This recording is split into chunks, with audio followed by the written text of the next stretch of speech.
You are watching the Vodka stream.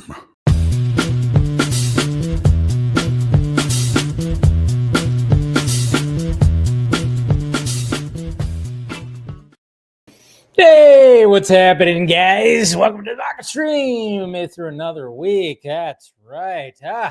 Pour yourself some drinks. Doesn't have to be alcohol. It could just be whatever. But man, it's a nice night here in good old SoCal. It's actually cooling off. I don't have to have a bunch of fans on me today. I actually have the window open. There's a nice little breeze coming through there. All right, little bit of mood music right here. Where am I at? Right here. All right, let's get it on. Cheers, guys. Welcome to the Vodka stream. Here's to a weekend, another weekend. Good stuff. Got my little vodka soda right there, essentially.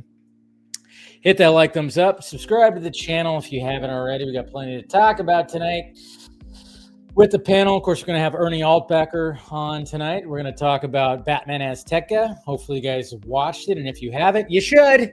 You definitely should, because it is definitely a unique story, and I rather enjoyed it. I did. I watched it, and a very unique take, and I have some questions that I want to ask Ernie. And, Ernie's been on here a couple of times, and he's always a delight, always great to talk to, so we'll have fun with him. And then, of course, we have... Oh yeah, I showed you guys that I got the books when it came to the first round of Area 51 Studios, the Kickstarter that he was doing, and I shall let me see here. Where is it? Because we got round 2 that's happening. We got the second Kickstarter, which we got to. Okay, let's see. Make sure I'm going to put this in the chat too. So if you guys want to help out again when it comes to issue number 2 of Ernie's Area 51 Studios, and everybody who backed it before, hopefully you guys got your copies of the books with the variant covers. Let's see here. Stupid sunglasses, too dark in here, right? All right, let's go ahead and pin that right there. So if you guys want to back that up. There it is. I'm going to pin it to the chat, and there we go. All right, so let's help Ernie get issue 2 and everything. So, because I really enjoyed issue 1, I think I telling you what, I could see this being actually either a live action series or like some kind of cartoon series or something like that on like Adult Swim or something. It's good stuff. Definitely good stuff right there. Anyways, all right, so we got that. All right, we got that. We're good. All right, who's out there? What's going on? This episode was low-key sad. Are you talking about Peacemaker? Yeah. Jeez. Tell you what, I'm going to give my full review in a little bit here, but man, I tell you what. What's going on, Miss Monique? We got happy Friday to you. It's Texas Roadhouse Casserole night. Had to use up the leftover barbecue chicken and tri-tip somehow, and you pulled it off, apparently. Casserole, Texas Roadhouse casserole. I've been to Texas Roadhouse. I didn't know they had a casserole. Very interesting. So, always making me hungry, Monique. Love it. What's going on? We got Rational Skeptic right here. Thoughts on SAG-AFTRA making a stink about AI actress Tilly Norwood. Do you think SAG will strike again if AI actors start appearing? Yes, I wouldn't be surprised if there would be like another thing, because, yeah, that thing was weird and interesting. And you know what's kind of funny about that is there's a TikToker out there who looks just like Tilly Norwood.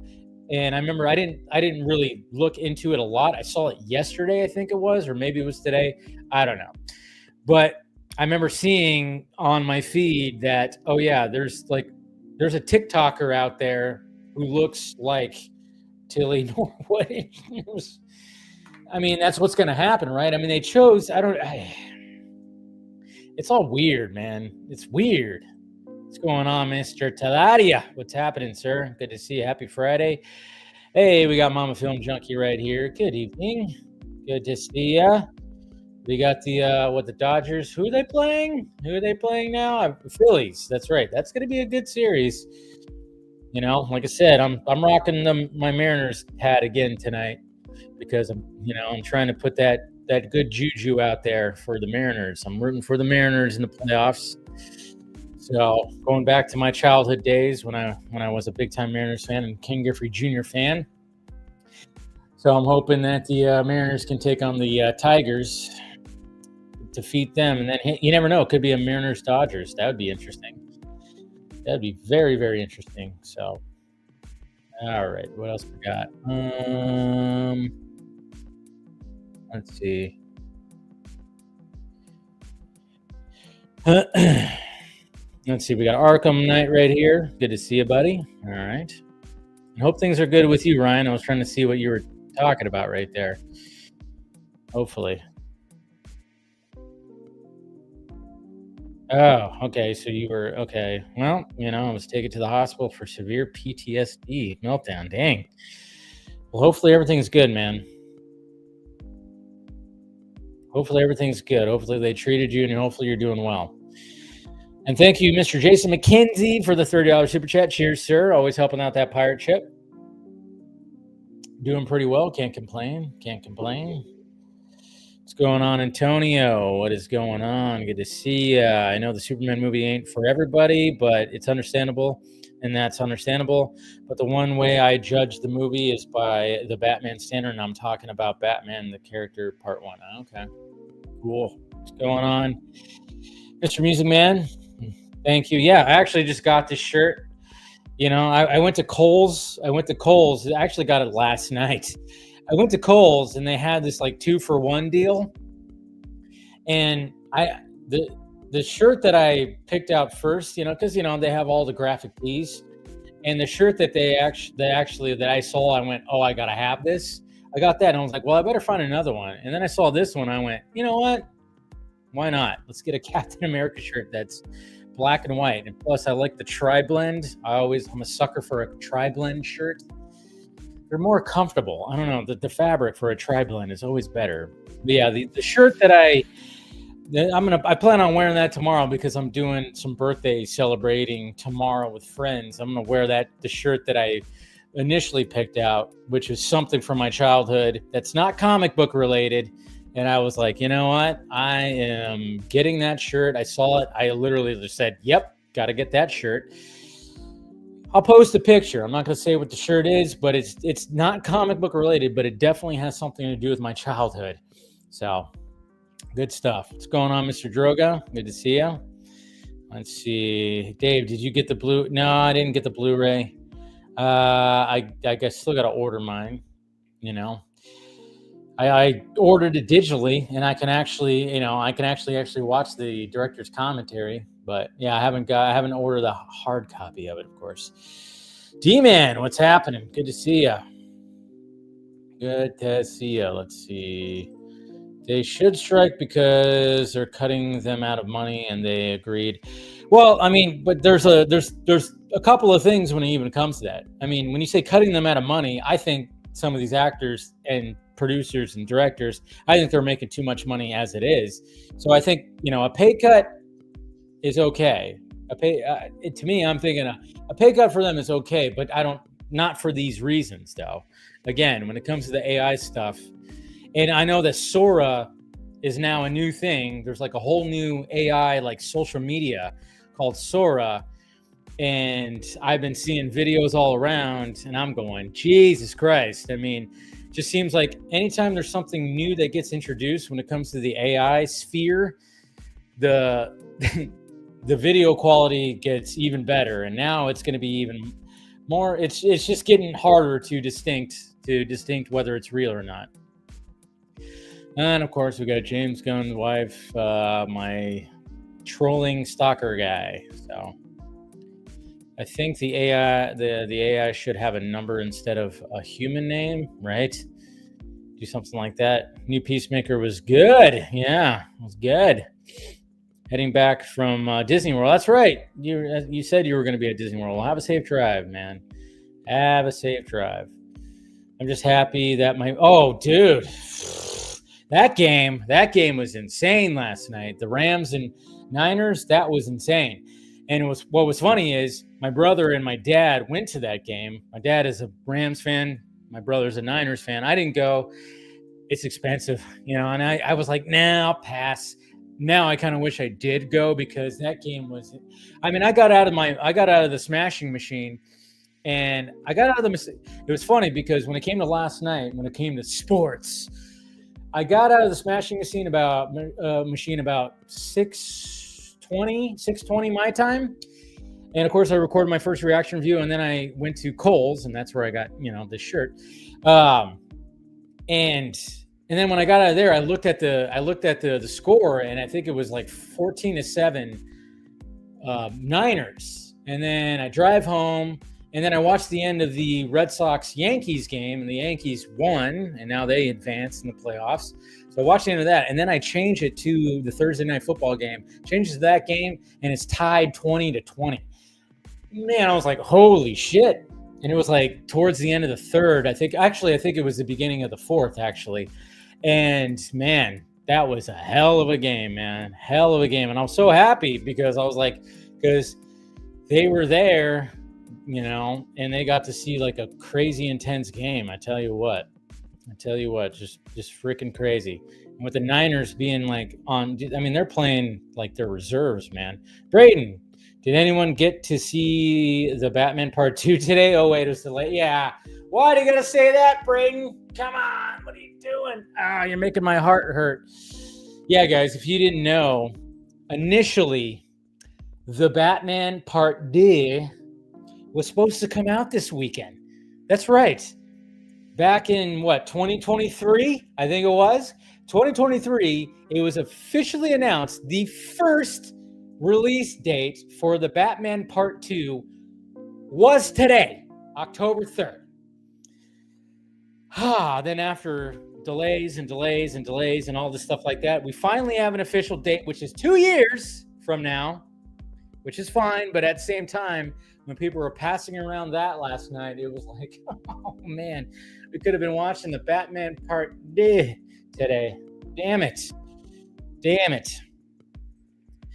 Go Tigers. Like I said, go Mariners. But hey, the Tigers, they almost shit the bed, but they made it. What's going on, Dell? Always great to see you, buddy. We have Versus Seed right here, too. Only one more episode of Soul. I know. God, that woman is just so gorgeous. Jesus Christ. So gorgeous. And hopefully we get to see her more times in the DCU. I mean, with her character, we know, Miss Bordeaux, hopefully she'll be showing up in that Batman movie. What if she shows up in Clayface? That'd be interesting. So, seeing one batter after another on Sunday, that's cool. What's going on? Superman was weak sauce. Also, yeah, it was weak sauce, but at least it's helping the others. Like I said, it's helping the others on HBO Max get increased views. So, what's going on, Phil? Of course, Phil will be joining later. Chat has yeah, I started adding more because there's more of the frequent people. I figured, especially when I have like some trolls out there that are spamming the chat. So thank you, Antonio. Appreciate it, sir. What's going on, Hank Deasy? What's happening? Good evening. Good seeing you. All right. Let's see what else we've got. What's your favorite number? My favorite number is 5. And when I played Little League, I was always number 5. Always number 5. The Black Mamba Studios Peacemaker was too good. Wish the episode was a bit longer. Yeah, well, apparently the season finale is going to be an hour long. So at least we have that.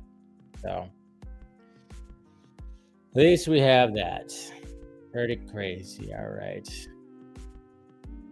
Let's see. Wait, it was supposed to come out this year. Yeah, it was supposed to come out today. The Batman Part 2 was initially slated to come out today.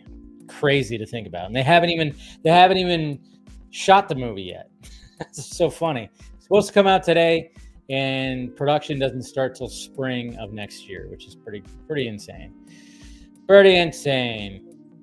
Cleveland is trash. Okay. Yeah, I like their manager, Stephen Vogt. Nolan made 2 masterpieces within 3 years. There is no excuse. What the hell does that mean? Matt Reeves is an embarrassment. Okay, so that's what that means. So apparently everybody's supposed to live up to Christopher Nolan. And then, of course, there might be something in Matt Reeves' personal life that might be prohibiting him from, being whatever. So I don't know. Mr. Wingsuit, not everybody's the same. If you're going to compare everybody to Nolan, you're a fucking idiot. Anyways. All right. Anthony, what's happening? Thank you for wishing me happy birthday. Have you seen the rumors of Daredevil being Spider-Man brand new day? I hope so. I've been wanting that. He should be. I heard he might end up in prison by the end of season 2. Interesting. Okay. Interesting. So, yeah. So, yeah. And then, of course, I love it when someone says something stupid and they're like, Jesus Christ, someone says something, and then all of a sudden they go, someone has anger issues. Like, Jesus Christ, dude, come on. Get the fuck out of here. You're dumb. Dumb. They always do something like, I'm going to say something like this. Oh, I'm going to say something stupid. And then all of a sudden, it's like, no, we're just pushing back against that because we actually like Matt Reeves. And there might be more to, he's not Christopher Nolan. Okay? So you didn't have to time him out, but anyways, yeah, he's not Christopher Nolan. That's all. Like that, the whole comparison, no filmmaker is the same. That's why it's always funny when I see, Snyder fans always comparing, Zach to James. I'm like, they're not the same filmmaker. They're not the same kind of person. And when I see people say that Zach should be running DC Studios, I'm like, no, Zach should not run DC Studios. He's not that guy. James Gunn is that guy. Zack Snyder is not that guy to run DC Studios. You are just obsessed with his DC content and stuff like that. That's why I hate that comparison too. You can't, when it comes to certain filmmakers, not everybody's built the same. That's the thing. And that's a good thing. We don't want everybody built the same. Yes, Nolan is a power horse.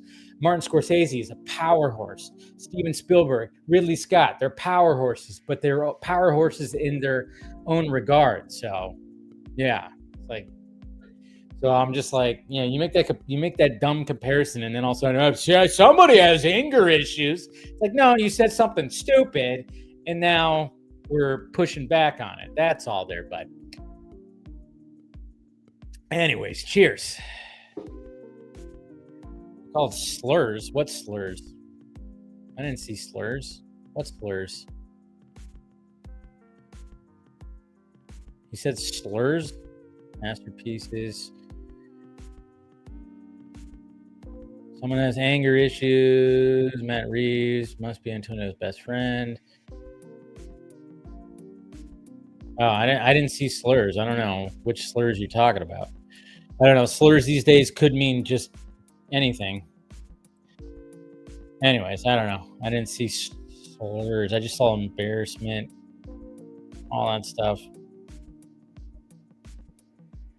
Anyways, I don't know.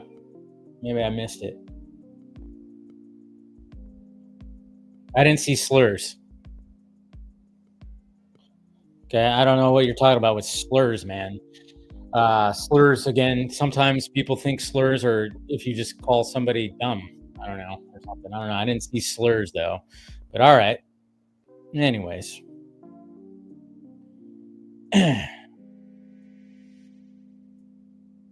Yeah, smash that like, thumbs up button. Antonio, all right, let's get back into it because I'm just like, Jesus Christ, what's going on in the chat right now? All right. First off, let's talk about the smashing machine. All right. Now, if you guys saw my first reaction review, I posted it today. And yes, very much like the smashing machine. And I will say, I still say like what I said in my first reaction was the fact that it was a little slow at first, and don't go in there thinking you're gonna see a bunch of fighting, like you're gonna see like full on like full sequences and full fighting. You're gonna see fighting, but it's not gonna be as like big as it might be. And they really could have Hollywoodized it, but they didn't. They chose to do there could have been a really big, like, Hollywoodized version of this movie, but of course Benny Safdie was like, no, we're going to tell the actual story and everything. But yeah, it's still, I still stand by the whole, it's like a bit of a slog at first.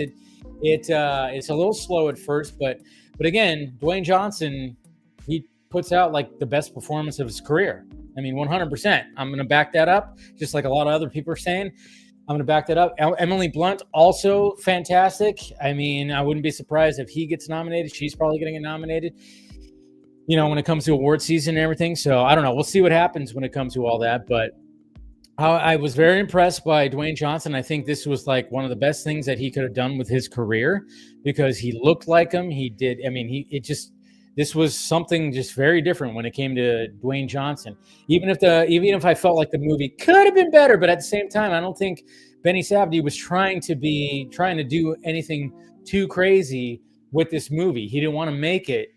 He didn't want to Hollywoodize it. Like I said, he didn't want to Hollywoodize it because it could have easily been Hollywoodized. It could have easily been Hollywoodized and been more a bigger movie, I guess you could say. But and the way that it ends too is actually pretty interesting. Pretty interesting the way that it ends as well. But I had no idea about Mark Kerr before hearing about this movie, and I didn't really research on it. But you know, he was basically one of the names that helped start the whole, you know, UFC and everything. So that's what it was mainly about. That's what he was trying to like emphasize. And even if like it wasn't anything where you're gonna have like this like Rocky style thing that happens in the movie, it's telling you the story about this guy, this fighter and everything. So for the most part, I'm like, you know, it achieved, and I enjoyed it, and like I said, it's like it builds up, and then you just kind of go, all right, so there's the story right there. I like it. And then the way that it ends, I thought it was a really nifty way that it ends. I'm not going to say how it ends because it is pretty interesting how it ends. And yeah, I say go see it, support it. It's pretty cool. And thank you, Kyle, right here, for the $25 super chat. Happy Friday, man. Hope all is well. Just wondering what happened to Batman Caped Crusader season 2. Did it get canceled? I don't think it did. I think it's still coming out. I know, like they ordered 2. Hopefully it's still coming out, because I really enjoyed it myself, and you know, especially the way what they teased at the end. So I'm pretty sure it's still going to be happening.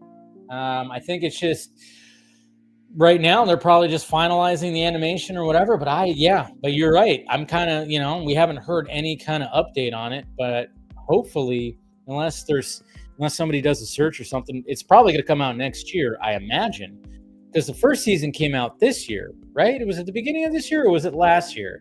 I'm like totally mixed up. Maybe it was last year. Yeah, it probably was last year, actually, because I remember watching it in my old place. So, yeah, I'm not sure when it's coming out, but maybe, I don't know. Hopefully we'll hear something about that, because I hope there's going to be a season 2. And we know that they recorded everything. So I know it's definitely going to happen, but I don't know if there's a release date. So I really don't know if there's actual release date, so not sure they shouldn't. Okay, so we'll see what happens. All right.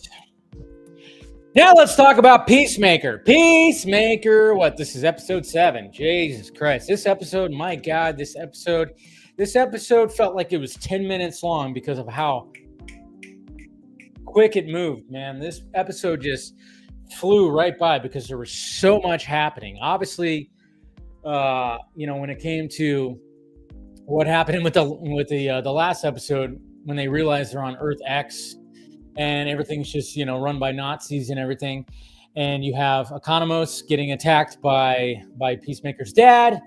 You got obviously Peacemaker realizing where he's at, and you know, and then Abadayu just getting chased by suburbia white people.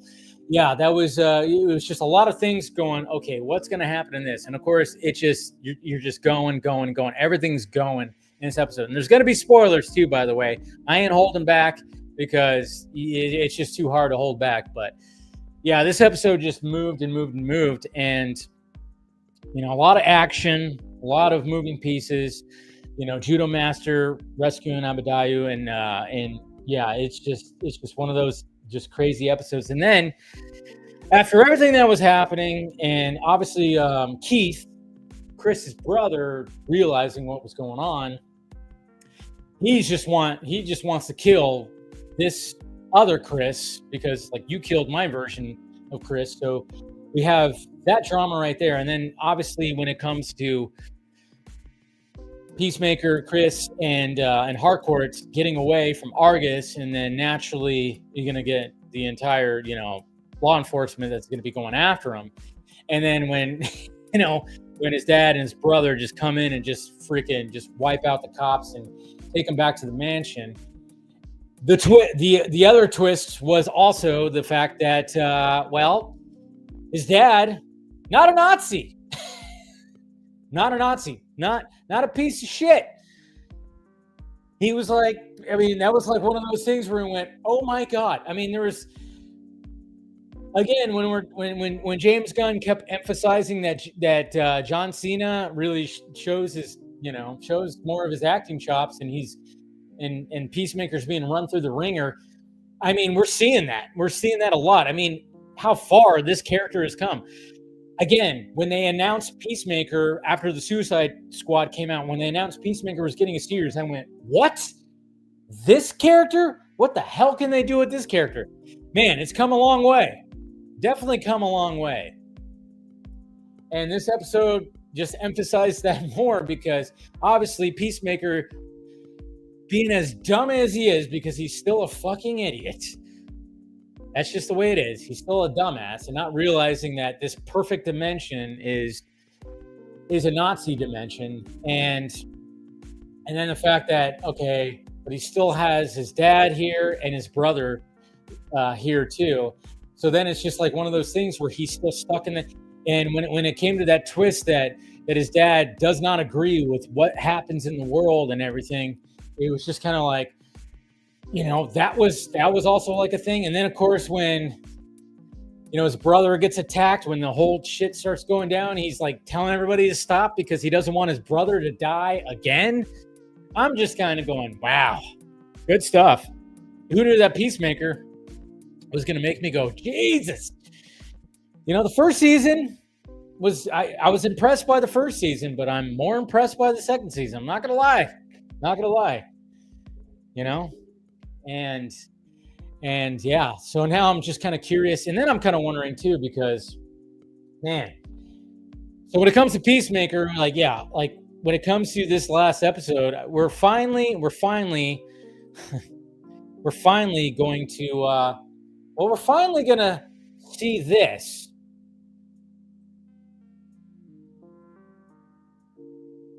Because we have not seen this yet. We saw this in the trailer, but we have not seen this yet, which a lot of people were going, what the F is this? What the hell is this right here?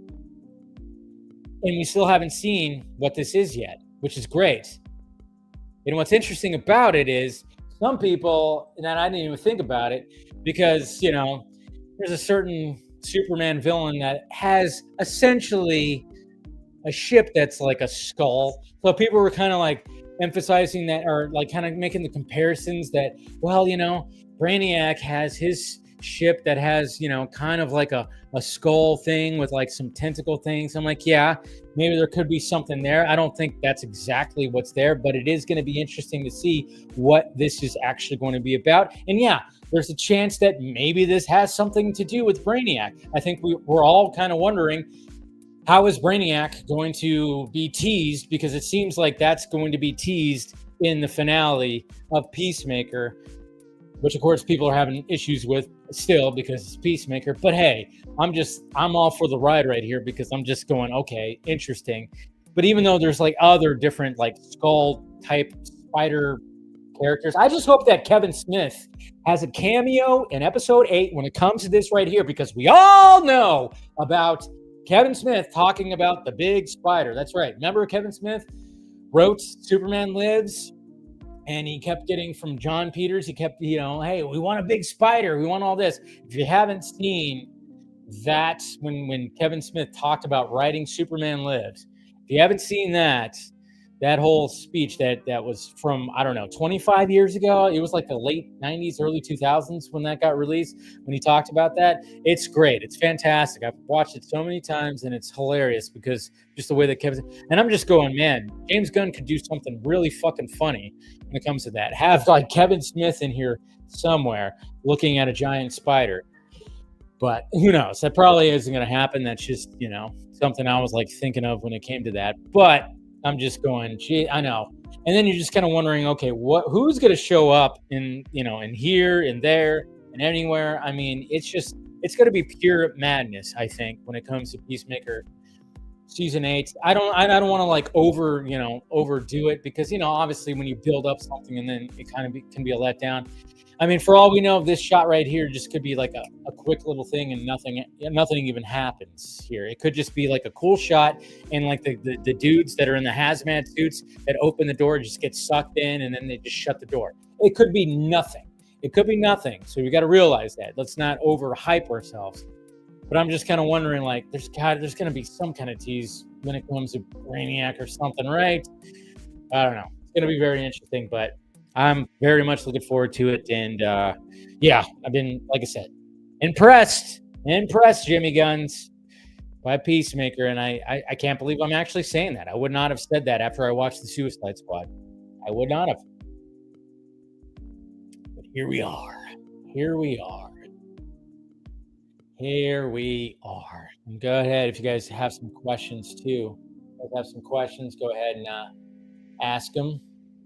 Ask some questions if you have them. I'll answer some before we start inviting some peeps on here. Go ahead and start sending some of the invites. It's weird that there's like no sports tonight, no baseball, no football, no anything. It's like, hey, crazy. That's what now. And we're also Chris Balga is not going to be here tonight too, because he's on another vacation. I forgot exactly where he said he was going. I forgot where he said last week that he was Argentina. I don't know. I remember him saying that he was going to be not here, so no Chris Balga tonight. But it's okay. We'll miss Chris, like we missed him that one time. All right. Now, there we go. All right. Like I said, if you guys have questions, start asking them now before these guys come in. I am looking forward to the next round of baseball playoffs. I mean, I'm going to be essentially gone all day tomorrow because, like I said, doing some birthday celebrations with friends tomorrow. Joint birthday, because my friend Christina, her birthday was at the end of September, so we're all getting together tomorrow, and we're gonna eat a bunch of food and drink a bunch of drinks. So I won't be able to watch any of the games tomorrow, sadly. I won't be able to watch all the games tomorrow. But, I'll be checking the scores, of course. Like I said, go Mariners! I'm a Mariners fan in the playoffs. Because my stupid Giants couldn't freaking make it. Jesus. Terrible. All right, here we go. What do we got? Gilmer, what's happening? Could the Smashing Machine end up like the Iron Claw, where they... Yeah, I know. I still have not watched the Iron Claw, but I've heard so many good things about it. I've heard so many good things about Efron's performance and everything. And yeah, I still have yet to watch it. I know I think it's on HBO Max too. And I have not watched it yet. I keep forgetting about it. That's one definitely high up on the list. But yeah, a lot of people were kind of thinking that was snubbed, and maybe this will get snubbed, but I doubt it, because it's Dwayne Johnson. I think it's just because it's Dwayne Johnson, and let's face it. I mean, I'm not saying Zac Efron's, small potatoes, but I don't know. I just because it's Dwayne Johnson's, he was once the biggest movie star ever. I mean, he still kind of is. So the fact that he pivoted and did a small movie like this where, he's wearing makeup and prosthetics and acting his ass off, I just wouldn't be surprised if, I don't think they're gonna ignore him. I just don't think so.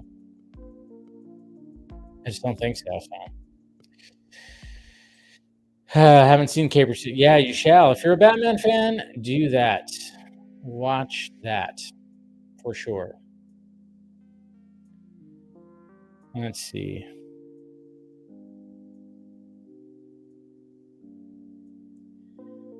All right.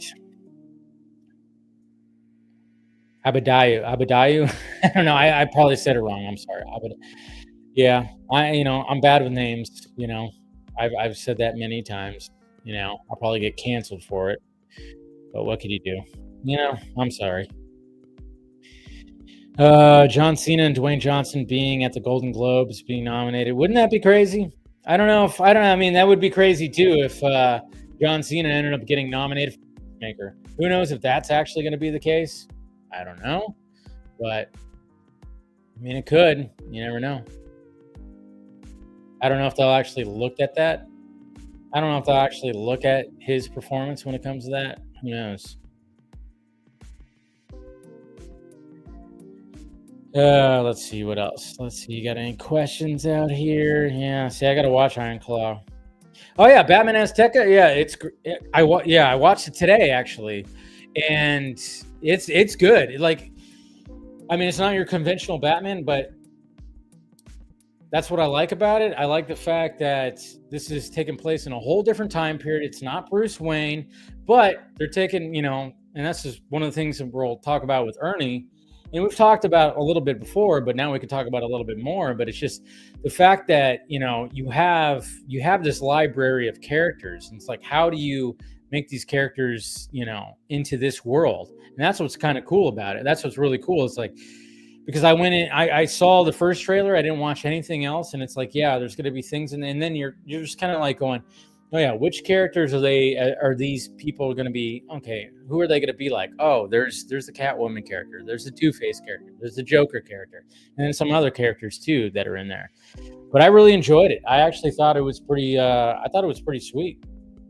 I actually did. I actually really enjoyed it. I thought it was very well written and got a lot of spiritual elements to it, and yeah, some good animation. At first, I wasn't sure if I was going to like the animation style, but as I was going along, I was like, you know what? The animation style isn't bothering me. But at first, I was like, I don't know about this animation style, but then I was okay with it. So it's been great. We haven't had spoiler scoops for DC to deal with. Feels like it's been silent on that since Peacemaker's running. I hope Jeff Snyder isn't starving. Yeah, I know, right? I haven't heard that guy's name in a long time. Hey, you're in a scooping game. I mean, apparently, like he mentioned before that he doesn't do this full time. He has an actual job. He said that he has. So it's like, is it worth it, man? I mean, is it worth it? I mean, you could have just like went the journalism route, or could have just been like something like a personality who wasn't such a I don't know, a self-indulgent fucking asshole. I don't know. Like, I mean, he just came off as such. I mean, I remember he showed up in a lot of like different podcasts and streams and stuff like that. And then it just never really, and I know him and Roca now do something, and it just seems like Roca is just trying to he has him there to get his channel to get clicks and whatnot. But, it's just like one of those things where I just go like, is it worth it being a scooper? I don't think it is. I mean, I think if you're going to do something like maybe like a Daniel RPK, who does put his scoops behind a paywall, even though his scoops eventually just come out, even besides that. So I don't know if RPK just kind of stays in the shadows. You don't know what RPK looks like. You don't know what some of these other scoopers look like. But when it comes to Snyder, I mean, he likes to put his face out there, which he shouldn't. Anyways, is TJ coming for the Oscars or what? I think he is. I think there's a good chance he's going to get nominated, but at the same time, is he going to win? Who knows? Again, You never know. I don't know if he'll win, but I wouldn't be surprised if he starts getting nominated when it comes to award season. Like I said, best performance he's done. I was pleasantly surprised by his, and Emily Blunt too. Don't forget her. You know, she was very much a part of that story. So we'll see what happens when it comes to that. So we're going to get Batman for every culture, aren't we? We got yeah. Hey, why not? I mean, Batman. That's the thing. That character can do that. You know, you get some good writers in there, and you can come up with something. Because I enjoyed Batman Ninja as well, and I think that's why that character just resonates with so many people. You know, that's what's so great about the character, is that you can have these different takes when it comes to that character. And it's really awesome to see, and I love that. I love it when people have different takes of Batman. So, all right. Let's go ahead and shut off the music. Appreciate the questions and everything, guys. Appreciate you guys here. Make sure you subscribe, do all that. Hit that like, thumbs up. I was like, uh-oh. I'm like, what, did the stream like mess up? Yeah, because I took my glasses off. I see what you did there, Arkham. Yeah. I know. To you guys, I look probably weird without my glasses, but to my friends and family, they're just like, oh, yeah, that's just you without the glasses. But like I said, this is why the Clark Kent thing works, because sometimes, yeah, Dave Kent returned, indeed. What's up, William? What's going on, dude? How you doing? Happy birthday. Thanks, man. Appreciate it. How's it going? It's cooler. We're in the 80s here. Dude, it's so nice. I have the window open. I don't have 3 fans on me today. It's really nice.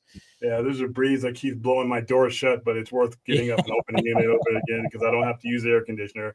It's not 1,000 degrees. There's a lot of pollen in the air, but that I can survive that if I got better weather. Dude, I know. Now I think we finally reached our peak of, obviously we're not going to get, I don't think we're going to get, we're not going to have heat waves. Hopefully. We're done with the 90s. We're in the 80s. Yeah. So it's good. So Get your hour back. Get your hour back in a little bit over a month. That hour. Every 6. Yeah, to do that too. How's everything else going? Everything else is going good. Like I said, just getting ready for the buying season. Christmas will be here in no time. Halloween's right around the corner. So, do you do anything like special for Halloween? I'm assuming like costumes. We do Rocky Horror. Rocky Horror is we got our big performance at Ellis Island Casino that we all get together and do. We'll be doing that on the 30th.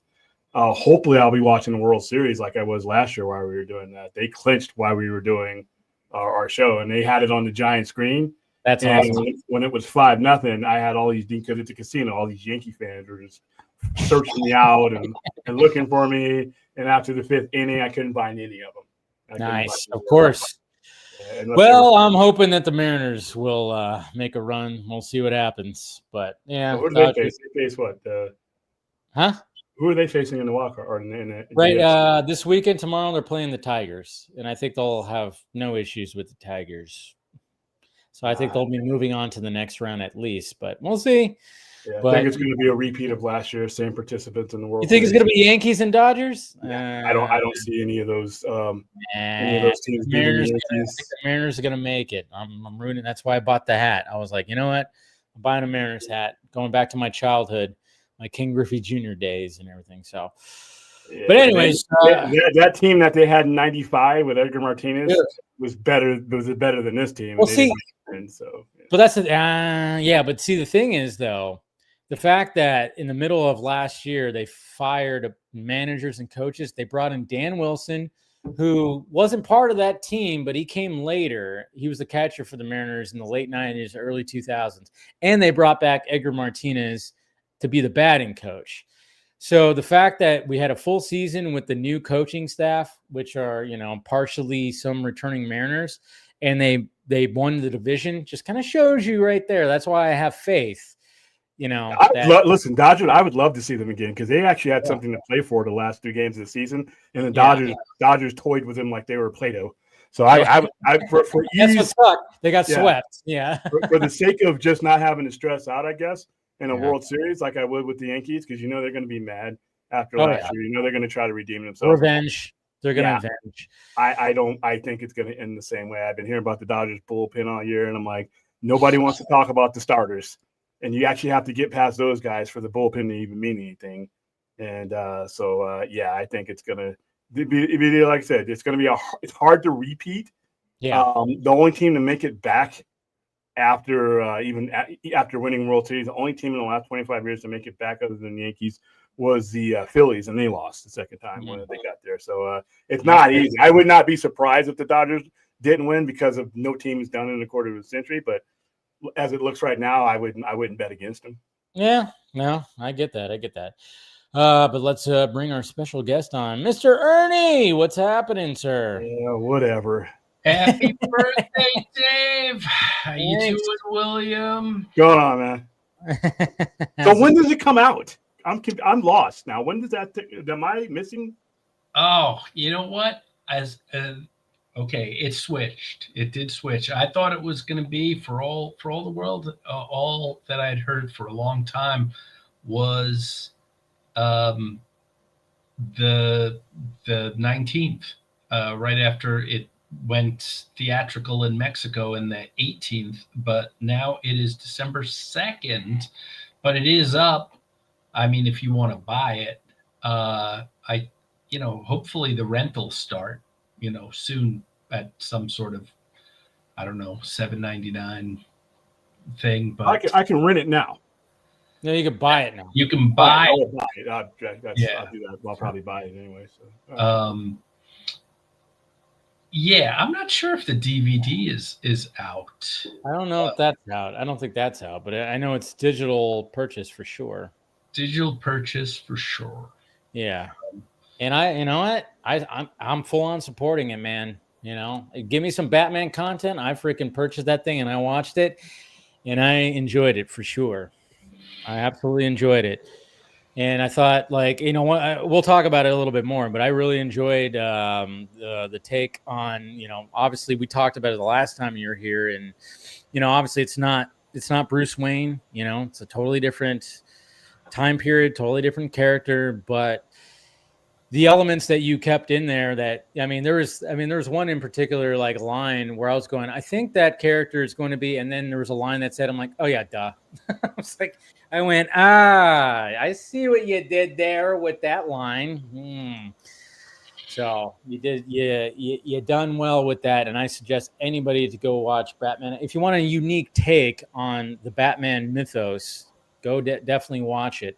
And and then of course we'll talk about Area 51 Studios, which of course, got my copies. Obviously I got my 3 copies, and that's another thing that I hope actually turns into an animated series or a live action series, because I knew it would be. Yeah, I really enjoyed that too. I mean, geez, even the first when I first opened it, I went, oh geez, man, there was so much to look at with that first 2 pages right there. I spent when I first opened it, I just looked. I was like, holy shit, look at this.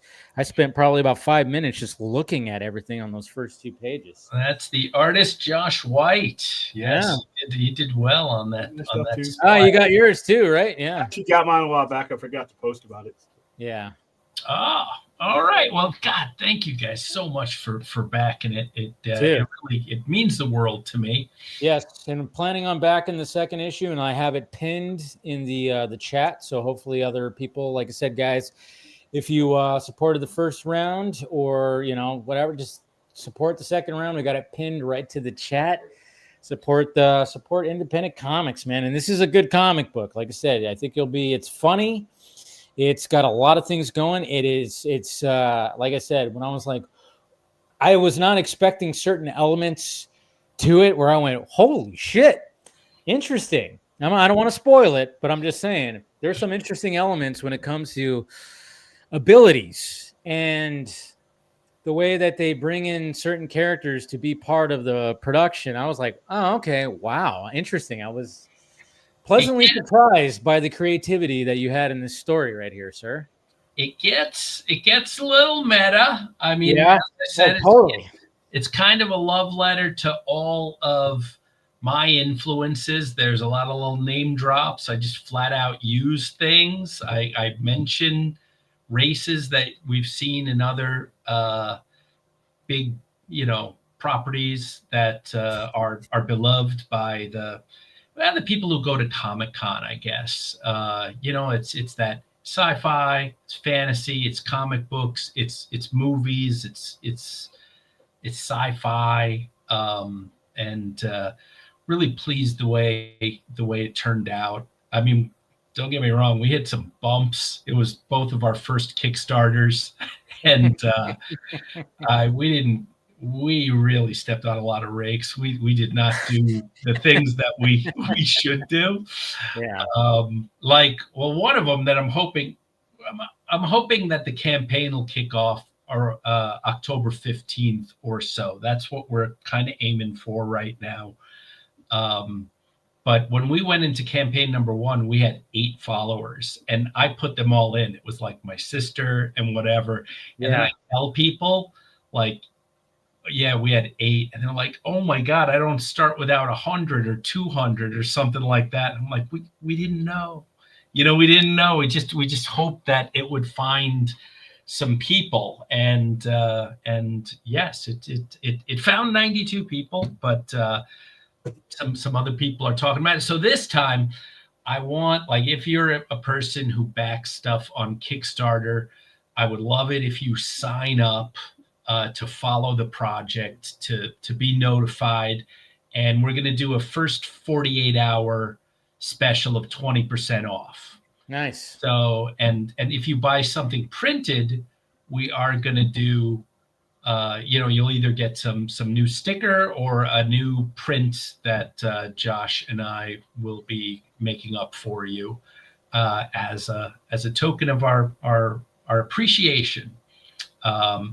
There's issue number 2. If you scroll down, you'll see the cover of number 2. Again, Josh, I thought, did a fantastic job. Yeah, this character right here hasn't quite been introduced yet. He is in number 2, and if you have number 1, if you see the characters, yes, that's what I thought was really cool, that you had a little like, hey, get to know the characters, so you get like an introduction to some of these characters that are within your book here. Meet the characters that you have right at the end of the book. So, and I was like, oh yeah, there's that guy, because I was like, okay, who's this guy who's holding a cat who doesn't look happy? And if you look at the book, you got those couple process pages where I have a page of the novella and the page of the sketches. Well, those 3 pages, or 2 of the 3 pages, those 2 pages are included in the preview on this site right here of issue number 2, and those are pretty much done. If you go down a little bit, you can see the previews of those pages. Yeah, right here. There you go. So you can see what Josh's, if you're a process junkie, you can see Josh's original sketches, and then what actually happened with those pages. Pretty cool. I like the ZB character. He's so well, he knows how to get shit done, and then of course when he snaps his fingers, it's pretty interesting. That's for damn sure. Yeah, I've got to point out. So we've got a couple of recommendations above that, and I met David Brin at the Comic-Con in the pro lounge, and he sent me a bunch of stuff, which he was really nice. He actually writes stuff down. He's a physicist also, so he's very, he has his stuff together. And then about 2 weeks later, and I'm sure he had hundreds of people that he was sending different things to, he sent me like the trailer to Kiln People, which was a book I really liked. This guy wrote the Hugo and Nebula award-winning Startide Rising, which I think is one of the finest science fiction books in the last 50 years. And so he was like, in an email, I was just going to skim Area 51 Studios, but I wound up quite enjoying it. So I love that. I love that he was brutally honest. Where I was like, yeah, give me your book. I'll skim through the pages, but yeah. I was just going to skim it, but then he actually did it. I'm like, can I use that as a quote? And he was like, knock yourself out. I'm like, so, you know, we're like, we'll take it. We'll take so it. Cool. You know, I love that. But yeah, we're having fun with it, and we hope that it comes through in the read of the comic. It's kind of like, I know some people, I get some books, and it's not a knock because they're just different type of books where they're actiony, right? Mm-hmm. And you get a 20-page comic or a 24-page comic, and there's very little written. It's beautifully done, drawn, action and stuff, but it's done in like 5 minutes. So mine is a little chewier, and I start up a lot of subplots, and hopefully it'll all come together in the wash. No, I'm kind of, yeah, like I said, I mean, obviously we got the gist of it, the times that you've been on the stream, but yeah, there was certain, I went, oh, I didn't think of like, oh, that's kind of the way you're taking the story. And when it comes to certain characters, I went, oh, that's and again, I mean, I knew it too. Like, I think I said it last time. I'm like, just the idea of it sounds like it should be like an animated series or even a live action series. Seems like Seth Rogen would be like all about like this kind of kind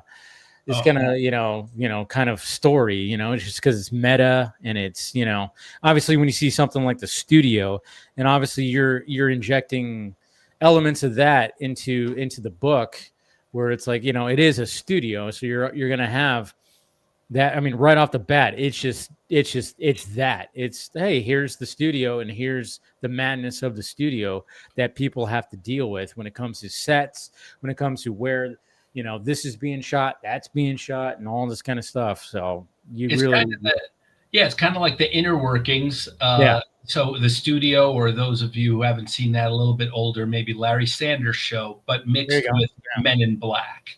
And for those of you who don't know what we're talking about, basically Area 51, everything you've heard about it is wrong.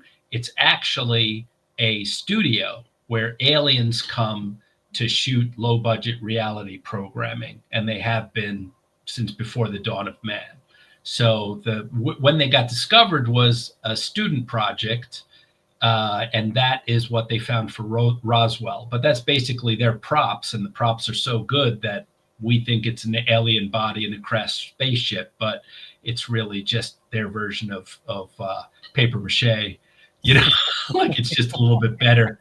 We can't tell the difference. God, man. No, it's cool. I can't remember like the last time we talked. I mean, was this like just an idea you've always had chambered? Like you just had it in your brain for a while, or is it just watching Men in Black, watching a lot of things that have come out recently? It just kind of all melded together. You went ding, all of a sudden a light bulb just showed up above your head.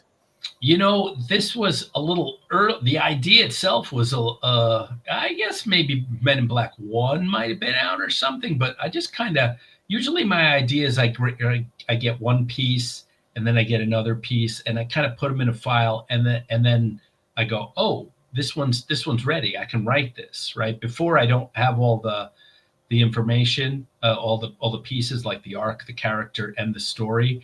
It's got to all fit together for me in my head so that I can go, okay, I can do a beginning, middle, and an end to this. This one, I just kind of woke up and I was just like, oh, Alien Hollywood. I wonder what goes on there, And basically, I'm going to posit that we got the idea for Hollywood from this thing that's been around since way before caveman times. And it's always been making reality TV on the low budget location of Earth. So then when there were humans, ZB, our main character producer, he just did that and filmed the stuff we were doing and maybe caused a little bit of it, like the Crusades, the Black Plague, Yeah. World War II. He got good ratings out of it, made some money on it. See, and that's why I hope this gets, somebody finds it and goes, wow, this could be something that we could put in live action or something like that, because just like those ideas that, like you said, ZB has been around forever. He's been producing things like what you just mentioned right there. And it's just the fact that the idea of those certain historical events that happen in human history being a production, I just thought that's just a really cool idea.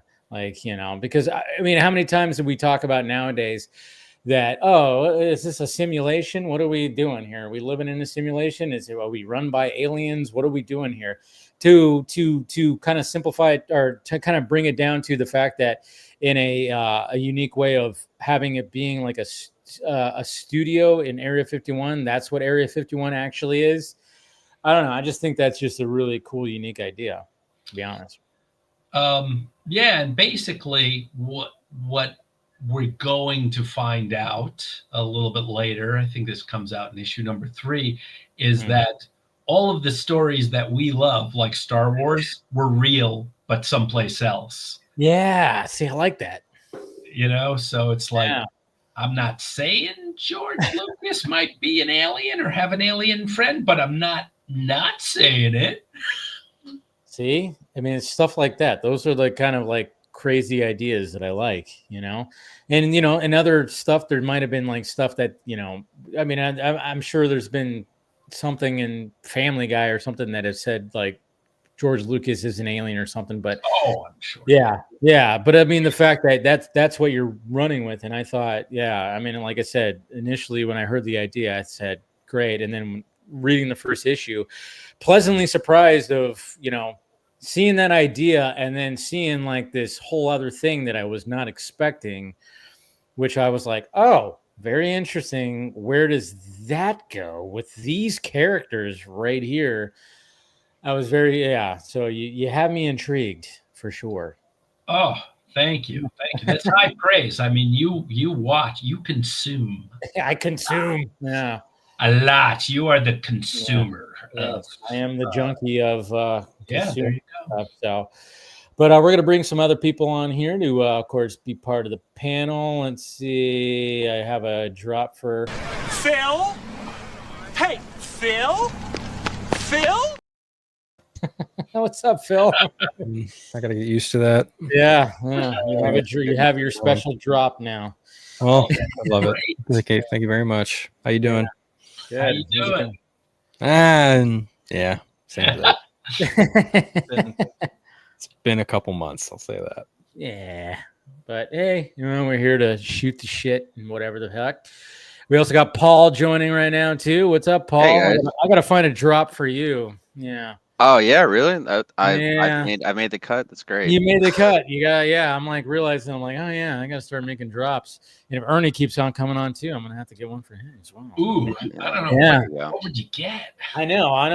What would be an Ernie drop? It's gonna be a deep cut. You know what? It's funny because when it came to Phil, I was like going, okay, I need one for Phil, and then it hit me I started hearing Phil, and I'm like, Groundhog Day. Yes, Groundhog Day. Duh. Phil Connors. Like, yeah, like what's his name? Yells out Phil. I was like, perfect. I remember being so excited for that. I was like, holy shit.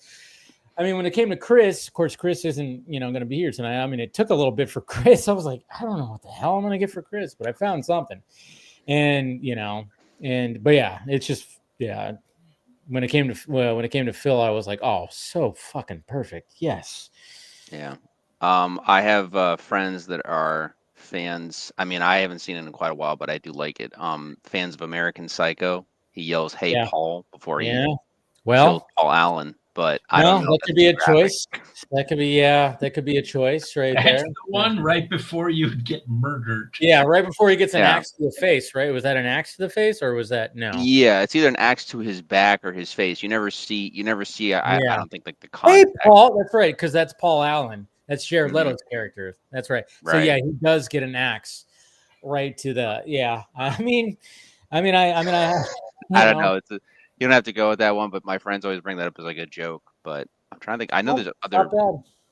other Pauls in Yeah. movies. and Well, stuff. I mean, there's Paul's, there's literally a movie called Paul that has to do with aliens, which is kind of funny if you want to. That's true. Which is a great movie, You've seen that one, Ernie, right? Have you seen Oh, Paul? yeah. Oh, yeah. I'm about to say, of course, you've seen that movie. Seth I love Rogen, that movie. right? Oh, yeah. Seth Rogen voicing a little alien, Jason Bateman being the agent. And then, of course, you have Nick Frost and Simon Pegg, which those two together are always great. Mhm. And I love that movie. I love that movie so much. So that's just one of those. I haven't seen that probably since theaters. Honestly, Really? I think I'd have to rewatch because I think not that I didn't think it was Edgar Wright, but I was spoiled on It Edgar felt Wright. like it was Simon Pegg, Edgar Wright, Nick Frost. yeah. So, but yeah. Well, when you see Nick Frost and Simon Pegg, you just assume that it's Edgar Wright because, we got the Cornetto trilogy with those guys. But, I think, it almost feels like it's an Edgar Wright movie, but not quite. But still a really good movie. I mean, something about Jason Bateman. I mean, he's always like that straight man kind of character but he's so funny when he's just so, serious. And in that movie, I think it's emphasized a lot because he's playing like that FBI agent. And I don't know, there's just something about, that's why I never get sick of Jason Bateman, even though essentially he could be like the same character in a lot of his roles, that's just the case. But I mean, I never get tired of it. I just never get tired of the way that he says those lines so quick, so dry, but so funny. And I haven't seen the new series he's in with Jude Law. I hear it's absolutely fantastic. Black Rabbit. Yeah. I watched it.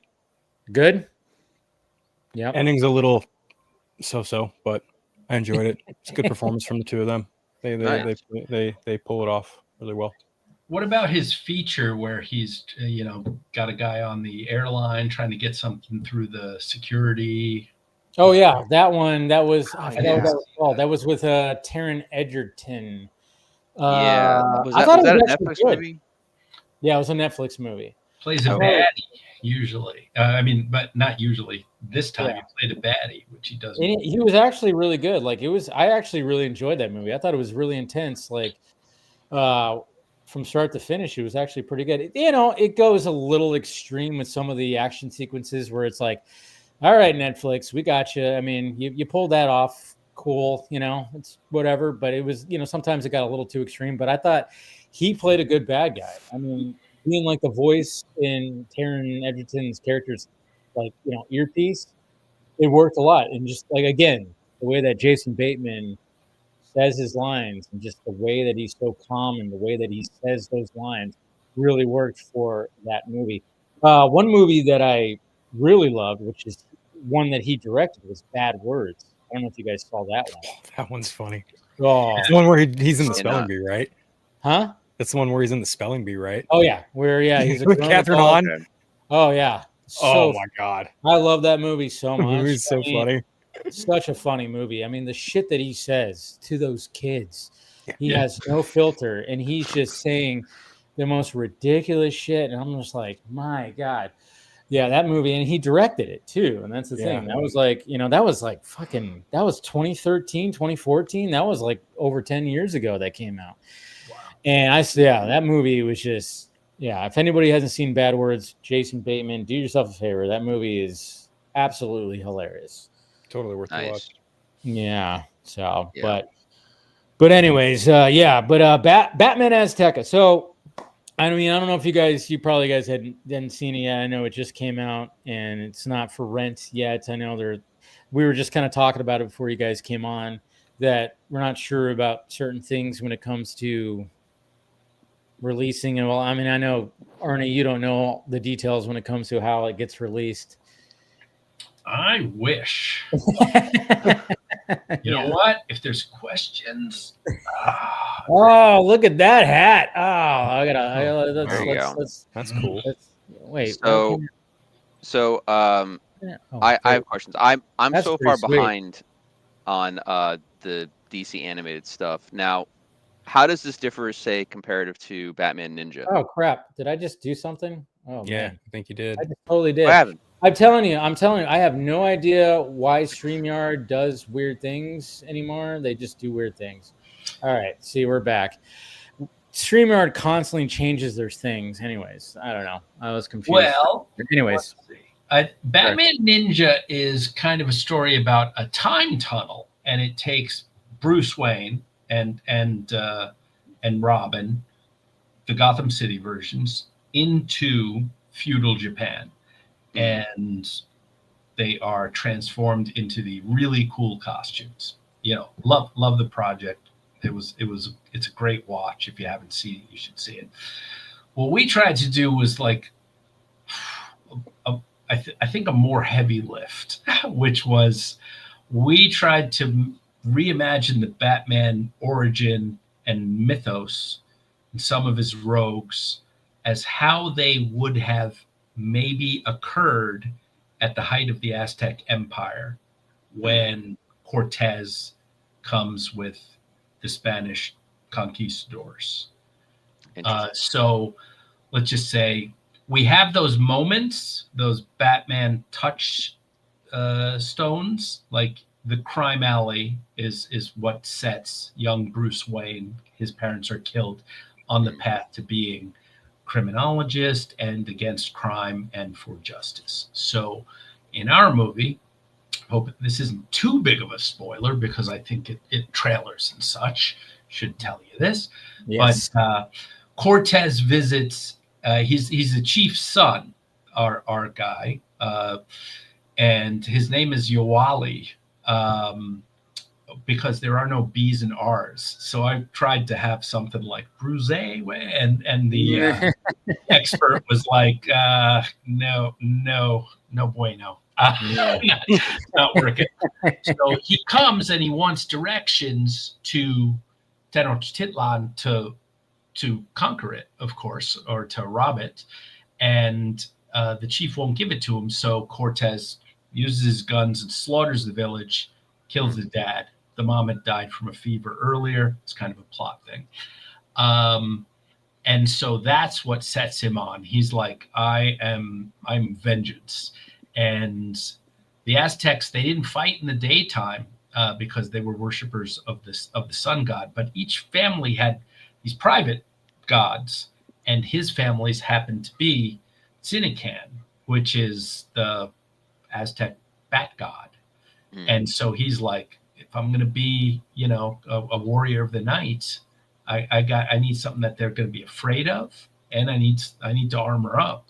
So I'm going to take Sinican's visage and wreak havoc on these guys. And there's just like a lot of we kind of change up the characters, like Cortez, who basically is like, oh, I come in peace, and wants to do the opposite. He's Two-Face. Yeah, see, and that's one of the things I actually wanted to ask you too. I mean, like the fact that you had to incorporate. I mean, you have this rogues gallery. You have this. Obviously, Batman has the best rogues gallery. Batman has so many characters in his universe. I'm sure you when it came to creating the story, you had to try to figure out exactly which characters you wanted to bring in and how you can kind of. I'm sure there was probably that was probably a pretty good process to figure out which characters you wanted to bring into the story. Well, at first it was going to be like a 6-episode prestige animated show, like 44 minutes a piece, right? So we have like a lot of time. Yeah. So we had a bunch of characters. And then they were like, no, it's probably going to be a movie. Let's, go for a trilogy, possibly 2. And then it went down to 1. So we had to cut out a lot of stuff. Who we got in was a version of Azrael, which is actually off of a historical figure / henchman of Cortez's. And then we have Jaguar Woman instead of Catwoman, and Forest Ivy instead of Poison Ivy.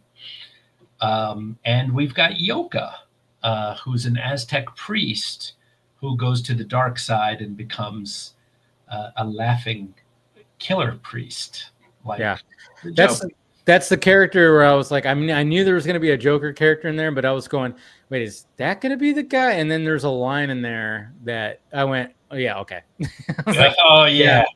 And I know, there's a line that I was like, well played with that line because it totally. Know the one you're thinking of. Yep. But so the characters, they aren't exact crossovers, right? Like our Jaguar woman, yes, she steals from the rich, but she's more like a Robin Hood character, and she's far more lethal. She will kill you. So Forest Ivy will not seduce you. She's more like Swamp Thing, and she will crush you with thorny vines and enjoy doing it. So nice. It's we think it has a depth that Batman fans will appreciate, but in no way is it, I've seen some stuff where it's like 1 star, they're trying to replace Bruce Wayne. I'm like, you ruined my childhood, Ernie. This is an Elseworlds, man. This is an Elseworlds. This is, we're doing. I mean, like when I was watching it, I'm going, it's even funny too, because I was thinking, I'm glad that it's not trying to be like, oh, this is the same Bruce Wayne character and we're trying to like model it into this. No, it's a totally different character. It's a totally different But what's cool about having like an origin story, you could tell the story of that character, that certain character. And it very much has, I was even thinking like a Batman Begins kind of thing where it's like, you see, oh yeah, he even, when he's becoming the character, at first he has like his, he doesn't have like the full on realized costume, I guess you could say, when he first tries to be this Bat character. And there's a lot of things. There's even like kind of an Alfred character in this story too, which I really appreciate. There's like, because obviously, like you said, his father ends up getting killed towards the beginning, and his mother has already passed away. And then you have this Alfred type character that does help him, and who's like a father figure to him as well. And I was like getting some of those, because obviously you're going to have montages. You have to have a montage, of fighting and creating some of this stuff and creating batarangs and whatnot. And I thought that it flowed very well when it came to the story. And I was just getting some Batman Begins kind of vibes, a little bit. And I love that because I think that's the ultimate origin superhero story of all time. So, when it comes to live action. So, yeah, I really like that. It is, that origin is fantastic. And I mean, the movie's packed in that we do a full origin of this young kid becoming this ultimate warrior. But we also do the same with Yoka being just kind of an ass going to the total dark side. Yes. And their journeys are kind of opposites. They're both deceived by someone that they're enamored with. Yes, and I didn't realize that Yoko was voiced by Raymond Cruz. Well, if you watch the Spanish version, he is not him by someone else, but in the English version, yes, Raymond Cruz, Tuco Salamanca. Yeah. Oh wow.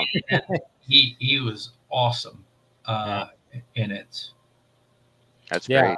I just was like, because I obviously watched the English version, and I was like, there were some voices in there. I'm going, why does that sound familiar? Why does he sound familiar? Because Jay Hernandez also, he does Uali he does the English version of Uali. So Yoali, am I saying that right? Yes. Yes. I have to give a shout out to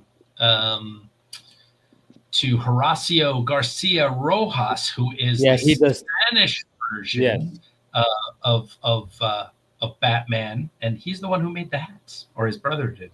No shit.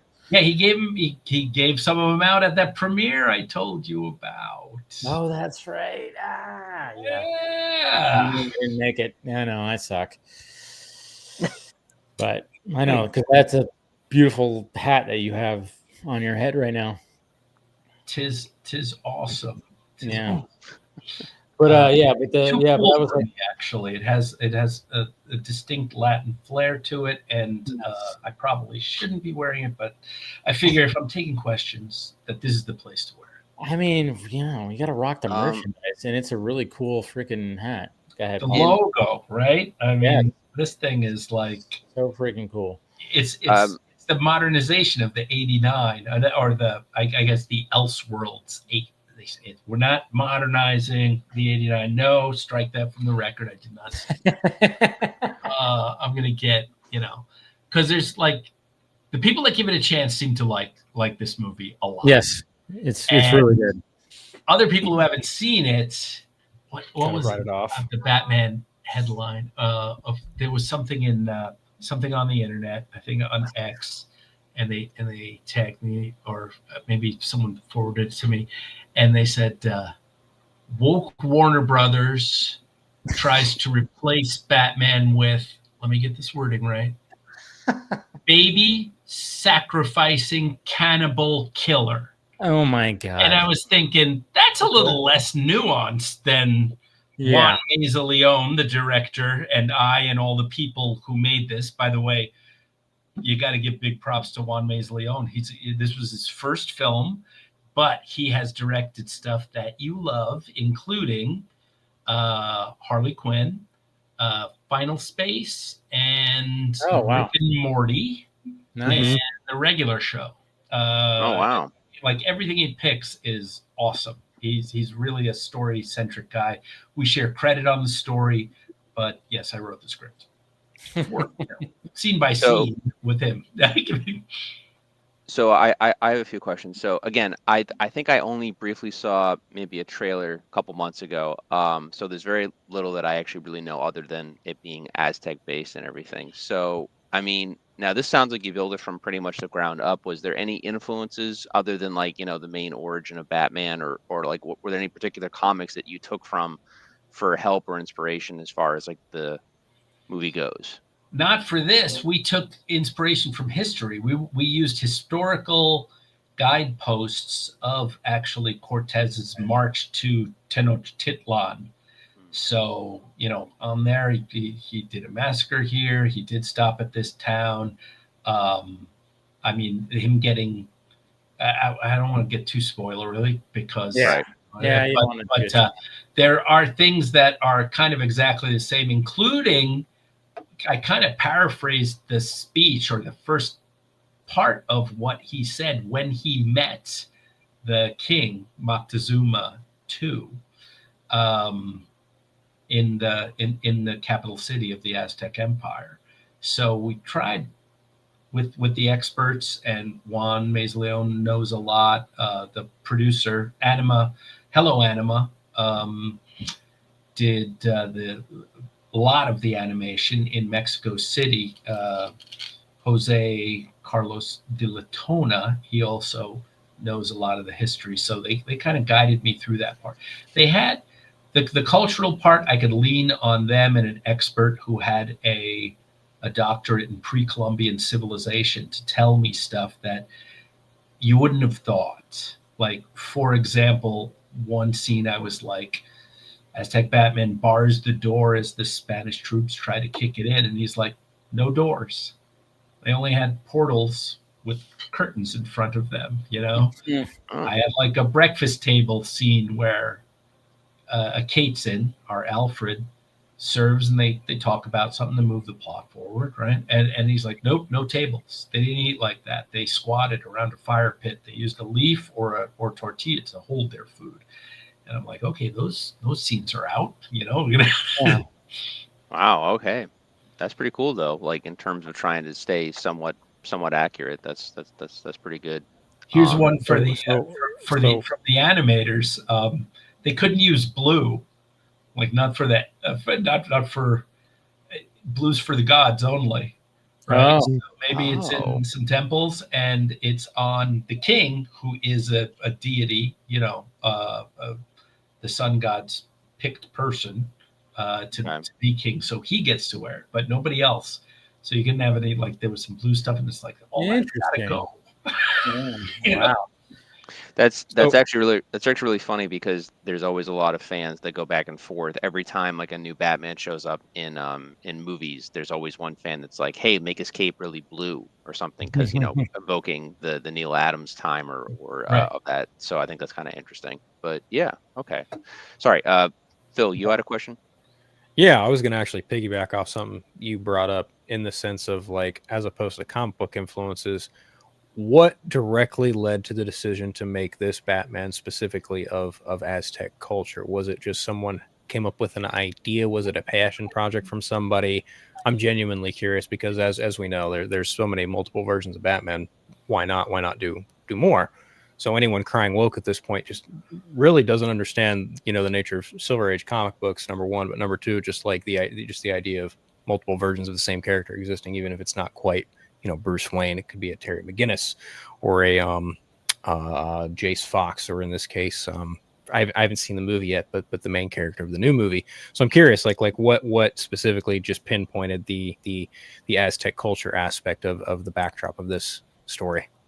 Well, that was basically my manager and Jose Carlos, who is the head of Hello Anima. They came up with the idea of doing an Aztec Batman, and it's got an animation company from Mexico City, so they wanted to do something that was uniquely indigenous to the area, right? So that there was also, for a second, there was like Incan Batman or Mayan. But they were like, you know what? The Aztec backdrops and stuff are, I don't know, they decided as artistic things like, man, we could really, sink our teeth into that. Seem more beneficial. So that was it. Like, I learned a new word on some of the stuff on the internet, Hispanophobia. So apparently the movie is keeps or God, write it with no words. This is why I write instead of come from. Yeah, instead of talking. But, it's spreading the black legend, which is that all of the conquests and stuff were just all bloody and things like that. And to that, I would be like, if a Spanish company came to Warner Brothers, right? So these guys went to, Jose Carlos and my manager who had the idea came to Warner Brothers and pitched them, and Warner Brothers ended up saying yes.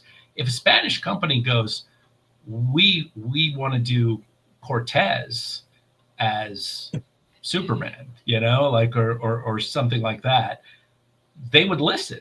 You just have to go with an animation company and a presentation, and Warner Brothers will decide whether or not. I can't believe they let us do it because we're thinking up a whole new mythos, a version of the mythos. I think it would be easier to pitch the Japanese one because they're like, you know what, it's still Bruce Wayne, but we're going to send him through a time tunnel and it's going to be new toys. And there are going to be all these really cool outfits. And they're like, that sounds like money. Yeah, because that Batman Ninja movie, that was a co-joint production between David Productions and Warner Brothers Animation. David Productions is famous for the JoJo's Bizarre Adventure anime. And I have a lot of love for that series. So when that movie came out, I was very intrigued by the backdrop of it and the nature of that coming together. And they're actually, David Productions working on the latest of JoJo's Bizarre Adventure, but that's besides the point. So in that case, this is also a co-production. True. This is also a co-production between Hello Anima, a couple other animation companies. I'm forgetting them. There was one in Peru, one in Spain. So a Spanish production company actually helped on this. So right. So since this is technically an Elseworlds tale too, that I would imagine James Gunn is probably like, okay, cool, kind of oversight over it. I'd have to imagine, if any at all, because I don't know. I'm sure, because I don't know when this. One would think, but I've heard nothing. I've heard nothing about that. I would have loved before this for him to have gotten on the internet and said, He's a huge Batman fan. Watch this. I'm slapping my name on this as executive producer. Here's some notes. Redo this, redo that, and now it's a James Gunn thing. I think that would have been great. We're Warner Brothers Home Video was a project that was actually in there before he came on. Oh, okay. That makes sense. I was actually writing this and kind of pitching it in 2019. And then I wrote the first draft during COVID when we were in the lockdown, like February 2020. And I was done with the script around June of 2020. And since then, there's been all sorts of these upheavals. We thought it would get, the budget's so ridiculously low. It's like $2 million that they weren't going to get any money. That's why I thought for sure in that pile of like Batgirl and the Acme, and it would be like, and these small films also, including Aztec Batman. But since we were in this other division of home video and not theatrical, even though it ended up getting a theatrical in Mexico a couple of weeks ago, and it finished number 10 its first week out of all films, and number 3 at per screen average, 500 theaters. These things never get released theatrically. No, that's pretty cool. Awesome. Wow. Yeah, that's they cool get kind of like that, one day fandom. Not what's it called? Fathom event. Fathom. Yeah. Yeah. Sometimes they get the one day Monday Fathom. I know they did that for the double feature of Superman, Death of Superman, right? Yeah, and sadly, Killing Joke, I think too. Yep, Killing Joke. They did that.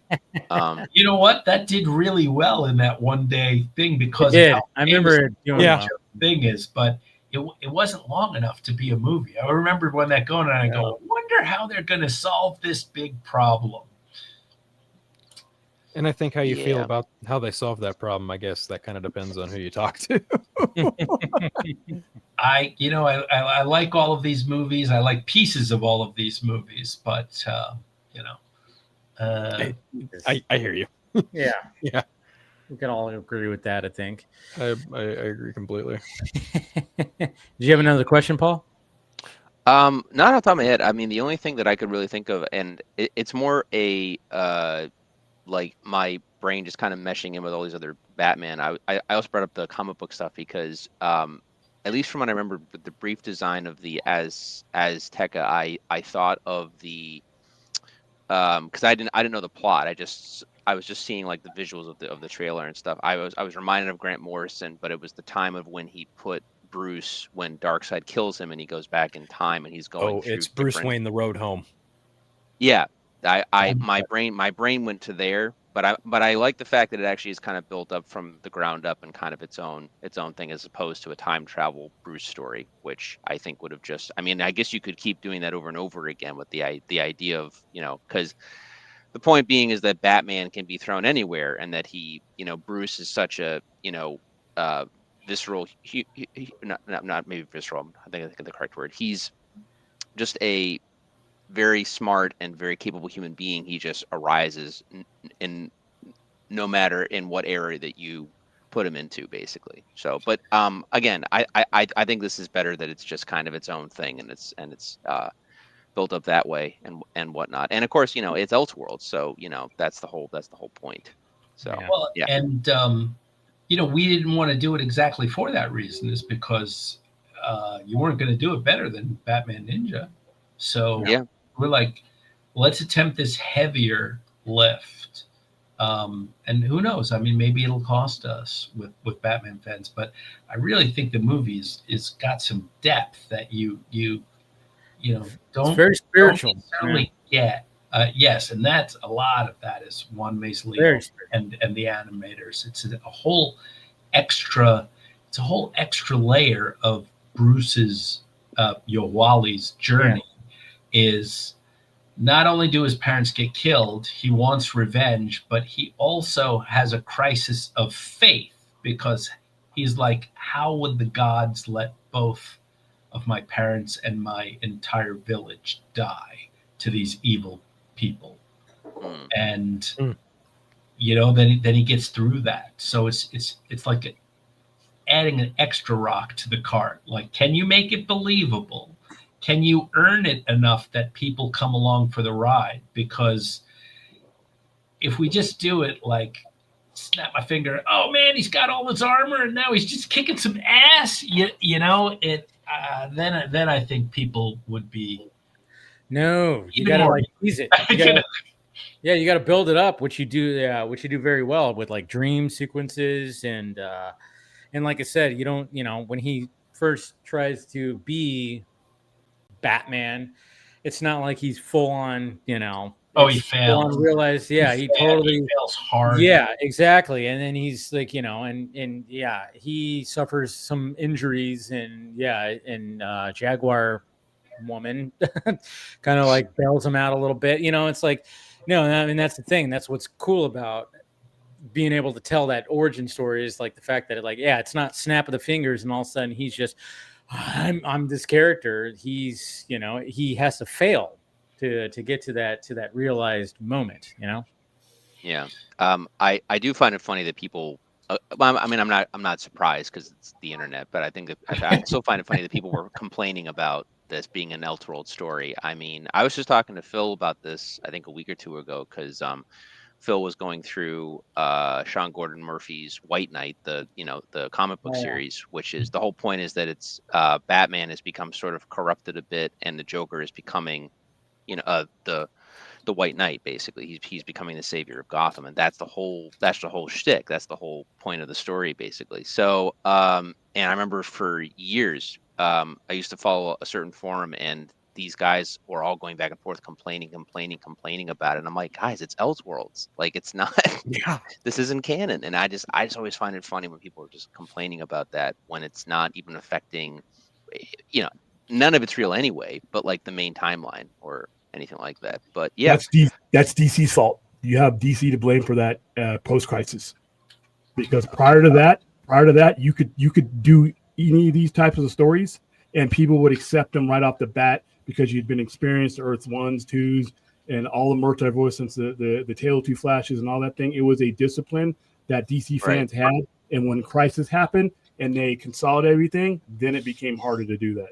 Now, hold on, because are you talking the original Crisis? Because there's been many crises since then, and I think even they've all sucked Crisis, for the most part. But I'm talking about the original mistake. The original mistake in 1985. No, see, it's really funny about Crisis. Crisis Fixed mistakes. Well, they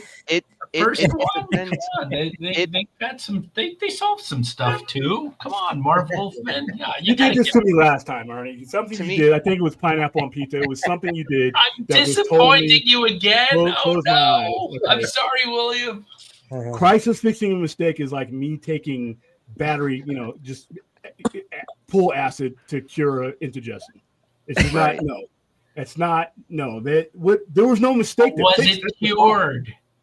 There was nothing. The way that I came into it as a fan, because now granted, I've been going back and reading more Golden and Silver Age stuff of DC, but I came into it where most of my knowledge has been basically post-Crisis anyway, from '86 onward, in terms of like what I know and like what I take into effect. Me personally, I don't have a problem with the original Crisis in terms of, like, I understand why it existed. They were just trying to kind of simplify things to a degree. Now, that being said, and I believe this no matter what, whether it's DC, Marvel, whatever, no matter what they say, no matter what they do, the multiverse to me is always in flux and always exists, no matter what. So, I mean, I also then read Infinite Crisis, which is kind of the coming back of all of those things and those different Earths and all that kind of stuff. But to me, unless they explicitly state, this is the main timeline, whatever I'm reading is going to be Elseworlds. It's always a different timeline, a different thing, a different story. To me, that's how these things all exist and how they keep going. And right now, if you guys don't know, or I'm talking more to the audience, you have the absolute and you have the ultimate universes with DC and Marvel. And of course, those are selling very well because, just like any good Elseworld stories, they're taking stuff that is known about the characters and doing a new take or doing a new thing. Same thing with like Batman, Aztec. They're building from the ground up, basically. But they're taking something familiar and giving it a new spin or doing something, special. And or they're afraid to do that. Hold on, real quick. Absolute is going to be ongoing. Ultimates is coming to an end. That is true, Phil. I forgot about that. Yes, I keep forgetting about it. I don't know why, and it bums me out because I think it's it's one of the best things Marvel's done in a long time because a lot of people are really not happy with. You think they would learn? Mainline Spider-Man. From the thing that I've learned more so is that DC's biggest villain is Warner Brothers, the company, and with Marvel, it's Marvel editorial in general. That's like that's a fair statement to say, I suppose. Yeah, I mean, in terms of why the comics do what they do with those companies, but yeah, Marvel editorial cannot get out of their own way. I don't even actually understand this because it's been my understanding, and again, I could be speaking out of my ass, but John Hickman was cooking very, very well with the main timeline X-Men books. Yep. People were loving it. They were invested. This is probably the most investment they had since maybe, I would argue, since maybe like the time of maybe Joss Whedon doing the X-Men. But in terms of of just people talking about the series rather than just a generic story. And then of course Marvel cut that short. But I think as a compromise, they gave him the Ultimate Universe, which he then, again, started cooking with Spider-Man, and Denson Camp has been doing the Ultimates, and there's on and on and on. Same style with how Absolute has been killing it with Batman, Wonder Woman, the Martian Manhunter series. But Scott, as far as I know, Scott Snyder has said they're going to keep doing these books for as long as they sell. And they're selling. They're selling really William, well. Now, William, tell me, are the Ultimates stuff, is that not selling, or is that selling? No, this is what I don't understand. I Ultimate Spider-Man, that's outselling the mainline title. These titles are doing well. Of course it is. And here's the thing. They didn't need to do this in 2015. I think Secret Wars was trash. I know a lot of people like it. I think the result of Secret Wars was the result of it, not the quality of it. Okay. The result of it. You're saying the Hickman Secret Wars event was more or less fine, but everything else the quality, just like Crisis, the quality of it is fine. I'm not knocking. The results of it were not. I didn't see the reason for getting rid and consolidating those universes and doing what they did, only to come back and figure out, okay, we shouldn't have done this. Now they're going to do it again. To be fair, if that is your thought process with DC, that has been their thought process probably since '86, because as we all know, there have been multiple crises. There have been multiple, New 52, Rebirth. Mm-hmm. Yeah. Okay. So here's the thing, though. DC, since 1986, you had Crisis. And then in the 39 to 40 years since then, they've been undoing Crisis. Because immediately after that, 4 years later, within 9 years, we had Zero Hour. And then you had Elseworlds. Elseworlds, technically, if the goal of Crisis was sound, and it wasn't, it was stupid. If it was sound, then I don't have Elseworlds, because it was only one universe. And it screwed Legion of Superheroes up, too. Because Keith Giffen came back to that book, and it was doing well. But because John Byrne he wanted full control of the character, and obviously you had Superboy being the inspiration, they mixed that up, did the whole 5 years later thing. It was all messed up. And then, like I said, look where we're at now. Infinite Crisis, all that is undoing and putting people in the timeline where they were supposed to be. And there was no reason. Readers aren't stupid. You don't need to explain the multiverse to any reader. If they can read, they get it. It's not scratch and sniff. You don't need to lead me to a leash to, okay, this one's here. No, fucking 12-year-old can figure that out. So that was unnecessary. And then 2015 with Secret Wars, you can say it's a great quality story because that person can only put that out. But the results of it, now here we are again. It's like once you give them the reboot tool, they can't resist using it. And it fucks up continuity. Continuity is cash.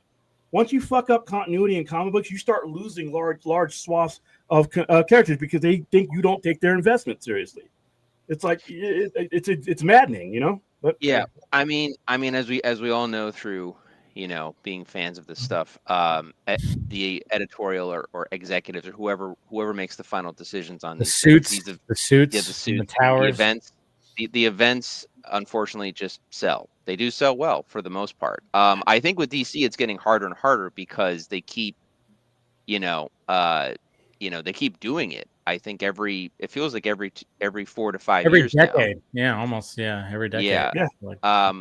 But I don't know anyone that was even that invested in what was it? Because they basically wanted Scott to essentially do Dark Crisis. He didn't do that. He did Metal or Dark Knight's Metal, and then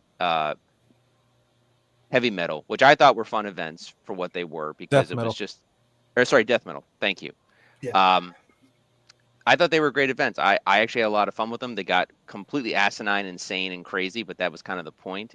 And they then were way better than Doomsday Clock, that's for sure.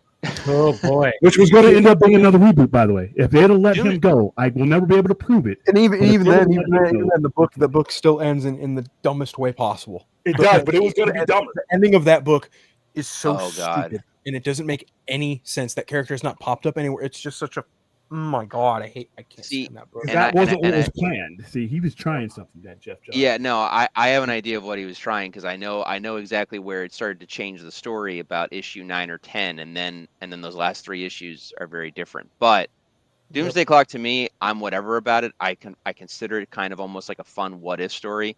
It's Flashpoint Beyond and everything else after. Like I was like, wow, this is just ass. Flashpoint Beyond is atrocious. When you showed me what was going on with that, I was like, oh my God. Yeah, wow. it was rough.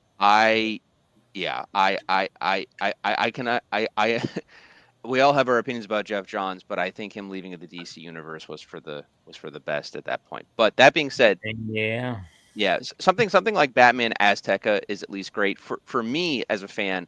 I'm so far behind on a lot of the animated stuff. I haven't even caught up on Harley Quinn. I did watch the Caped Crusader, which I thought was great. I'm of the idea, the way it feels for me, at least, at my age, it feels like nothing will happen for a second. I'll fall asleep, and then I wake up, and there's like 20 animated Batman projects that have come out, and I have to just try and figure out like what to catch up on. But Batman Azteca doesn't really surprise me, because I mean, Ernie, lucky for you, DC just loves almost. You can slap Batman on pretty much anything, and it'll survive. So that's the way I looked at it. But I like the idea. I like the story. I'm curious to check this out. It sounds like a lot of fun, and I'm a huge fan of Breaking Bad. So knowing that Tuco is in this makes me that much more excited. What a nice guy! What a nice guy. He was at Comic-Con. He was on the panels. No, was that's great. Yeah, that's awesome. On the panel there. Yeah, he was the exact opposite of any kind of Tuco-ness. Oh yeah, no, he always plays intense characters, right? But of course, he's the nicest guy in the world, probably, right? Thoughtful, and he said a couple things where he said something like so deep about the Joker's arc that I was like, like I did all that. Yeah, he's right. All of that we planned, but he got what we were trying to do. I didn't know if it came through at all, but from the read in the script, which Juan Maisleon and myself worked very hard on, along with a lot of notes from a lot of different cooks. But it's, they supported it. And I mean, well, we went through periods where it's like, now it's dormant. Oh, we think it might be dead, for like 6 months at a time, 2 6-month spans. We were like, I'm not hearing anything about it. They're not saying anything about it, because remember, it had a couple different dates when it was coming out. Yeah. And they might have, announced this at a big film festival called Pixelotl. I think that's in Mexico. And like in 2022 or 2023. And then that went by and that went by. And I'm like, is it going to come out? And then all of a sudden, bam, bam, bam, like a bunch of really cool stuff happened. And I've been on a few panels, at San Diego Comic-Con. So this thing had 2,000 people. The room was 2,000. It was packed. And at the end, we only played clips. It was only an hour-long panel. Didn't play the movie. We played like 3 clips. I think one was in Spanish. No, 2 were in Spanish. 1 was in English. And then at the end, they said, okay, now here's the English version of the trailer. The Spanish version of the trailer actually played ahead of Superman when it opened in Mexico, the latest Superman movie, right? So we knew it was kind of like going to do something in Mexico. But we played this English version of the trailer, and it got this standing ovation. Nice. Like, you know, like if you're in a sports stadium and all of a sudden someone picks sixes and just everybody's like, oh, yes. And the security people had to, you know, they weren't going after me. They were going after Juan, maybe Jay Hernandez and Horacio.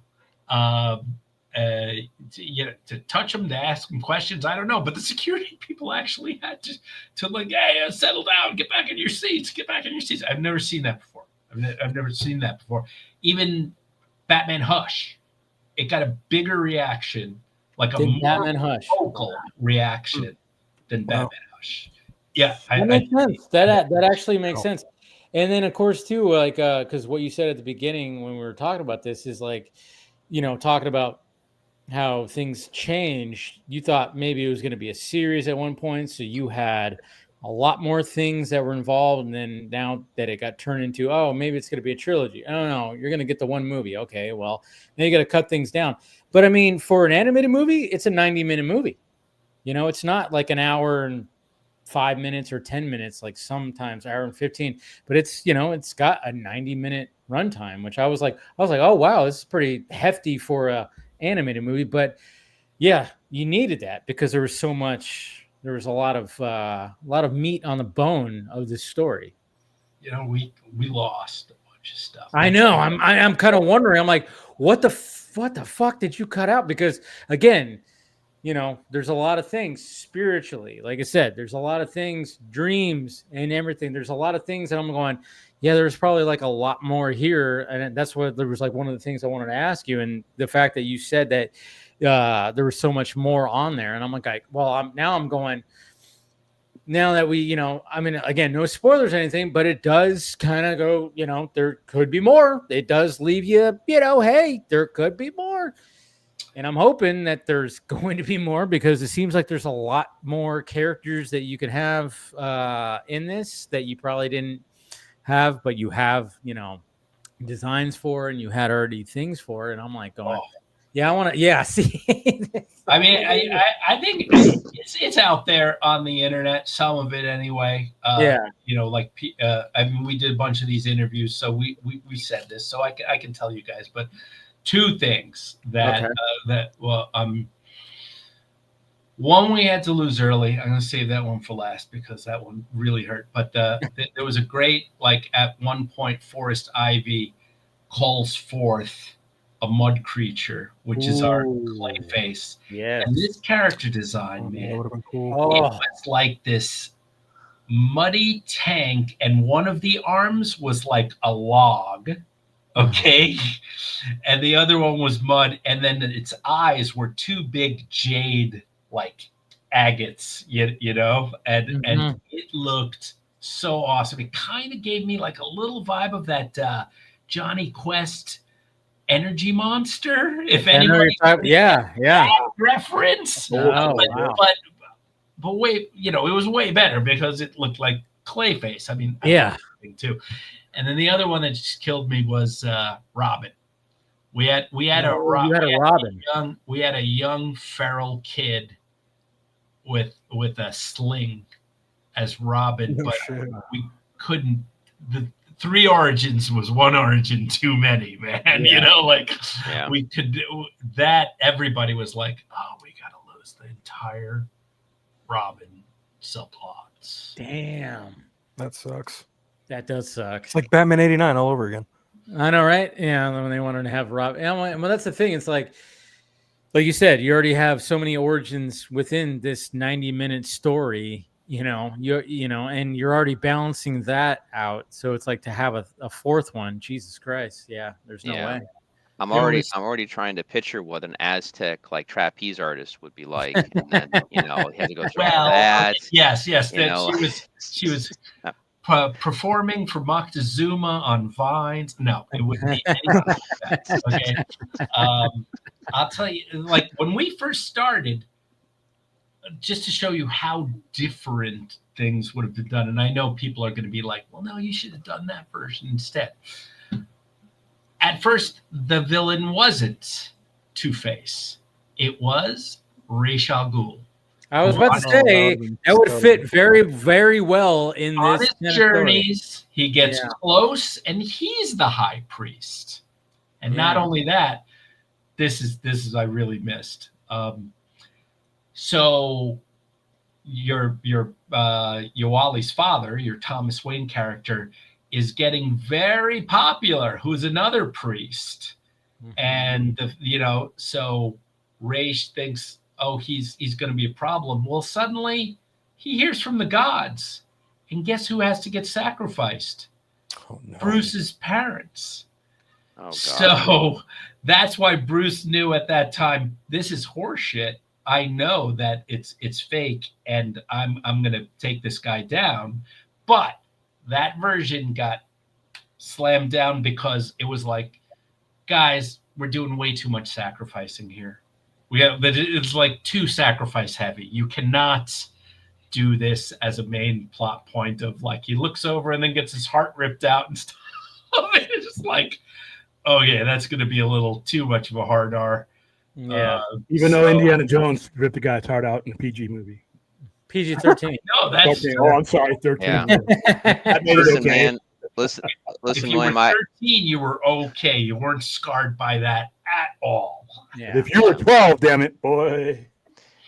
Yeah, the MPA cared less back in 1984. You guys had a little bit Leeway. a little more leverage. Yeah, leeway back then. And then Gremlins and Temple of Doom changed it up. So there you go. Oh, it was a scam. It was a scam so that your parents wouldn't keep the kids from going to see the Rat Pack, because Red Dawn, if that's the first 5 minutes of Red Dawn, it's R.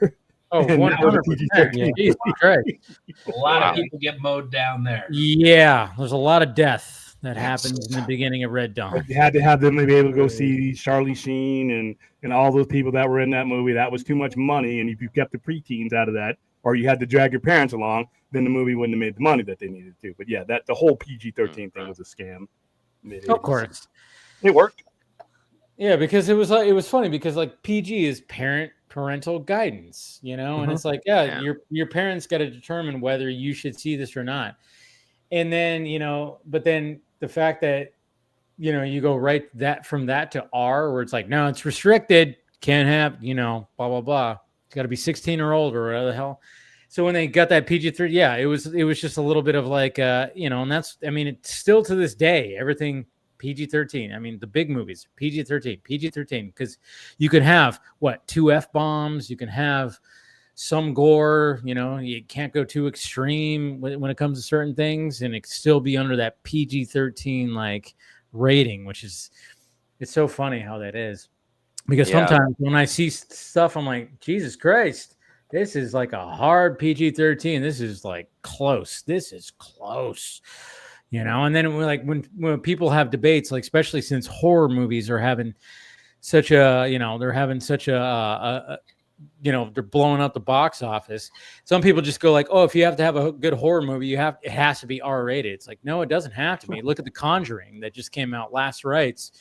That's PG. They've all been PG-13, but that rating helps where you can have a sink full of blood, just Yeah, but you cannot. That's implied. You can't do a slasher. If you come to me with a slasher that's anything less than an R, I'm gonna just send you to the Cartoon Network, because that's just flat. Yeah. You can't have a slasher. You can't have a slasher. You can't have a Friday the 13th or a fucking Elm Street movie that's going to be PG-13. But even though, and then of course, when you back in the early 2000s, and I still remember the day when I heard that it was PG-13, when they made that Alien versus Predator movie, when they brought Alien and Predator together and they put them in a PG-13 movie. I remember when I heard that on a TV commercial. This is before the internet. This is 2003 or 2004, and something like that. I remember I was trying to take a nap because I was going to go to work at my nice little job at KFC, being a fry cook. And I remember I was like, I'm going to take a nap on the chair. And I heard the trailer, or I heard the TV spot, and it said Alien vs. Predator, rated PG-13. I remember just my eyes like open. And I went, what? What? Yeah. Alien vs. Predator is PG-13? Are you kidding me? One of many things wrong with that movie. Growing up in the Dark Horse era, where that was something you wanted to see. After I saw those two movies, and Requiem is sewage. After I saw those two movies, that's what made me apprehensive to see the merging of these universes again. But I guess if it's done right, you should give it a chance. But AVP and AVP Requiem, or especially if you read the original text, because they had licenses to both of those IPs in 1989 and 1990, they put together an epic storyline. And when I saw what I got in AVP, I was like, wow, I don't want any more of this. Oh man. At the same time, they also did, I think, Die Hard 4.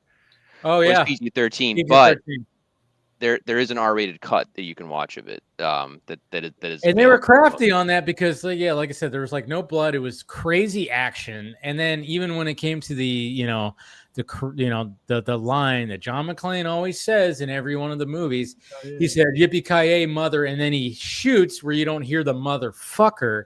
And it was like, oh, you got to be kidding me. That's how you're going to do that? You know what's so funny? I actually like that movie, but I don't watch it as a Die Hard movie. I just watch it as a Bruce Willis action movie, not a Die Hard movie. It's leagues better than Die Hard 5, which I just pretend doesn't exist. Don't even get me started with that one. Jeez. Yeah. That movie's a train wreck. That movie's a train wreck. A train wreck would have improved that movie, but could have been the plot for it. Yeah, but no. As far as Alien and Predator go, I can tell you that I liked Romulus. It's basically nostalgia based, but it's fun. It's kind of a know nothing movie after the second, third act kick in. But the Prey was fantastic. I watched the Killer of Killers thing as well, also by Dan Trachtenberg. I don't know what to make of Badlands, but it looks like at least interesting and engaging. The first 20 minutes of it were great. We saw the first 20 minutes of it at Comic-Con. Yeah, that's right. You did saw it at Comic-Con. Yeah. I can't wait to see the rest. So and I haven't finished Alien Earth, but I'm liking that quite a lot. So I figure if Disney's actually doing very good with both franchises. So if they want to do like an R-rated, I hope Badlands does very well because I think it'll give them incentive to make an R-rated Alien versus Predator, and we'll just pretend the other ones didn't happen, and that's just that. Well, I mean, they're already and it's because Dan Trachtenberg even said obviously when you watch the trailer, that Wayland and Yutani are in this world, and you got the synthetic Ellie Fanning. She's like the synthetic, so it's like, okay, they're already connecting the tissue. But then he said, but there's no xenomorphs in here. We're not going to do that yet. We just wanted to, say there's that in this world. I'm like, thank you. Don't go all automatically. This is a Predator story. This is about a young Predator that is trying to prove himself. And you just injected that there is Wayland and Yutani, and you got a synthetic in there, which I think is a pretty cool element, to be honest, because no xenomorph, no nothing, but hint at that, sure, but let's build up to it. And I love what Trachtenberg is doing. I thought Killer of Killers was fantastic. It was very, very good in terms, especially for an animated thing. But all that stuff was stuff that people have been talking about on movie forums for years, and they actually did it. I wanted it to be live action. That was really my only complaint. But as an animated piece, I can say that I really, really enjoyed it, and they did something really interesting. And then I don't want to give anything away, but it was so well received that they added an additional post credit. But I'll leave it at that. We already kind of they pretty much put that out there. Yeah, they did. It was all out there. You saw.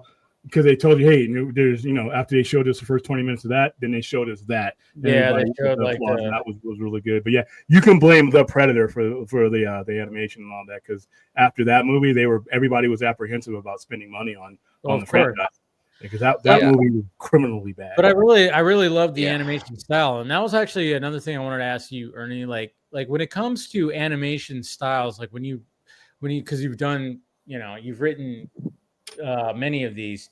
Like when it comes to like when you get like, okay, you get a studio that's like, all right, this studio is going to do the animation, and then you start seeing the designs. I mean, there's really like no choice. It's really just up to the studio, right? It's not up to like, I mean, I don't know. I never like, what am I trying to say here? I'm just kind of like, when the director or the writer is like trying to like, okay, this is what we're trying to do here. And then maybe you're already having concept art or whatever the hell. But when it comes to actually what the animation style is, it's not really, is it up to you guys or is it up to just the studio? I'm going to say everything I say from here on in might be talking out of my ass, but it's kind of educated talking out of my ass. The studio has the final say, but the director can come and say, "Oh, we want to do this one." Remember those Warner Bros. The direct-to-video films used to be in all different styles. Like here's a book and here's what. Got to be too pricey, right? They can use the backgrounds from some in others and save themselves some money. So then it's more the supervising animator and his character designer. So the Tuckerverse is what James Tucker, kind of his vision of it, and Phil Barassa was the character designer of all of those, basically. Maybe I'm not sure if Phil was there for every single one, but yeah, that was the style. That's how Batman looked, right? And then when Butch came on, then we got the Man of Tomorrow, started a different style, and he was influential in doing that, right? When you go to a different company, like with the Batman Ninja, that studio is called because we want to do it in this anime style, and you're going to do the superheroes. Now, Anima's style is very cartoony. It does mostly younger stuff.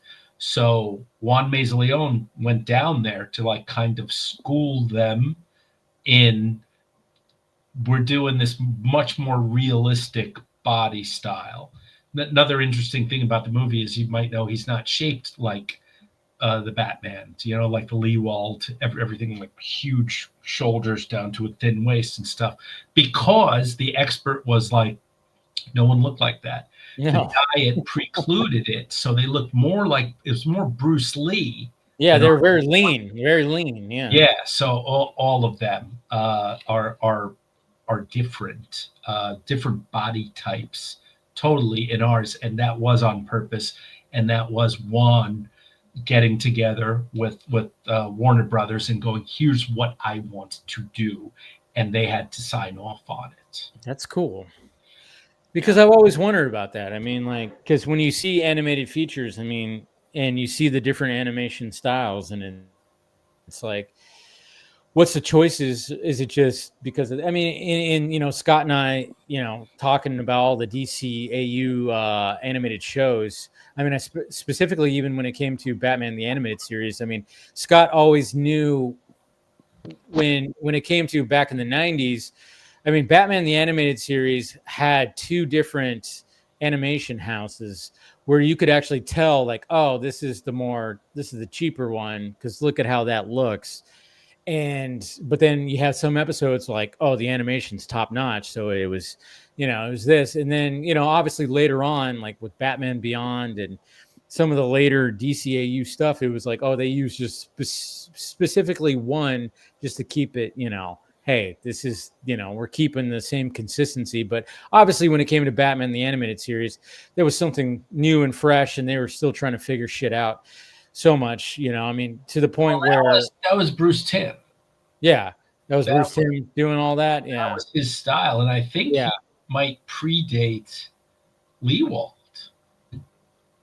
Someone's going to check that on me. But if Scott was here, I mean, maybe I'll run it by him. Yeah. So like Batman Beyond, I believe, is Glenn Murakami. Like he had long years stuff. So each one of the supervising animator, the showrunner, the head of everything, I'm in the writing section, and then the story editor for the show is the what do you call it? The directors are on that level ostensibly, but the supervising animator, he's the guy who calls the shots. And so, like Green Lantern, the animated series, it was Bruce Timm and his style, which was very much like a Batman-esque style. Except with the big shoulders and the small waist kind of thing. Yeah. First CG show. But the two directors were Rick Morales and Sam Liu. And so they, were the hands, but they also are artists in their own right. So sometimes things will look different. And it is a thing. They've got like A and B animation teams at some of these places that they send off to. It's really noticeable in The Amazing Spider-Man. I remember John Semper saying that like the A team is great. It's almost like feature animation. If you look at, there's a 2-part Daredevil. The first part is like, oh my God, this thing looks really good. And then like Team B or Team C got on the second part, and his D's looked like they were smeared on and stuff. Like it didn't look nearly as good.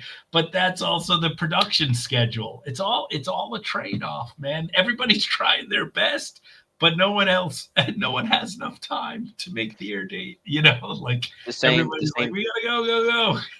The same thing ironically also happened to Batman. If I remember correctly, Robin's Reckoning was a 2-parter, and the first part I think was very well animated and pretty good. I think even won an Emmy, but then part 2 was like a different studio, and it wasn't as well crafted, basically, or something. I don't know if it's different studios or different teams within the same studio. Right. It was definitely the B team though. That was for sure. So, but because they like to keep things simple, and we didn't. That's another reason why we were late. Like this is the first in Aztec Batman. They Hello Anima couldn't handle it all, so there was this Peruvian studio, and then there was a Spanish studio, and the 3 of them were doing pieces. And another a Brazilian studio too was also in there, and so Warner Brothers they have the machine. They're like, we're going to give it to those guys after you guys do the key arts, and then they're going to do the in-between stuff, and it's going to come back, and we're going to do changes and and we'll have a movie at the end of 18 months. Everybody was doing it. It was their like first time for this type of thing. So I think there were some other delays, and things that hopefully the second time would be a lot faster and a lot,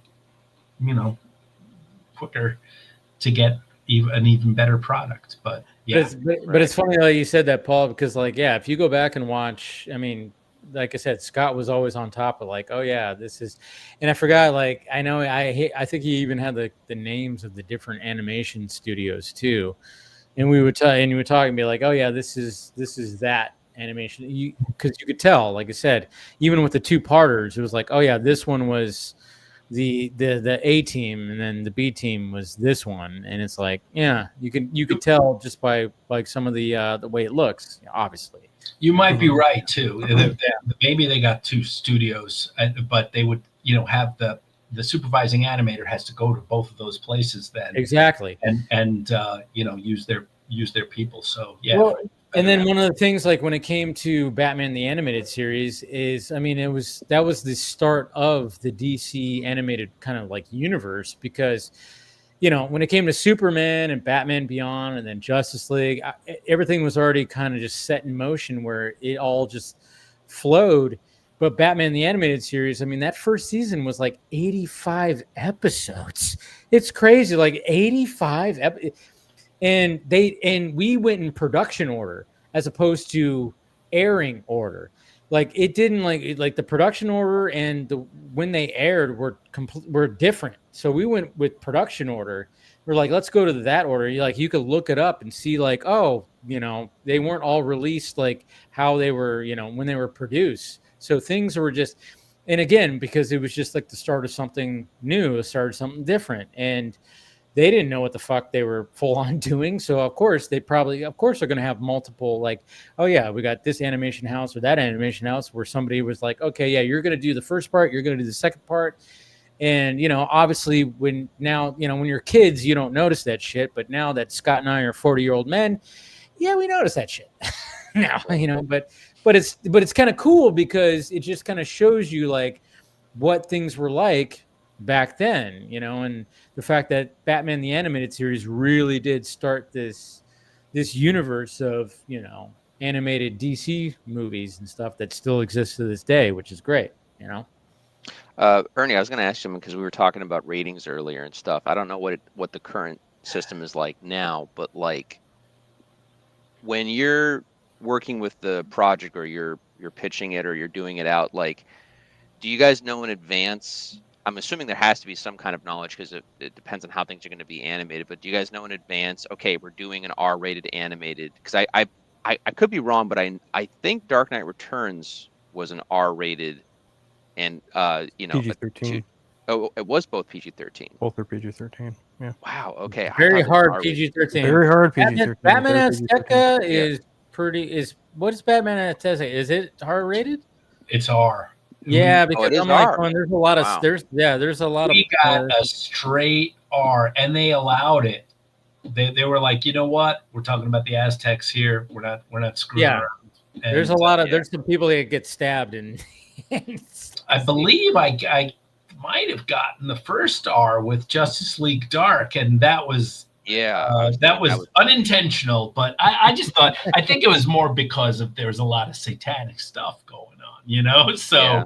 It was just like, it's not that violent. But Batman Azteca is pretty violent. Yeah. I remember the Batman Beyond movie. I don't think there was ever an R-rated version, but I do know that they had issues with Joker's death, and then for many years we had we'll call it the PG version, and then the hard R or the hard PG-13 version was released later, which is the only version I like to watch at this point. But I know. Does that still happen? Does that have issues where, like, maybe if you're making a PG-13, something might be a little bit too much, and they have to have you like scale it back or anything? Well, I'm out of it at that point. But they usually say no, this is PG-13, so you don't, you'll get. I believe it's one fuck. Maybe is it two? I think it's one. I think you get 2 fucks. You get 2 fucks depending on how live action. It might be different for anime. True, because it's very true. Very true. Whose childhoods but yeah, if you're on a show, obviously, and you're doing Bluey, I mean, you've got like a preschool show. Let's have one where his friend is lost to street violence. That one's probably, that pitch is just going to be killed at that point because everybody knows what's involved. They usually put in movies and then you get something. I mean, the famous story with South Park the movie, the first one, putting in more and more gross stuff and cursing, and then at a certain point the people just got tired and said, okay, fine, PG-13. Well, there was a story from either Trey or Max because they were asked about this too at some point. I think they were basically saying that when the censors first were coming back to them with notes, because I think they were more worried about it. And Paramount was more worried about it, like treading that NC-17 like line. So the censors would come back with notes, and Trey and Matt would make it worse. They were just like, all right. It's not the people to F with are those guys. Oh yeah. South Park just does not care. There is no sacred cow that they're not going to gore. That's so true. It's very, very true. I know. I remember. I think I saw an interview when they wanted to. Hey, we're going to introduce the Christmas poo, and Comedy Central. And everybody were like, "Are you fucking kidding me?" And they were like, "No," and they were like, "We're doing this," and then look what happened. They did it, and you could buy a T-shirt with a the Christmas poo on it. I forgot it was like Mr. You name. can Mr. buy Hanky you the can buy like Christmas a poo. stuffed animal Yeah. of Mr. Hanky. Yeah, you now. could buy. Yeah, there's merchandise where you can have that now, which is crazy. But yeah, at first they were like, "No, you can't have that. Are you kidding?" And then, but then they pushed for it, and look what happens. And it was funny too because like one of the things like I think we've talked about too on DC Fanimated was the fact that like when it comes to certain obviously when it comes to human beings you got to like make sure like no there's no death in like shows and everything, but when you got robots that look like humans, oh, you can do whatever you want. Oh, you have like aliens, yeah, you could show alien blood. It's not human blood. You could show alien blood. You could show a little bit of that. You could show you could show Batman or Superman just freaking obliterating robots and everything like that. That's the standards and practices were like, okay, that's fine. That's how you can get away with like some more violent things because it's not happening to a human being. And that's how they kind of like had to like tiptoe around certain things. And maybe that's why they would change certain things within the story to make it be like, well, it's a robot or it's an alien. So we're fine. We can show like blood from or oil from the when he punches him. Yeah. It's like you see something, but then of course when it came to Batman Mask of the Phantasm, what's really cool about that is like there is blood in that, because when it came to Batman the Animated Series, you couldn't show blood. That was totally standards and practices. But then when it came to Batman Mask of the Phantasm, I mean, you see blood from Batman like coming off, it's like running down his chin. He's punching those little planes, and like blood is like shooting out of his fists and everything, because they were able to do that because it was a movie. And then it was funny because then when the third season came out and it was the New Adventures of Batman and Robin, they actually were like, okay, we're okay with showing a little blood. And so you would actually see that. And we would always like joke about that. Hey, there's blood in this episode. It's like, because we didn't see that with the first two seasons of Batman, the Animated Series. And then even with Superman, the Animated Series. And then when it comes to Batman Beyond, they were okay with like, yeah, you can have a little blood, not too much, but if someone gets punched, you can have it running down, from the side of his lip. I would think in Superman the blood is actually very important because he's Superman. So exactly. If Superman is bleeding, then it shows that you have that other level. So I think that they probably use that as like a reason to be like, no, this is story based. There's this whole thing. What was it? Not Batman. I was gonna say too, like with robots and aliens, you could get away with so much.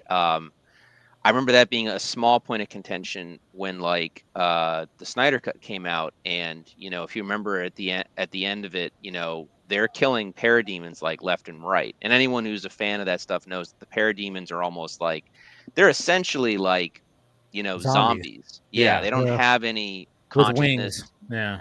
Right. And even in the Justice League Unlimited and stuff like that, the parademons are, I think they'd shown it too with Superman the Animated Series, but parademons are like coming to Earth, and like the Justice League is doing everything they can to like fight them and stuff. And I believe Batman kills one or two of them.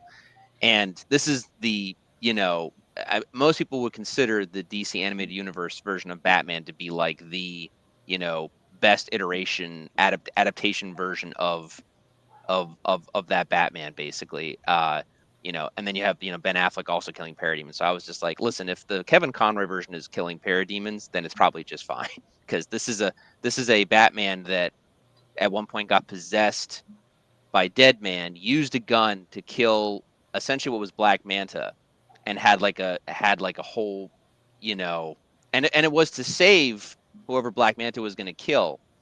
And Batman still had like this breakdown afterwards. So yeah, but no, I using the robots and using the aliens is definitely a thing that they can do.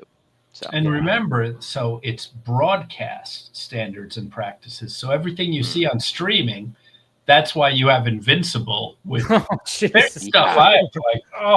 They make it known this is an adult show. Don't the subway car scene, or oh my god, Flash getting his head crushed, going, yeah. I'm like, God. Yeah. pretty intense with that. Which is what that's a lot of entrails, alien entrails, human entrails. God, people getting ripped apart. I'm like, oof, this is a tough watch. Yeah, it's very random too. You know, like some things, as you guys have already pointed out, some come PG-13, and you're like, I can't believe that was PG-13. Some come out R, and you're like, why is that R? Yeah, I've had that experience. I think even like the first time I saw like The Dark Knight. I mean, this was when I was like 20, but like I remember it being like, this feels like an R-rated movie, but it's not. It's like a hard PG-13, basically. But you have a fat guy exploding in that movie, and you see some of the explosion. I mean, well, he slams a fucking guy's head into a pencil. The pencil should have did it right there, and there's mass murder in that movie. But I mean, they shot that. So they shot that. I mean, the pencil scene was like shot so well where you don't see it going, like into it. Just, bam, ta-da, and then it's so quick because they shot it. There's not even any blood on the table. I don't. Nothing. Think. There's no blood. That's the thing. It's just like, as long as there's no blood. I mean, look at like when it came to Batman vs Superman, the theatrical cut, and then you see the ultimate cut, which is R-rated. The blood splatters are now there. Like when you see like Batman taking on guys, and he's launching a fucking crate into someone's head, and like you see a blood splatter. Like that was obviously CGI, but even at the same time, I'm going. The Ultimate Edition shouldn't have even been R-rated. I don't think. I didn't feel like it was. They could have made the R version or the Ultimate Edition, and they could have done the same edits that they did for the theatrical, and it still would have been hard PG-13 in my opinion. It's like I mean, there wasn't anything too. I mean, you saw, obviously in the opening scene where they're like, mass murdering everybody on that, that one spot, and then what do you get? Bruce Wayne taking a shower, so you see Ben Affleck's ass. That's not, you could pass that off in a PG-13. It's not like not like he turned around and he saw it wasn't Gone Girl. No, and then like the Snyder cut, I go back and forth on because Steppenwolf's like attacks are so brutal. Like he literally is like cutting through Amazons, like, and you're seeing blood, and you see the blood splatter, Right, I'm like, if they turn that down, it wouldn't have. But the thing is, he could have done the same thing. If there's no blood splatter, you could pass that off as PG-13. I think, I think and then, that could have easily probably been a hard PG-13 as well. If again, it's all about the blood splatter, and you tone that down. If you just have Steppenwolf just taking out Amazons without the blood splatter. You get away with it, but then obviously when it came to Zach and it was like, oh, if I'm getting the cut, we're having blood splatters all over the place. I'm not holding back. We're having F-bombs. I'm bringing that whole in. I'm and when Jared Leto improvised a line said about giving Batman a reach around, I'm keeping that in there. I don't give a fuck, kind of thing. So, and I love and I thought it was a bit extreme, but then I haven't finished all of it, but I saw part 1 of Rebel Moon. I finally saw the R-rated cut. That you could not. No way. No. Oh, dude! Imagine being in the movie theater and that freaking sex scene, that first sex scene in the first one. Jesus Christ! I was going, all right, Zach. This is really long. It's a very long sex scene. It's based on the Heavy Metal comics. So, I get it. I get it. So, but I was just kind of going, all right, this is going a little too long. And Sophia Botella, she's I don't mind seeing her naked, but this is going a little too long here, Zach. But I get it. He wanted to show that. I think the second sex scene is in the second one better because it was, with the story, and it didn't last. I think he was going for, it was like kind of an awkward sex scene. Because it was like it was like supposed to be kind of awkward, and I felt awkward in the movie theater. I'm sitting with a bunch of strangers going, this fucking thing is lasting way too long here, guys. Well, the women being stripped and branded, that was that was pretty rough too. But hey, but I mean, hey, we got a question right here, and thank you for the $5 super chat, Mr. Rational Skeptic. Oh, I didn't know this. one of the DC animated films are free on YouTube's film section if anyone is interested. Interesting. Which one is it? I wonder. I'm checking right now. Hold on, because I have YouTube Premium. Oh yeah, which one? Not which one. Which there's most of them. I think a bunch of them are in HBO Max. Yeah, they're all in. There's a lot on HBO Max, but I'm kind of wondering if now they're trying to be like, hey, let's put them out on YouTube. Take them back or something. Yeah, and they probably got ads. They probably got ads on them and shit. So well, under YouTube free. Now, granted, I have YouTube Premium, so I wouldn't get ads regardless. But under YouTube free, there's Son of Batman, Batman vs. Robin, Batman Bad Blood, Batman Hush, Wonder Woman Bloodlines, Batman and Mr. Freeze Sub-Zero, Batman Beyond movie, Mystery of the Batwoman, Batman and Harley Quinn, Justice League vs. Fatal 5, Batman vs. Dracula, Superman Brainiac Attacks, Teen Titans Tokyo, Trouble in Tokyo, The Doomsday, New Frontier, Gotham Knight, Wonder Woman 2009, First Flight, Green Lantern, Justice League. Yeah, so it's like a lot. They even have the Adam West Batman movies for free on here too, and Red Sun. What? Yeah, it's all here. I own a good majority of those in DVD. Oh wow, they even have the Lego ones. That's weird. See, that's the thing, but the thing is like there's going to be ads in between them, so they're making money off of them, which of course, that's. I mean, if they're already out and they're like, hey, let's try to get as much as we can. I guess that makes sense.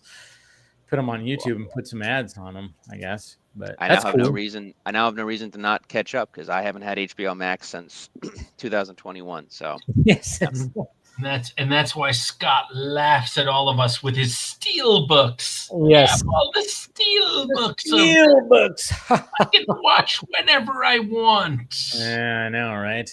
That's right. I know him, and that guy is always on top of every steel book, man, and I love that. Him and Ray.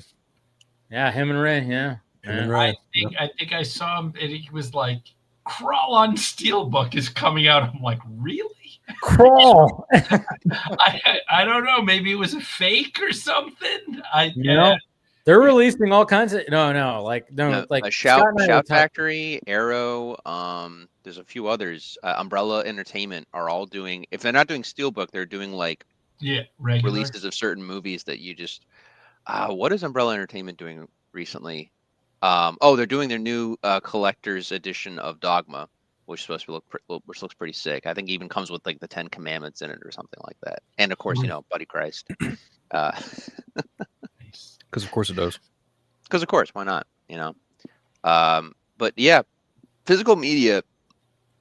It is making a big comeback in its own way. It's expensive, but it's there, especially if you want to get it. I think Criterion is coming back with like a full, they just released the Wes Anderson complete collection so far, and it comes in like a big case that looks like something out of a Wes Anderson movie because of course it does. Of course.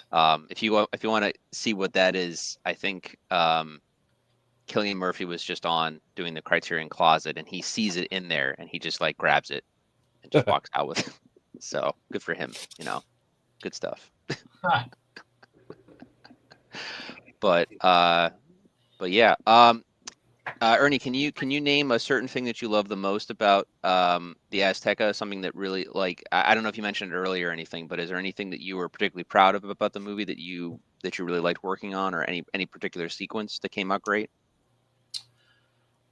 You knew that there was going to be a montage, and I was determined that this montage would be cool. And I think that Juan Mazleon, the director, they really knocked that out of the park. And I mean, as a writer, I love the quiet scenes early that they talk about faith between father and son, because those can, if they're bad, they're deadly, right? Then you don't have the audience on for the rest of the movie. But the big action guy in me, I really love the third act. It's kind of, if you saw Justice League Dark Apocalypse War, or I mean obviously Endgame, where everybody gets their moment. Yeah. We conscientiously tried to we need everybody to get their moment, and we don't skimp on the fights, which was another thing. It's we can't have Aztec Batman do karate.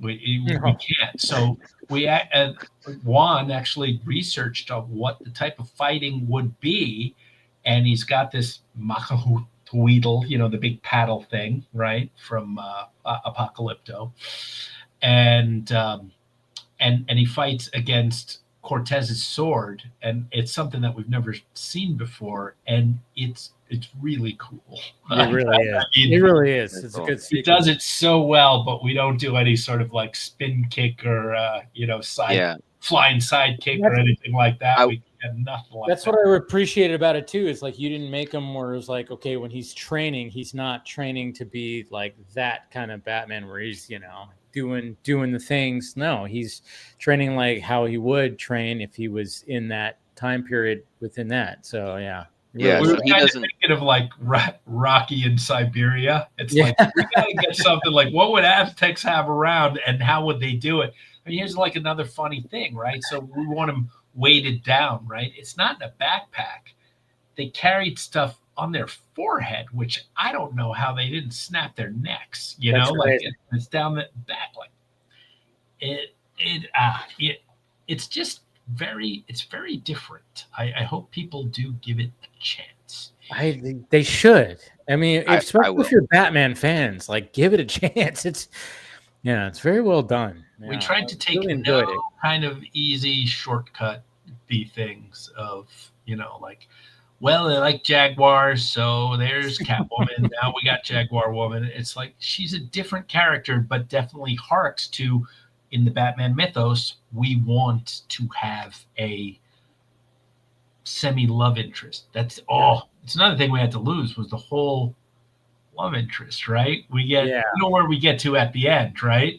So if there is a movie number 2, I'm gonna love exploring that. Yeah, because you don't emphasize it. You could see like because like the scene where where she actually sees him for the first time, you can actually see that she's kind of like, who's this guy kind of thing. There's already, you established it. You already like you established the foundation of it, and especially like you said at the end, you definitely do. And then I'm going, oh yeah, if there's more to it, there's going to be a love story. Definitely, you already set the foundation for it. Oh, you know what? I am gonna have to take my leave. But did you watch all the way to the very end? Is there a post credit? Oh wait, yes, there is. Yes, there is. Yes, I did. Yes. So yes. It's not. I kept it on. Yes. Yes. Do you think you know what? You know what's funny? Ernie? I guessed it. We're not going to say it, but I went. Oh, okay, so all right.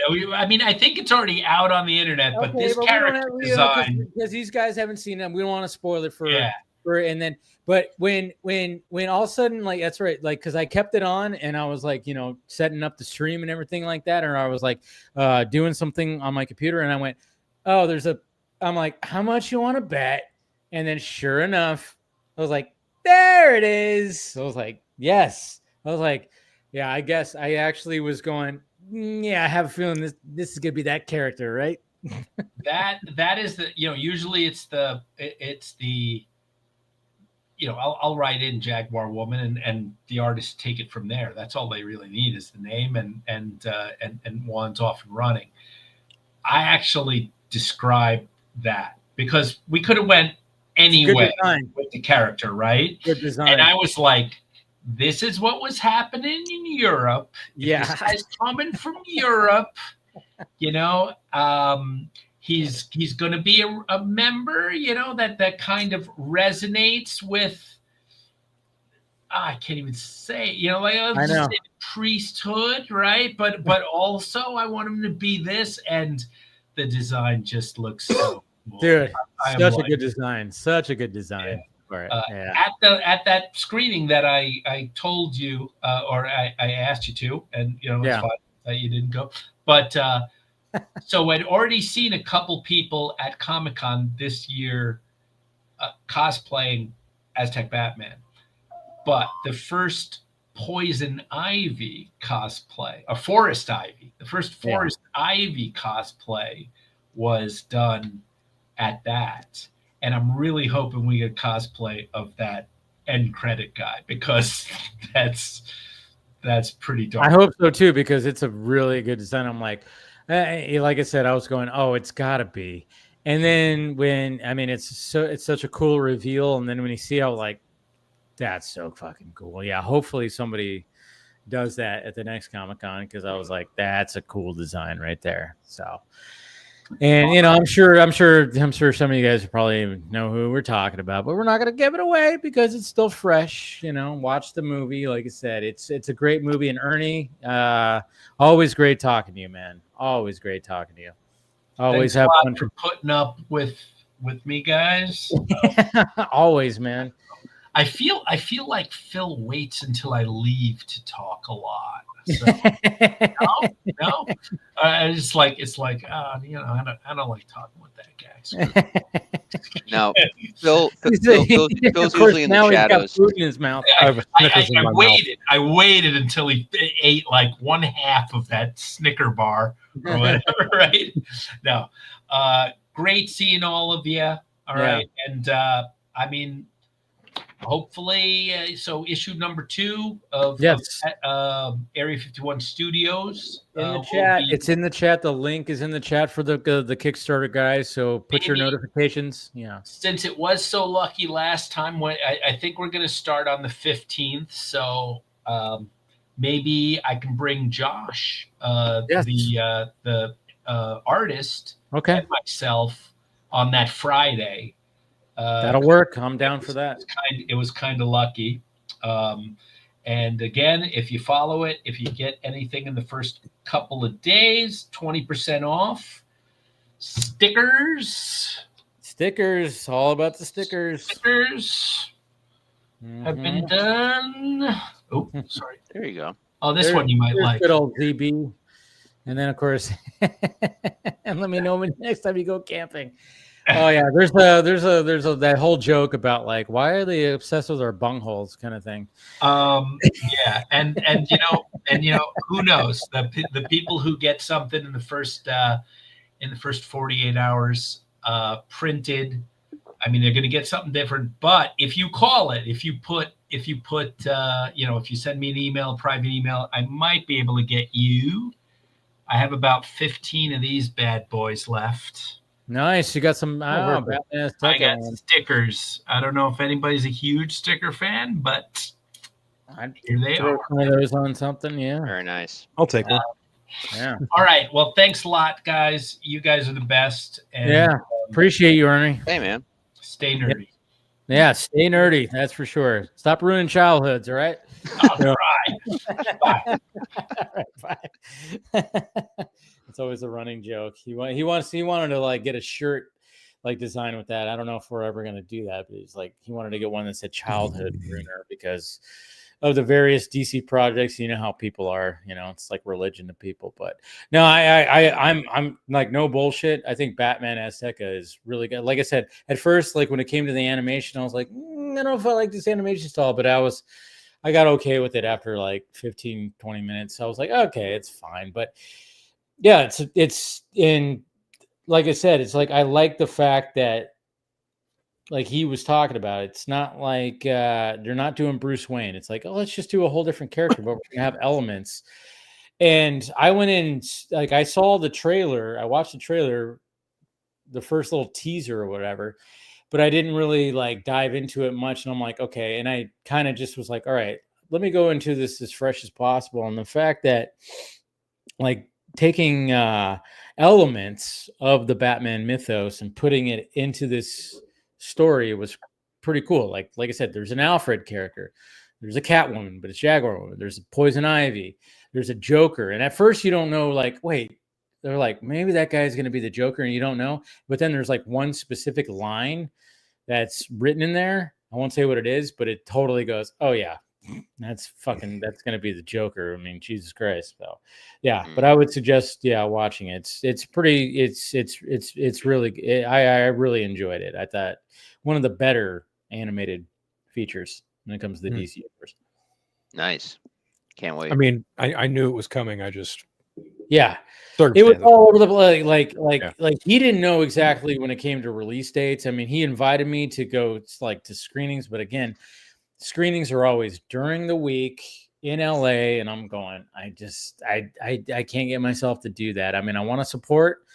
That's why, like, when it came out, I bought it. I was like, I'm buying the thing, and I have it now. But I was like, I just don't want to fucking drive 2 hours to fucking LA, fight in traffic, to go watch this on a weekday and then drive back. I mean, obviously the drive back's always better, but it's still like an hour back. So you're talking about 3 hours plus of driving, and during the week when I have work and handling all this stuff. And I'm just like, it's just such a pain. So, I mean, so I didn't get a chance to do that, but I was like, no, I'm going to buy it, support it. And I was pleasantly surprised because, like, I wasn't sure. I was like, all right, what's this going to be like? Is it going to be, being a Batman fan? But I was pleasantly surprised. And you could tell, like, they did a lot of research and a lot of, that there was a lot that went into it. And one of the things that he said at the beginning was the fact that they thought it was going to be like a series at first. So there was a lot more, and they had to cut so much down. I'm like, I could see it because it just seems like the story was very fleshed out when it came to telling this story. And you could tell that there was probably way more to it. And I hope there's more, because it definitely, like I said, even because there is a mid-credit scene where another character shows up and you go, oh yeah, there should be more. And even the ending of it too. So yeah, I'm curious to get your guys' opinion when you guys watch it. See what you guys think. I did watch a DC related thing recently. ADC? Well, yeah. So I backed the Kingdom Come documentary. Oh, that's what it was. Yes. Yeah. Okay. You're talking about Alex. Yeah, so you know, man. Yeah, it's you. Wondering if you guys Yeah. still doing the So- post? Anyways, go ahead. So I got an advanced copy, I guess. I don't know if it's widely available yet or anything, but yeah, I haven't posted about it yet for the most part, like in terms of the other stuff I got. But no, I liked it a lot. It was pretty good. I recommend, if you do get it on physical, to check out the full interviews, because he makes them widely available afterwards. You can just watch the full interviews and, like, talking to Alex specifically to just, at his desk while he's, doing his work as he usually does and whatnot. But overall, it was very insightful. It was very nice. And somehow, cool. I don't know how this happened, but the director and I follow each other on Instagram. So I messaged him the other night after watching it. And then he told me that you can apparently review it on Letterboxd, which I didn't know. So I did that, and and posted that, and tagged him, and then he like reposted that on his story. So I was like, all right, that's pretty cool. So yeah, but maybe we can get him on here, and maybe we can, like, talk to him for a bit. I Try. ask, Yeah, I don't know. Well, if he wants to. I don't know if he's like one of those, but yeah, if he wants to, like, money. Yeah, that could be cool. He did some other stuff. I think there's another documentary he did called, like, Bad Animal. But I haven't seen that yet or anything. But yeah, if you guys get a chance, if it's available digitally, or if you're able to watch it, I'd say give it a watch. It's pretty good. I like a good doc. I mean, yeah. No matter what it is, I like a good doc. I mean, there's something about a doc that, even if it could be about somebody you don't like, you just go, it's a pretty good doc, Well, if it's a Kim Burns one, like the one on country music, which I'm not a country music fan, but he did a 3-day one on country music that was really, dude. I watched that docuseries on the fucking American Gladiators, and that was a good docuseries. I mean, Jesus Christ. The last documentary that I really watched and was invested in was the one about it was the ESPN documentary about the Chicago Bulls and the Michael Jordan doc. That was yes, that one. It was fantastic though. It was like 10 episodes, and I was invested the entire way. And I was me what an asshole he really is, though. But hey, he's an asshole, but they're all assholes. Come on. But he had an image of this, and like I said, now he doesn't really hold it back. That documentary, I'm like, this guy.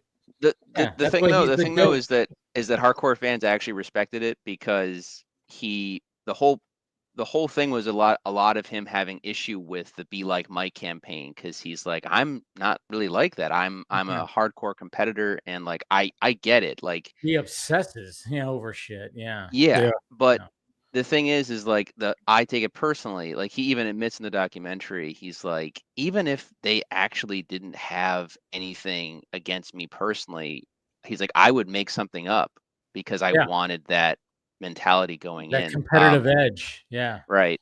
One of my favorite basketball players of all time is Larry Bird, and you can talk to Jordan or Magic Johnson, and they'll tell you like Larry Bird would just bring it no matter what. Like that was just. He would talk And then, so much shit too. Yeah.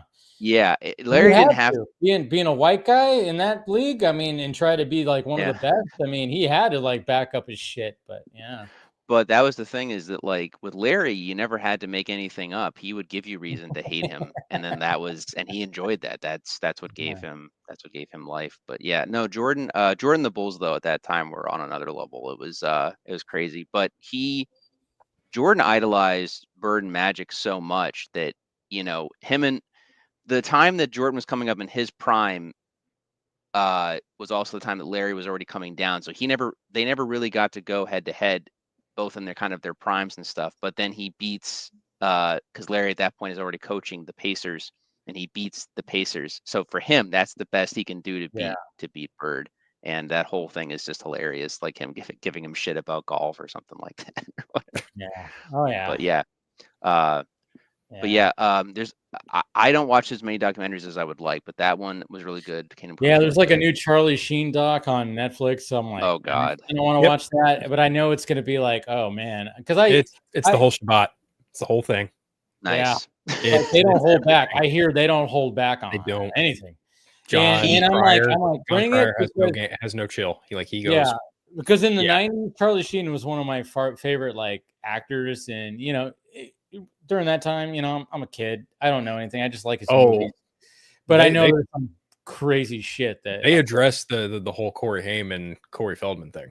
Oh, I saw the clip of that where he said like, "Fuck, what do you?" He flat out said Corey Feldman's full of shit. He's like, I did not do that. Which I can believe, because that guy, I don't know about that guy. I mean, there's a lot of things I could believe that Charlie Sheen did. Yeah, that I was like, yeah, like why that? Like, right? Why would that There's no prior history. That he has chill kids. Like that was the one thing I was like, there's something that doesn't pass the fucking smell test. And then you look at Corey Feldman in some of his interviews, and you're going, yeah, I get it. Like, and it sucks because at the same time, Corey Feldman went through some shit, so he's fucked up from that. But then I'm kind of going like, all right.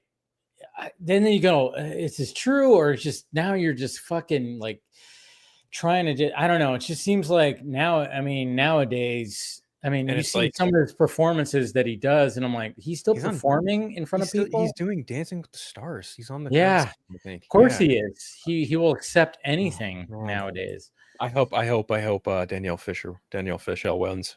Yeah, Topanga. Yeah, I was saying Topanga. Yeah. Okay. That's cool. I didn't know she was on it too. She's on it this season. Yeah. Definitely her. Rooting for her because that was everybody's crush in the 90s. I was my crush in the 90s. Good old Topanga, and now she looks exactly the same as she does now. And I'm like, yeah. Now she's the mom on the Disney Channel. When she was.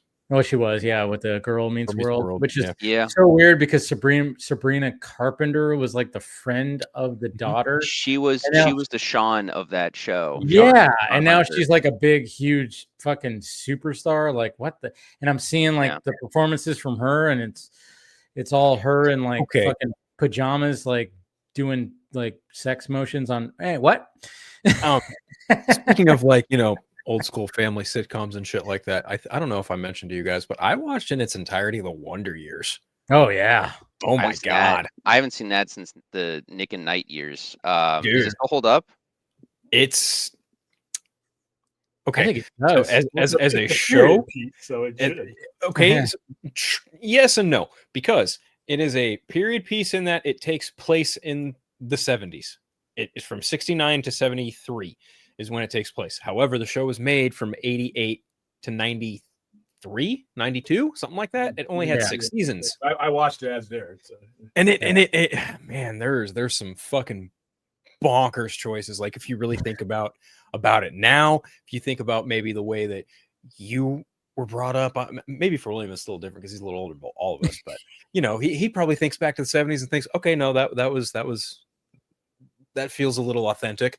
And then there are like moments like, oh, okay, this is why people really love the show. Like, for instance, there's one episode that won like an Emmy or something because of the way they depicted the relationship over the course of a few episodes between Kevin and his math teacher, whom God. Yeah, because in this episode that gets She was so hot. No, his math teacher was a dude, so good job on that. Wait, I was thinking another teacher. Wait, there's another. Okay, I'm totally like thinking 7th or 8th grade English teacher. I think he had the hots for, and then she ends up getting married and pregnant. Oh, yeah, was that one? But maybe his, yeah, his I think his freshman year math teacher, Mr. Collins, he has like a very like contentious, like rival-ish relationship, but it's all to like make Kevin a better kid at math. But there's an episode that got them an episode because by the end of it, Kevin is like really studying hard to get this test right and pass for Mr. Collins, and Mr. Collins is like trying to get him there, but at the crux of the episode happens, and Collins is like Kevin's like, Mr. Collins, I really need your help to like get this test done. And Mr. Collins like, not today, Kevin. And so the test happens, and Kevin comes up and takes the test and completely fucks this test off. Like, he writes the dumbest fucking answers, whatever, waits for everything to be done. Bell rings. Everyone passes their test forward, and he goes last and hands Mr. Collins his paper, and he just walks away. And Mr. Collins is like, Kevin, and like tries to go after him. Meanwhile, like, you see Mr. Collins is like visibly in pain, right? So it shifts over the weekend. Monday comes, and he goes back to class, and he goes back in Mr. Collins' math class. Mr. Collins is fucking there, and he's like, fuck's Mr. Collins? He goes to the principal's office. He's like, where's Mr. Collins? Oh, I'm afraid Mr. Collins won't be in today. He passed away late last night. Yes, that's right. Yes. Jesus. So Kevin then retook the entire test in wake of like the fact that his math teacher passing away, gets an A on the test. Yeah. So that's I remember that episode. I think the other teacher episode was like a substitute teacher, which that was like a common trope when it came to like those shows where it was like, oh, the sexy substitute teacher. I will say though, Kevin Arnold and Winnie Cooper are some of the most awful people to each other I have ever seen on screen. Oh my god! I forgot that. Oh god! I know it was a will they won't they type of thing. It's so much like will they won't they, and then in the last episode they like let you to believe that they lose their virginity to each other, but then in like a VO like epilogue, Kevin states like, yeah, I waited at the airport for Winnie after 10 years with my wife and 8-year-old kid, and I'm just like, what? Yeah, I don't know. Yeah, I remember reading about that because I never saw the ending and stuff. What's funnier is that the narrator is Daniel Marv. And from Home Alone. Well, you know what's crazy about what's crazier about that? They're in a movie together. You ever watched Little Monsters? Yes, he's like Daniel Stern is his dad, and Ben Savage plays his little brother. His little brother, in Boy Meets World. Yes, it's all connected. Yeah, I know. It was always crazy, right? But it was funny because I mean that's what's always fun. It's funny because I accepted Wonder Years, because, it's like you had the voiceover of Daniel Stern. It's like, oh, yeah, maybe that's what he'll sound like as an older man. What I could not accept was How I Met Your Mother. And I was like, because that guy was like in his late 20s, early 30s. And I'm going, when is this guy going to ever sound like Bob Saget? Like, I couldn't accept it. I could accept Fred Savage because he was a teenager. He was a kid into a teenager. I could accept him. Oh yeah. Maybe 20 years later, he could sound like Daniel Stern. But then when they did that same concept, when it came to How I Met Your Mother, and when it came to a 20-something-year-old, it's like his voice is never going to change. He doesn't sound like Bob Saget. I can't accept. That's one of the reasons I still watch the episodes. It's a funny show. There was stuff, but anytime the voiceover thing happened, I'm like, why is Bob Saget voicing? They don't sound alike. That was like a miscast, big time. Yeah, I couldn't accept that. I've never really watched that show. I've seen segments and stuff, but anytime I actually know what it's like they could have just cut out the kids in the narration, and it would have just been fine. It would have just been another version of Friends, basically. Except like it's a more modern take. What was I going to say? There was with Wonder Years. I don't think I mean, looking back, I can't think of an episode that I like really remember, except for one, like all the way through, because it's been so many years since I've seen it, and it was, I think it was a Christmas episode, because the whole point was that like they had a gym teacher who was like an asshole. Yes. And no one liked him. I remember and that. Kevin catches him being Santa at the mall. Yes. Yeah, I remember that episode. Yeah. And what was really weird about why I remember it is because I don't remember if he accidentally leaks it or somehow it gets out, but the other kids find out about it and they want to go give him shit or something. They want to give him a hard time, the teacher. And they all like start to come down or something like that, and they see him, and the teacher sees them and they see him, but he's in the Santa gear. And I don't know, it's funny, like they all basically realized like them shitting on Santa Claus, because there's also like little kids around too. They're just like, yeah, let's not do that or something. Like they have a conscience. I remember that episode. Yeah. Remember when there was a rumor that the guy who played Paul was Marilyn Manson? Yes, I remember that. And I hated everybody was trying to figure out who is Marilyn Manson. And they said like, oh, he played Paul in fucking Wonder Years. And I think they even said he played like the brother in like Mr. Belvedere or something like that too. Like they were trying to tie like Marilyn Manson to like sitcom, stars or something like that. It was so weird. But I remember like Paul was like the big one. They were like, it's Paul. He was Paul. And I was like, no, he's not, because he kind of looked like him. I don't know. But it was like, no, he's not. But then it was like, I think even like the actor came out in like an interview. It was like, no, I'm not Marilyn Manson, guys. Those are the kind of people I won money from in the 90s that thought Blair Witch Project was real. Oh, yeah. I remember when that happened. Yeah, now look at CNN with the Blair Witch let them out to do this interview, and now they get to go back in the corner. I mean, oh man, I'm not a fan of that movie. I hate that movie. I'm not a fan of found footage movies, so I hate all found I like found footage. Yeah, I like Chronicle. I don't like Blair Witch. Yeah, Chronicle. I like what was the Matt Reeves one? Cloverfield. Cloverfield, yeah. Cloverfield. Yeah. That's the one that sealed the deal for me, because at Transformers 2007, the very first movie, they give you that trailer with the statue, and they had nothing, no description, no nothing. Yeah, nothing. And then they built, that was probably one of the best marketing campaigns. Fucking A, it was. Bullshit. For 93 minutes of okay. 6 minutes of monster and some of the dumbest people. Oh yeah. I was rooting for those people to die just because they were that stupid.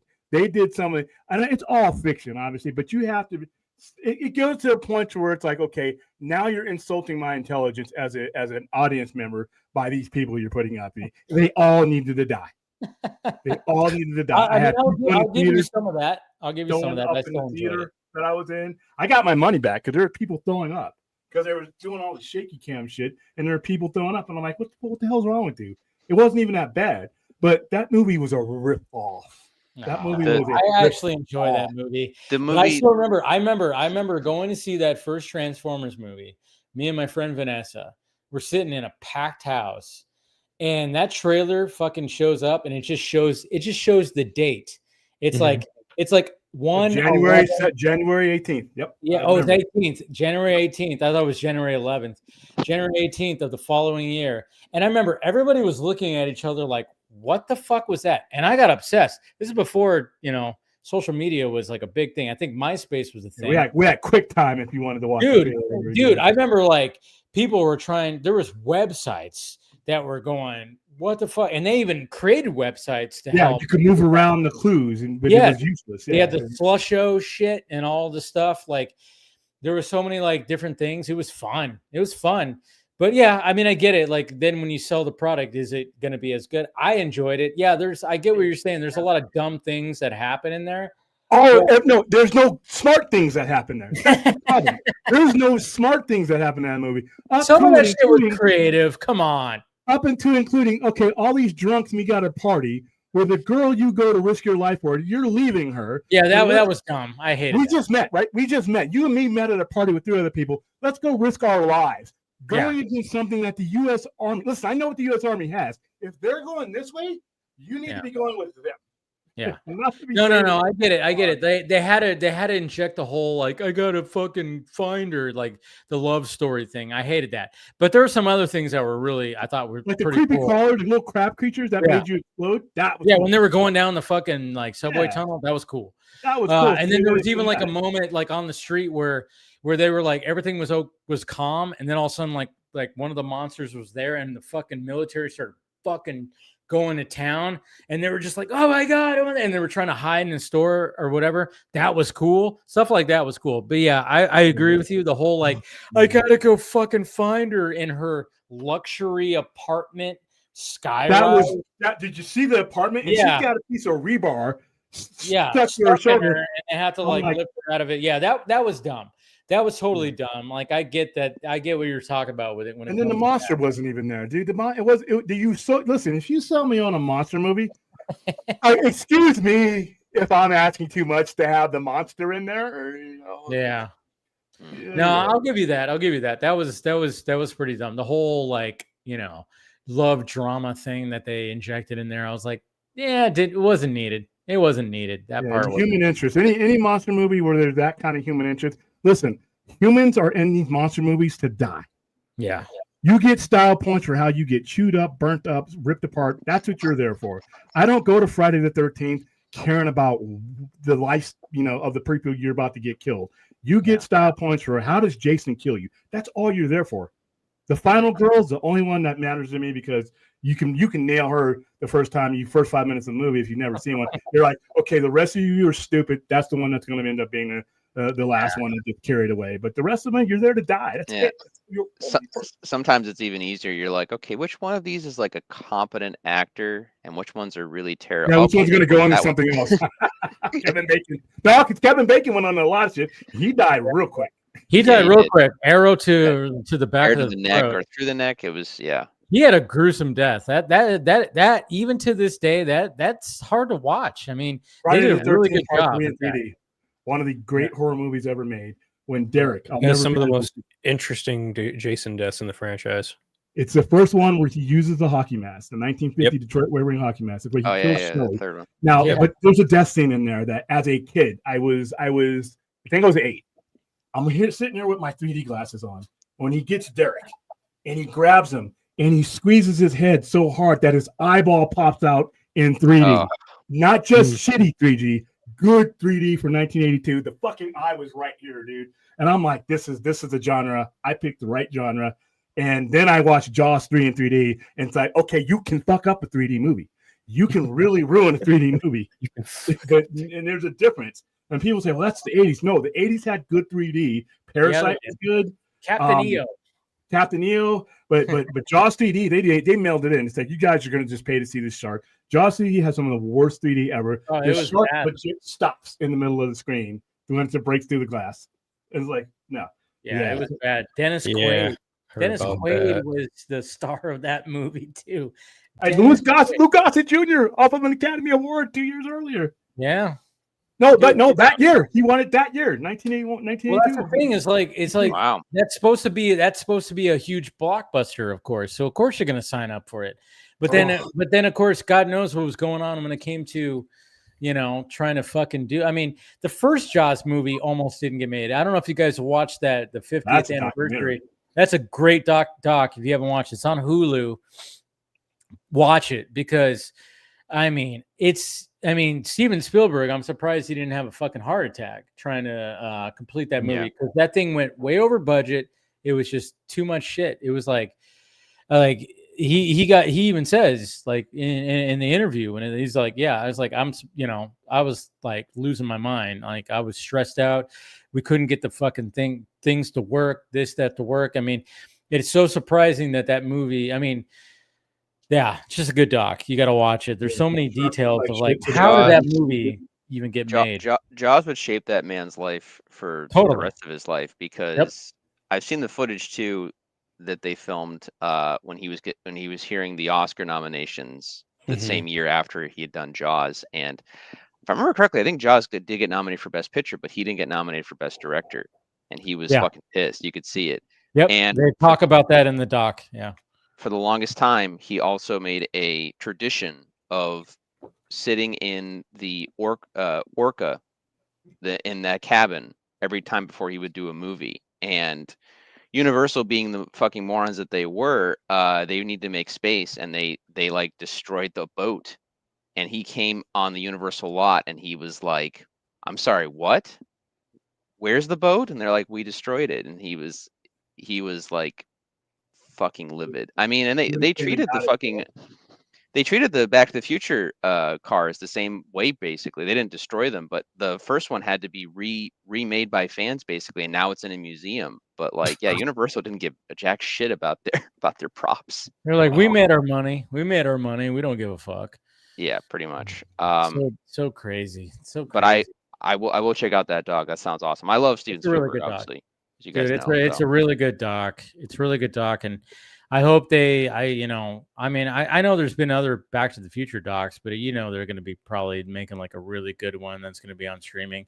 Obviously, we got the 40th anniversary of Back to the Future coming out, which I can't wait to see. I want to see that in IMAX. I saw the 30th anniversary in a movie theater, and I'm like, I want to see the 40th now in IMAX because they actually have it for IMAX. I'm like, I gotta go. 40 years since I saw that movie in the theater. 40 years. Saw that opening night. Yeah. See, I was. How was it opening night? Was it packed theater? Yeah, all the theaters in any movie you went to, though. Back in those days, we didn't have shit. Yeah, there were lines around the So we're going to see Michael from Family Ties, basically what it was, because we're not knowing what Back to the Future is going to be, and the most recognizable thing in there was him, and then the Klingon from Star Trek 3, which is Christopher Lloyd. So it was just that was what sold the movie at the time, and then Huey Lewis, because in that song. So yeah, every movie that, even the crappy movies in 1984, 1985, they had packed houses. Canon movies, packed houses. We didn't have anything to do. So that was one of the ones that was one of the first time you saw just the average person go back a second and third time. Yeah, a lot of times you would see the movie, and that was it. Yeah, that was. I mean, Jaws, Star Wars, Indiana Jones, Back to the Future. They created the blockbuster where it's like, yeah, that's when you. What's so funny is like on when I'm scrolling through my feeds and stuff like that, there's like a podcast, and it's so funny because they've been talking about the Back to the Future trilogy, and they keep on emphasizing like Doc Brown in 1955. If you were to just show the story from his perspective, you're going, how did this guy not lose his fucking mind? Yeah. If you think about it, if you think about the whole trilogy, in 1955, he bumps his head on the toilet seat or the toilet, whatever the hell. He hits it when he's trying to hang a clock, and he falls. Yeah. And then he creates he comes up with the schematics of the flux capacitor. A kid comes back and shows him, hey, you've made a time machine. I'm from 30 years in the future. And then he has to he gets all this information, has to figure out how to send the kid back, and then successfully does it. But then all of a sudden, the kid comes running down the street in a leather jacket and goes, yeah, you did that, but now I'm back again. And then he goes, I have a letter from you from 1885 where you got sent back, and then we dig up the time machine that you invented to send me back to 1885. And then he literally sees his own tombstone.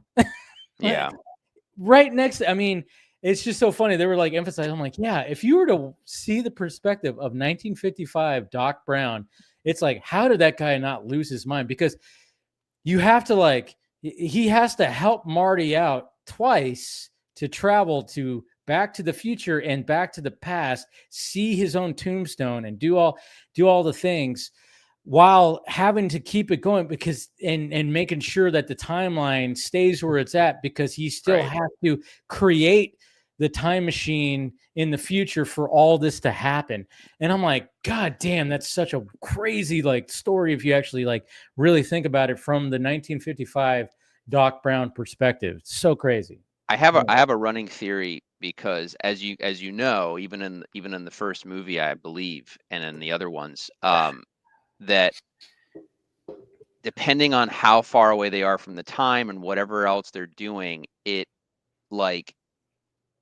there's the fixing timeline, basically, Because if you think about it logically, Doc would have gone insane. Things might have gone off differently if Doc knew his future. And I fuck up here, I'm going to go back to 1885. But because it's all happening concurrently and we're watching it concurrently, the characters are also experiencing it concurrently. So it takes time for time to catch up.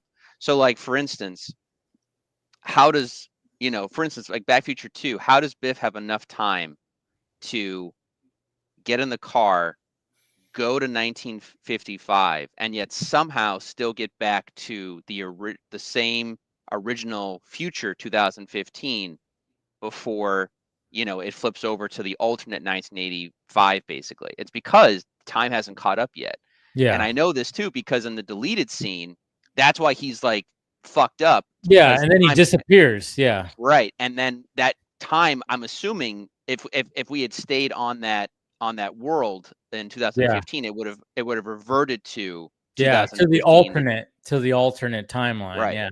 It's the same reason why I think it's done as a joke, but it's also the same reason why future Doc doesn't remember or yet remember that he's the one that dressed up Marty in the stupid outfit. Yeah. For the Wild West. Yeah. Time hasn't caught up to him yet because it takes time to get there. And again, he's in the past, but then again, technically he is the future Doc, so it's taking time for everything to mash up. That's my theory as to why certain things take time to change around enough. And it's exactly why Doc is like, well, now we're in alternate 1985. There's no way we're going to be able to get back now. We've been here long enough. We've been here for quite a while. Yeah, because because Marty's like, well, let's go back to 2015 to prevent Biff from stealing the almanac. Then he goes, no, if we do that, it's going to be the alternate 2015. So it's not even going to, of this reality. Yeah. Yeah. It's not going to be of this reality. Yeah. Old Star Wars, like the original trilogy, the first Ghostbusters, and the Back to the Future trilogy, I think, are some of the best blockbuster examples of very well executed exposition where it's never boring and you're engaged the whole way. You're totally correct. Yeah. Yeah. The best scene in Back to the Future 2 to me is also like mostly the midway point of the movie where Doc is explaining how time travel really works and like how long it takes for something to connect and everything else. And and again, like even when Marty, burns the almanac, it takes a little while, but eventually the newspaper everything morphs back into the whole thing, and then I know. I mean, I think one of the best. I mean, it's been parodied. It's been ever like when Doc Brown, it's such a dramatic scene when we're in his garage. There's a lightning storm. It's dark, and he just the place is a mess, and he brings up the chalkboard and starts fucking going, here's the timeline. We skewed the timeline to carry it this alternate 1980, and blah blah blah. And Christopher Lloyd's just so good at fucking that character. So yeah. Well, it's his acting in the fact that him and Michael have such good chemistry, and they are friends in real life too, which I think is great. And they were so good together in that pairing. You never question as a kid that they're friends. You just are like, no, this makes sense. Like, just go with it. And and obviously it's been parodied since then, but it was just Rick and Morty. Rick and Morty, but like their chemistry read was just so good, and it was believable. And I think too, when we're at that age, because I saw Back to the Future when I was a kid going into high school, as well as I was a few years away from high school. But when you're a kid, Marty McFly is like the coolest guy in the world. And I think too, instinctively, when you're a kid, you always kind of want to make you want to make friends your own age, but you always kind of want to make friends with like an adult who to be smarter than you or something like that. And drop some knowledge on you. Yeah, definitely. Yeah. So I don't know. It just it's like magic. He always had and Marty's father in that original timeline wasn't the best, No, wasn't the best father. He was a pushover. He was a fucking, Well, there was many things that he was clearly like somewhat antisocial. He was a pervert in his own way, but he also he was a guy that didn't even realize his actual dreams, because he was just working the factory job with Biff in the original timeline, and then in the other one he was an accomplished guy, and he was also a a writer that got his stuff published, so it worked out. See, and then but even that ending scene in the first Back to the Future feeds into that theory of time hasn't caught up because Marty doesn't know any of that. He's all like, "What the fuck?" And he's like, he's just so like, "What the hell is this life? Like, what is his house? His house looks different. Everybody's different. And it's like, so like, I think that's a really good theory of like, time has a little time catching up. Rational Skeptic right here. Thank you for this $2 super chat. Panel, favorite DC animated film and why? I would say Mask of the Phantasm for me, just because Batman the Animated Series, and it was a continuation, kind of, not even like it's not even homework for any of that. I mean, none of it's really homework. I mean, there's some connective tissue when it comes to Batman the Animated Series, and they don't really necessarily even do connective tissue to Mask of the Phantasm, but that movie, I don't know. There's something about that movie that I don't know. I think that's just still top notch in my opinion when it comes to DC animated films. As an adult, I remember it feeling a lot longer than it was. It's actually a very short movie. It's like an hour and 15, 10, whatever. Yeah.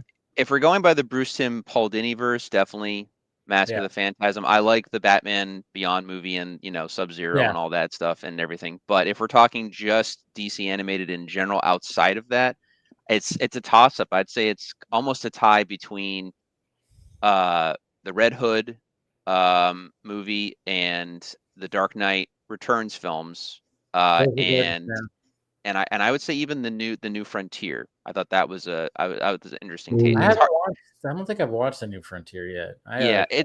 It's hard to emulate just how I can't even really describe it, because Darwin Cook just did such a great job of making it feel like a poppy kind of comic book, but yet using like real issues that happened back in the time of like the Silver Age, and like real issues that these characters would have actually faced, and doing it in his style. But that's a little harder to emulate within. But I'm with Ernie. I liked it more when DC would change the animation style like every movie, unless it was supposed to be an interconnected universe type of deal. But I didn't like when they would try to have like Hush take place in a certain universe. I'd be like, no, Hush is its own thing. It should look like a Tim Sale comic book.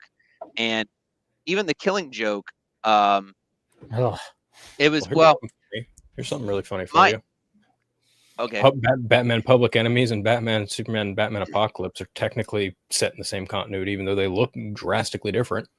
Well, they are technically it's from the same writer, it's from the same story. Yeah, Jeff Loeb. Jeff Loeb, Michael Turner, and then Jeff Loeb and God, who did the art for Public Enemies? Ed McGuinness, I believe. Yes. Yeah. So I would say Public Enemies is a terrific adaptation. I actually like the Apocalypse book more than I do the animated film. However, I think the animated movie more than the book. Okay, I could be wrong. I mean, I have to kind of. It's been a while, so maybe it was the other way. Maybe my brain has switched it. I don't know, but I remember liking the book more. But maybe that's just my old brain. The book is definitely it's a little different, especially the ending with Supergirl. What about you? What about you, Phil? What's your favorite? It's a really tough call between Under the Red Hood and Return of the Joker. Batman Beyond Return of the Joker. Yeah. Kind of, because they do similar things, but not really. They also do their own thing. They're also just really excellent standalone. Well, standalone in the sense like they are standalone movies, but obviously like Batman Beyond Return of the Joker is vacated with the rest of the Beyond series, but Under the Red Hood is just a phenomenal adaptation, and it's the reason I think that one is almost cut above the rest is because of the fact that like it's one of the very few animated projects that has the luxury of being adapted and written by the same person who wrote the comic. And he and he actually updates it because Yes. in an original continuity, Red Hood is actually awakened because of Superboy Prime's and punching reality. Yeah, but they weren't going to explain all that shit, so they were like, Ra's al Ghul brings him back. And this is, in a sense, in a way, like this resurrection of Jason Todd has been the thing that has stuck since from this movie, right? Because of like the changes Judd Winnick did, and ever since then, that has been the canonical reason why Jason has come back, is because Ra's al Ghul took his body, put it in the pit, and brought him back. Yeah. So there's also this running theory though too in my mind, and William might agree with me or may not agree with me, but I always have this idea too that in comic books there's always these big events, these things that are like world changing, like they see multiverses, they see this or that, but then when they have to go back to the main timeline, their memory is sort of like fuzzy about like what those events actually happened. To keep sane, probably too, to a degree, but also just to like, you know, like even by comic book standards, Superman and Batman having a chat about, hey, remember that time reality warped because some weird version of you from the Silver Age punched reality? You know what I mean? Like, like, I guess when it comes to Under the Red Hood, it's a lot of different things. I mean, it's really rare that Under the Red Hood is my favorite one, because obviously I would imagine everyone here except probably William probably would say that Kevin Conroy is their favorite voice actor for Batman. And I feel like Bruce Greenwood's pretty good too. So exactly. And Bruce Greenwood, for me, having the luxury of being the favorite of having my favorite movie being Under the Red Hood in some sense, because it's really hard. I go back and forth between this and Return of the Joker, because I think both movies are really great. But Under the Red Hood has Batman like really coming to terms with like both of his greatest failures, Joker and Jason, in one movie. And, you know, it's got a really stellar voice cast. I think John DiMaggio is a really underrated Joker. He's heinous when he needs to be heinous. He's hilarious when he needs to be hilarious. I think Jensen Ackles is just a fucking astounding Jason Todd. Such a good one. Just a really great one. And, you know, he's always good voice acting. That exchange in that building, you know, if I take him out, I cross that line and become just like them. And I'm not going to do it. And like that very tense exchange of like, choose him or me. And you really don't. I remember watching that for the very first time and wondering like, what the fuck is Batman going to do? Yeah. Like, for the first time in a long time, I genuinely popped that question in my mind. Like, what is Batman about to do right now? Because it's not every day that he's just like faced with this like almost impossible decision of Jason Todd or the Joker. And it really plays with that morality that a lot of people like to, you know, cling Batman to and you know, force him to keep bright and shiny and optimistic and no kill Batman. You know, they want him to just keep him squeaky clean. But I love that story kind of, it puts him right up to that line of whether or not he is going to like, how far would he go to cross that line? Will he cross that line? And what would it take to cross that line? And he even acknowledges the consequences of crossing that line. And I just really like that movie.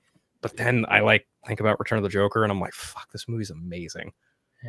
Overall. But if you ask me, the absolute best one is The Dark Knight Returns, both parters. That's the absolute best one they've ever done. My favorite just happens to be Under the Red Hood. Yeah. No. I get that. William. I hate this question because no matter how I answer it, I'm gonna come off as an asshole. No, you're fine, man. You are an asshole. Well, you don't like animation. You don't like the animated movies all that much, right? If I had to choose one, it's going to be from the recent one because I do my best not to acknowledge Batman the Animated Series. Okay. The efforts that people put into it, Conroy and all that, that's great. But I have a philosophical problem with the existence of that series. Wait, we got to stop never heard him talk about this? If you can explain it briefly, why do you have trouble with Batman the Animated Series?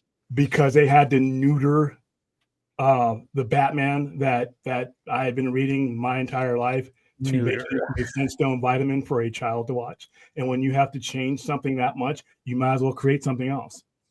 Not everything is for kids. Everyone is allowed their opinion, and I respect yours. I just want to preface: this isn't Spawn. This is Batman. No, it's Batman. You have to remember now. In the 60s, Good he was point. surfing. He was surfing with Joker. Yeah, and we He had, did a surf you know gun. what? It took a long time to cleanse that. All due respect, rest in peace, Adam West. But you got to Yes. realize what happened when Neil Adams came on in the 70s, in that 15-year rehabilitation between him and what Frank Miller and Mazzucchelli did. Right. It's what allowed you to have the foundations of getting him back. I will make this argument because I totally understand where you're coming from. Believe me, this is coming from the guy that had a very hard time with the new Superman movie because it felt like a fucking kids cartoon. So I understand where you're coming from. Me personally, as far as now, granted, I was born '88, so I grew up with that show. So that does Saying I influence. didn't. So that's No. probably going to be the big chasm. Right. So I totally understand like where you're coming from, but I will say this as far as the animated series goes, because on a comic book level, I totally get where you're coming from, because at that time, especially with the Adam West iteration being like the public consciousness of Batman at that time, before Michael Keaton came along with Tim Burton, you had to basically resurrect it with Frank Miller. And I mean, granted, he's inspired too, of course, by Neil Adams and Denny O'Neil in the 70s and all that kind of stuff. But yeah, I mean, from the comic book level, I think the Batman animated series was going to be inevitable at the time when it came out because of how things were done back then anyway, because everything was made into a children's TV show, and we're talking about fucking Rambo in the 1980s as well. I mean, it talk about being watered down, but like There was going to be an Aliens TV show at one point too. Oh, yeah, that would have been interesting. But that being said, I do believe personally that as far as the show went, even with the censors, I think the version that we got was still a very mature show. In terms of watching it as a kid, I felt that there was actual genuine stakes. Now, don't get me wrong, not every episode, because there are many. Not Batman in the basement. Yeah. How old were you? Here's my question.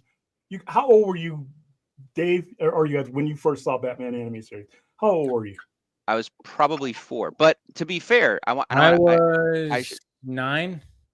9. Okay. I am as old as the animated series. I'm a couple months older than when it debuted. Okay. So I'll never truly be able to convey to you how I feel about it, because by the time that series hit the air, I had seen The Killing Joke. I had seen The Dark Knight Returns. I had seen Batman. Yeah, you saw the dark version. I saw Batman, is what I saw. Yeah. And I get you. That was not recognizable to me. Yeah, but I mean, at the same time, it still wasn't. It was still trying to be like what Paul was saying. It was still trying to be a mature version of Batman without going on, obviously. Without being, see, like I said, it's like doing Freddy. Let's do Freddy or Jason without killing. Hold on. That's not a fair comparison. That's not a very fair comparison. I want to preface. I want to preface because we have other examples. Because I'm going to say this. I understand where William is coming from, and I don't like throw that opinion out the window. I get what he's saying. Yeah. However, I get it. If we're talking just Batman, this wasn't Super Friends. I think it was much deeper and much darker and much more mature than something like that. It was grittier. I mean, the first episode that aired was on Leather Wings. Man, right. Man, Bat, which was and pretty fucking dark. And if we're talking about today, maybe if like something on the level of Cape Crusader had come out, maybe William would have been more like, invested in that possibly. But at the same time, we're at a time where like Teen Titans Go is hugely popular, and that show drives me insane. Like, because I love the original Teen Titans. That, holy fuck, is that like, a terrible kid show. You know what I mean? So I have even modern examples to go by of it being like, I've seen it really terrible. So I can't fully ever be on that level. But on the other hand, I understand what you're saying though. Same thing with X-Men. Same thing with X-Men. I grew up in the Chris Claremont era. No, I get it. Because you don't like the X-Men series. Because Scalp Hunters shooting people point blank in the Morlock tunnels, and then 3 years later, I got that.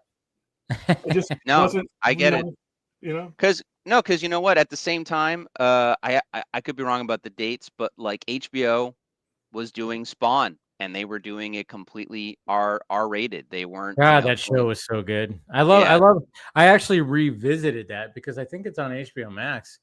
It should be. It is on HBO Max, and I love the fact that you get like a young Todd McFarlane. Yeah, doing Who, all like, the introduced. intros. I Yeah. forgot that he Yeah.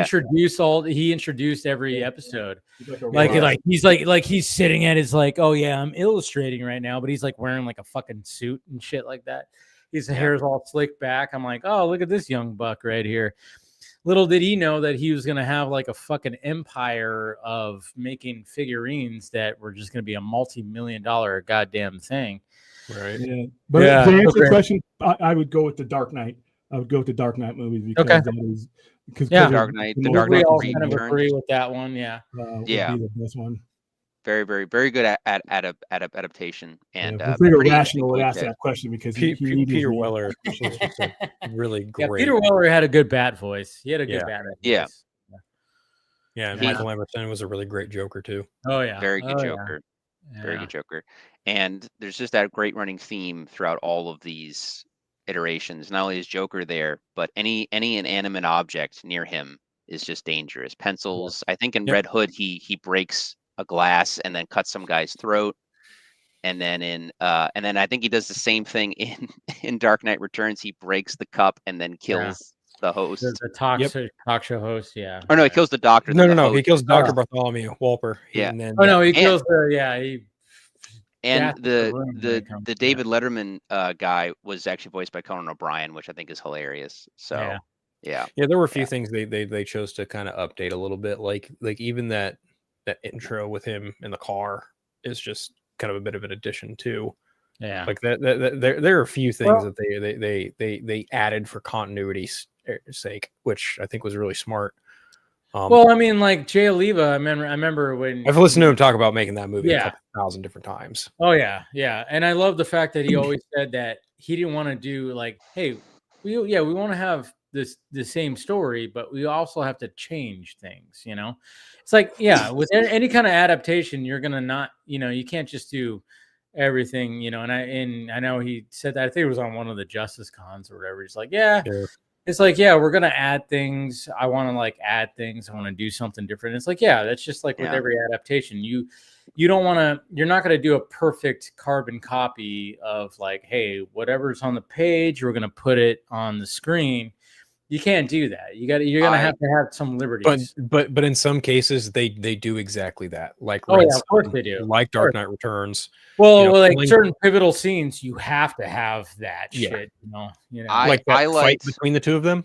Yeah. Oh man, you have to have it pretty fucking. That is straight up from the book. Yes. Yeah. I like the fact that they kept the 80s aesthetic, and especially they kept the Reagan aspect very, very we kept that in there. Yeah. Which I think is always funny whenever I hear people talk about keep politics out of comic books. It's like politics have been like Reagan is in the Dark Knight. So.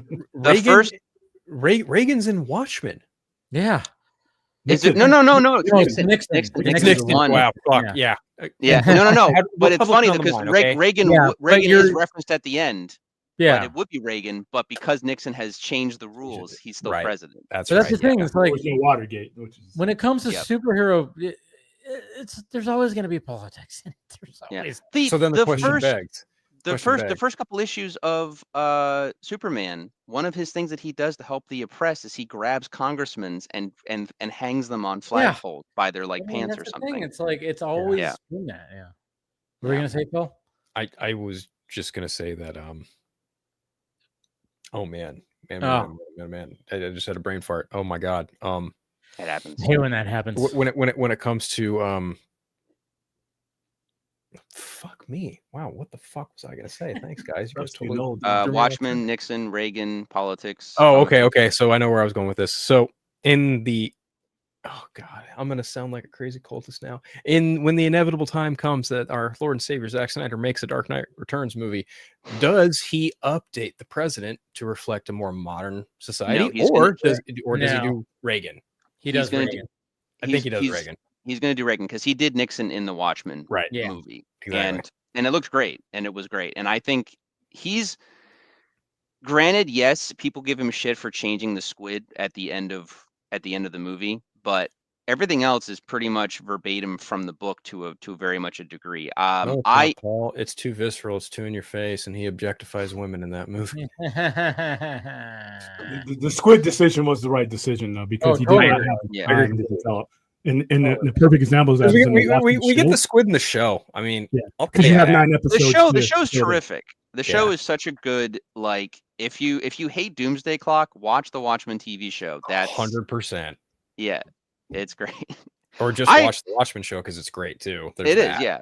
Now he's about to do Lanterns, which is I'm very curious how Lanterns is going to turn out with how everything is at DC and Warner Brothers, but we'll see. Fingers crossed on that one. But yeah, like I say, I will say it has a better writer than it does showrunner, because I finished Ozark last week and that was fine. It was fine. I've heard Ozark is pretty good. Okay. Yeah. Just from like a narrative storytelling perspective, fine. Like performances are good. Like Jason this is like, I mean, I get why Jason Bateman gets all like the hype and praise for the show, because he's just so straight fucking laced about everything. Yeah. Like you hardly ever see him like flip out, lose his shit, whatever. Like he's just super, like homeboy could get punched in the fucking mouth and be like, okay, what's next? Like he's just so about his business in this show. It's not even funny. And his wife, oh my God, people would complain about Skylar White from Breaking Bad being like #1 bitch wife on TV. She's worse. Laura Linney as Wendy Bird fucking went, here, bitch, hold my keg. I'm gonna show you diabolical evil bitch wife. Yeah. Oh my God, she is just nasty in this show as his wife. It is a straight up fucking progression. Okay, if Breaking Bad is taking like, you know, one character and turning him into Scarface, this is taking a whole fucking family and turning them into the fucking Capone family. Oh my God. Well, it's wild. The reason why people are like that, in my opinion, because I can remember feeling certain things about Skylar going through Breaking Bad, is at the end of the day, what people really want because again, if you're in the mind of the protagonist, whether they're a bad guy or a good guy, they want that person, if it's written well, they want that support for them. Yeah. And Skylar is a rational. I mean, don't get me wrong, she's not a perfect human being, but she's a mostly rational person. Like, yeah, you're a drug kingpin. This is fucking insane. What they wanted is what Better Call Saul had, which was Kim Wexler, who was basically ride or die with Jimmy, until Jimmy, of course, fucked that up too. But Kim was what they basically wanted. And God damn it, is Kim Wexler one of like the best characters in the Breaking Bad universe. And I'm so glad. Here's the difference though. Like when it comes to, Laura Linney and Jason Bateman's character, Marty and Wendy Bird, right from the go, they are fucked up. Like she was cheating on him. That's her grudge to him. And then he kept from the family, at least he tried to keep from the family, that he was laundering money for a Mexican drug cartel. And so when the two worlds collide, everything just goes straight to shit. Yeah. And that's so it was already bad right at the beginning, because I've only watched the first season of Ozark, and I saw that where it was like, it was bad from the beginning between that relationship. Unlike when it came to Breaking Bad, it wasn't that. She was that support for him because he had cancer. And then but then it got to a point where when she found out he was a drug pen, and then she was like, hey, by the way, I fucked so and so. I think that was what, second season, third season, whatever the hell that was. And she was just like, she goes from being like mild-mannered stay-at-home wife to evil politician, will kill you for the cartel-esque lawyer type of dealer. I'm telling you, like, Jason Bateman knocked it out of the park with Black Rabbit and Ozark. Dude deserves flowers. Yeah, I gotta finish. Laura Linney, she's the one you need. Like, watch this series and you'll see a fucking progression. Yeah. I could be wrong. I believe it's the same actress, but yeah, I mean, she loves playing sociopathic characters. You watch her performance in Truman Show. I mean, that's the wife of Truman Show. Yeah, that's been made a meme. The whole like this influencers like, you need some cocoa or something like that. And he's like, Truman, who are you talking to? What are you saying right now? Who are you talking to? Yeah, I've used that GIF so many times when I get people on like line, like who the fuck are you talking to right now? Like, But yeah, that's the same. Yeah, she's the same actress. Yeah, Laura Linney. Yeah, she's great. Yeah. The first time I saw her was in Congo. Yeah, remember she was in Congo.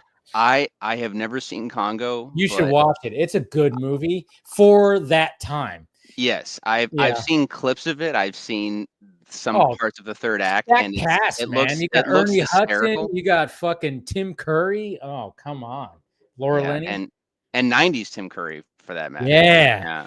And there's a scene in there where they because there's a scene in there where when they're at like a camp, like obviously they're in the middle of the jungle, they have this camp and they have like these like lasers that are like surrounding the camp to like any, if any guerrillas show up.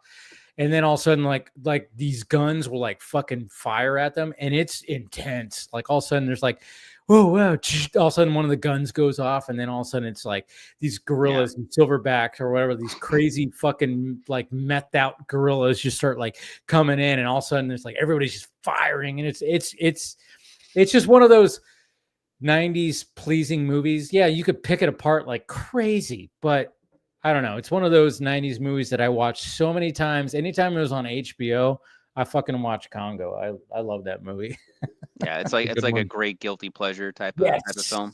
Okay. Yeah, it's a good one. And it's got some heart to it because you got like the gorilla that one dude is like, he trained her to do the sign language, and they have like the device on her that when she does it, it like speaks. I mean, it's a Michael Crichton based novel, so they tried their best. Obviously the novel is going to be better, and I think I actually read it, and it was, I mean, I remember reading Jurassic Park, Sphere, and Congo. I think I read Congo as well. I read those three and watched those movies, and for the most part, I mean, let's face it, Jurassic Park, that was a winner. Sphere was pretty good too. I actually thought, I like that movie, and that's a stacked cast too. You got Dustin Hoffman, Sharon Stone, and Sam Jackson, Queen Latifah. Hey, come on! And then of course you have and then Congo. Like they did their best with the Michael Crichton movies, and the thing, obviously Jurassic Park being the best one.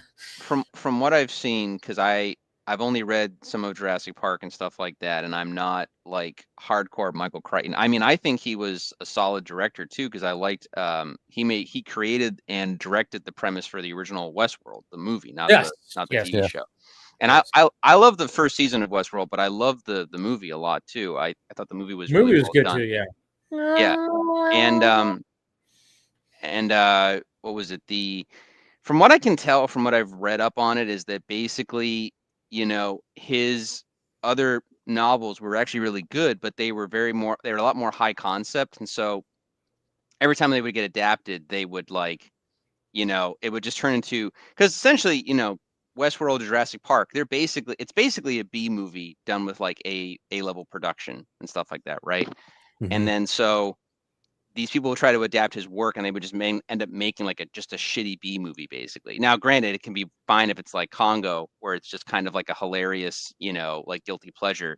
But like, I think by the time it got to, what's the movie? I watch these guys, Mr. Sunday movies, and they review like everything. And I think it was called Timeline or Timelines, and I think I even have the book too. And like, I guess it was just such a bad adaptation of the book. He was like, okay, no more. He stopped having Hollywood adapt. Well, I mean, like if you watch Sphere in and of itself, when you watch the movie, you go, okay, interesting concept. You read the book, totally high concept. Like what you just said. It is like I remember, I specifically remember when I watched the movie and was on like HBO, and then I remember because I was in high school, I think at the time, or maybe I was in junior high, I don't know, but I was like, oh, I really enjoyed the movie. I thought it was like, and then I read the book, and being at that age, reading that book, I went, holy fuck, I'm like having trouble even understanding some of the concepts in the book.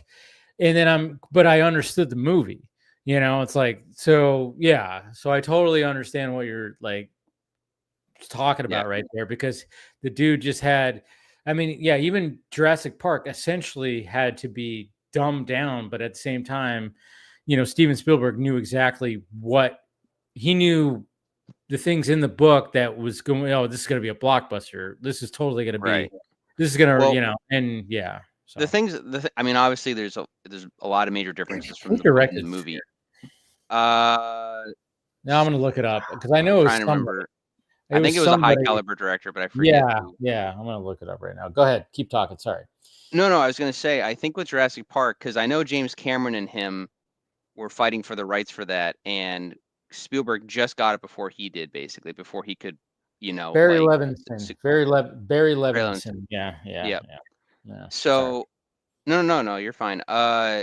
So yeah, basically from what I know of the book and from what I've talked to my friends about, because one of my roommates was a huge fan of the book and everything, and basically what Spielberg essentially did, and Cameron and Spielberg have talked since then, and Cameron liked what Spielberg did because obviously, it's a hugely successful movie, but Cameron was going to focus more on the violence and just them losing control of the park, and basically, more about the nature of this shouldn't exist, period. Whereas like Spielberg was kind of a mix of different things. It was like the park shouldn't exist, but you can understand why the park is created, not just for money, but like it's this this love of dinosaurs, and like he tapped into kids. Every kid loves dinosaurs growing up and all that kind of stuff, and so even Cameron appreciated that aspect of it from that angle.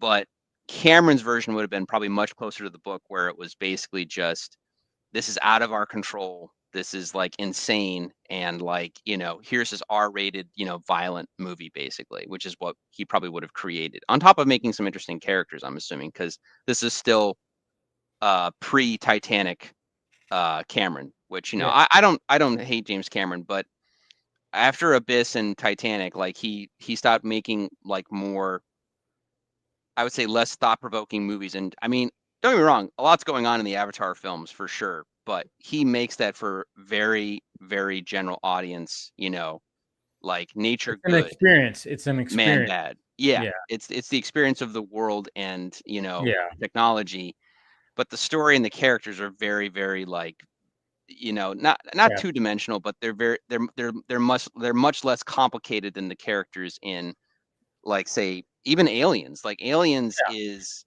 to me, much more simple than Alien, but you love those characters. You love Hicks. You love Newt. You love Ripley. Yeah, you love all that.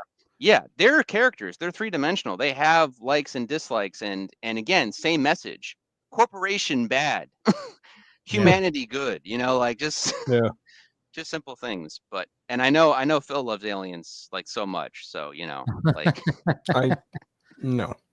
No. That one. I know. I love me some Jimmy Cameron. Not that movie. No, I know, man. I know. But yeah. I haven't read a lot of other Criterion. Watching too many movies. Yeah, Crichton stuff. But I know that his books were much more sophisticated and stuff. And some executive wanted to work off of the name to get that still from that, like, that Jurassic Park money, but didn't know how to adapt. After Jurassic Park came out, they were like, what else can we get? Oh my God. I mean, yeah. I mean, and that's why, like, when it came to the Sphere, it was one of those that had a stack cast, and it was thought-provoking. Like there was, like you watch the movie, I think it's a good movie. I think it's a good movie, but when you read the book, it's obviously, there's way more concepts in there that I couldn't even understand at my young age. I should probably read that book again just to get, maybe as an adult, I'd be like, oh, okay.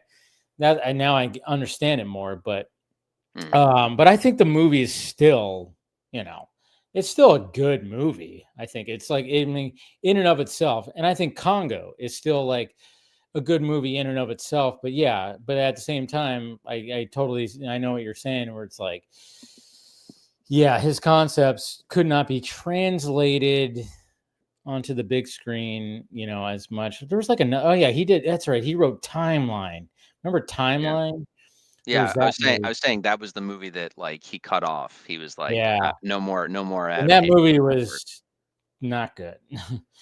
That movie was not good. He did 13th Warrior. That was a good movie. That was with that was the last That was the last John McTiernan movie, I believe. I could be Was that the wrong. last John? Yeah, that was McTiernan. Yeah, you're right. Yeah. Well, the movie at the time was such a box office disaster that pretty much Yeah. was the nail in the coffin at that That's point. what sucks about that because it was good. Man. Yeah, I haven't seen. I remember when it came out. I knew nothing about John McTiernan at that point, but I just remember that Antonio Banderas is in it, and it was a big deal because at the time, between Desperado and all that, and Mask of Zorro, it was basically like, oh, what is he doing in this like stinker? And then of course, like everyone forgot about it like a year later, and then he was still, then he was doing Spy Kids and everything else after that. We So also forget that he wrote the first Twister.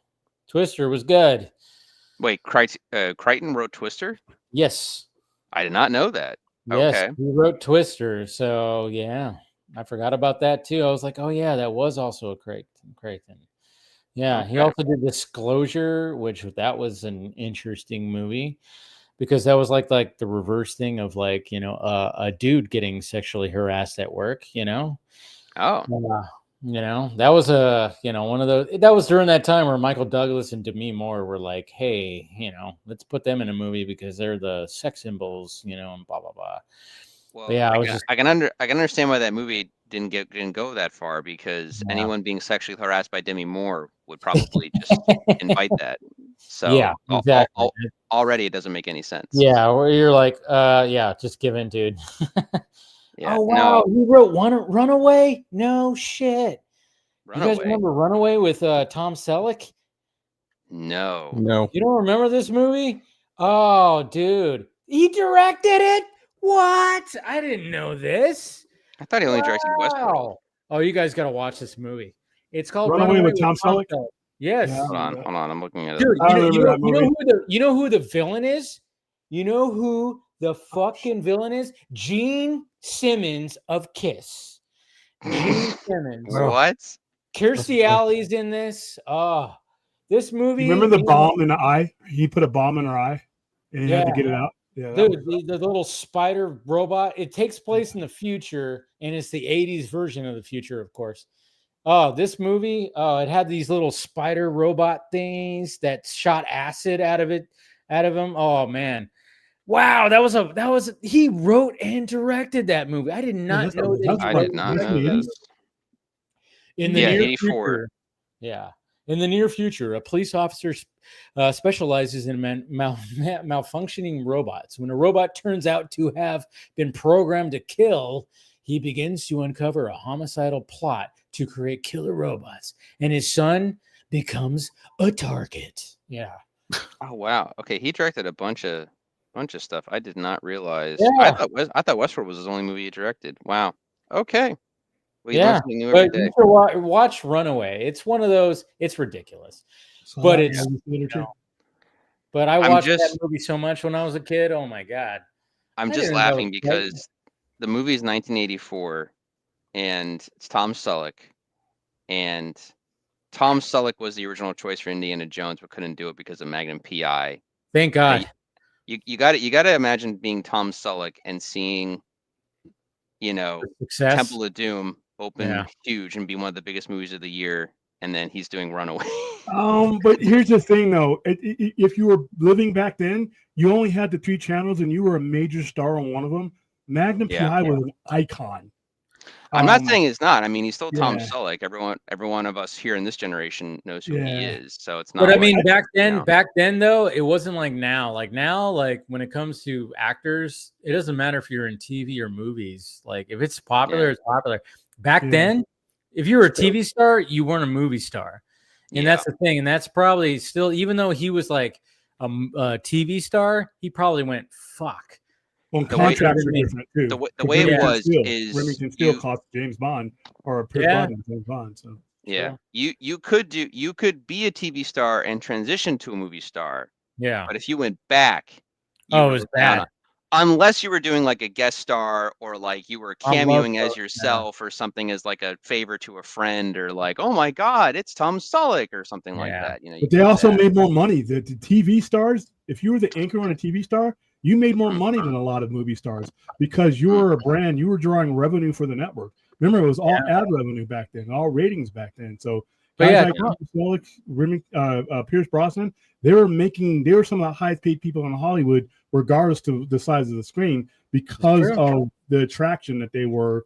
You were seeing them every week. Like Larry Hagman during the late 70s, early 80s. There's no, I don't know how many movie stars were going to make more than JR was being on Dallas every Friday. I mean, that is a true thing, but and that's what's but at the same time, it's like now it's completely different. I mean, like Tom Selleck never really broke out as a movie star. I mean, there were so many times where like he was like the lead. I mean, he had not 2.5 Men, 2 Men and a Baby. No, 3 Men and a Baby. He had that one, which was a hit. And then of course they did a sequel and then it was like, that wasn't good. I just remember he was in that movie called Mr. Baseball. That was a good movie. I actually liked that movie. That was in the 90s. That was in like the mid 90s, early 90s. He was in a movie called Mr. Baseball where he was like an aged out baseball player and he goes over to Japan to, try to still make a name for himself. It's a good movie.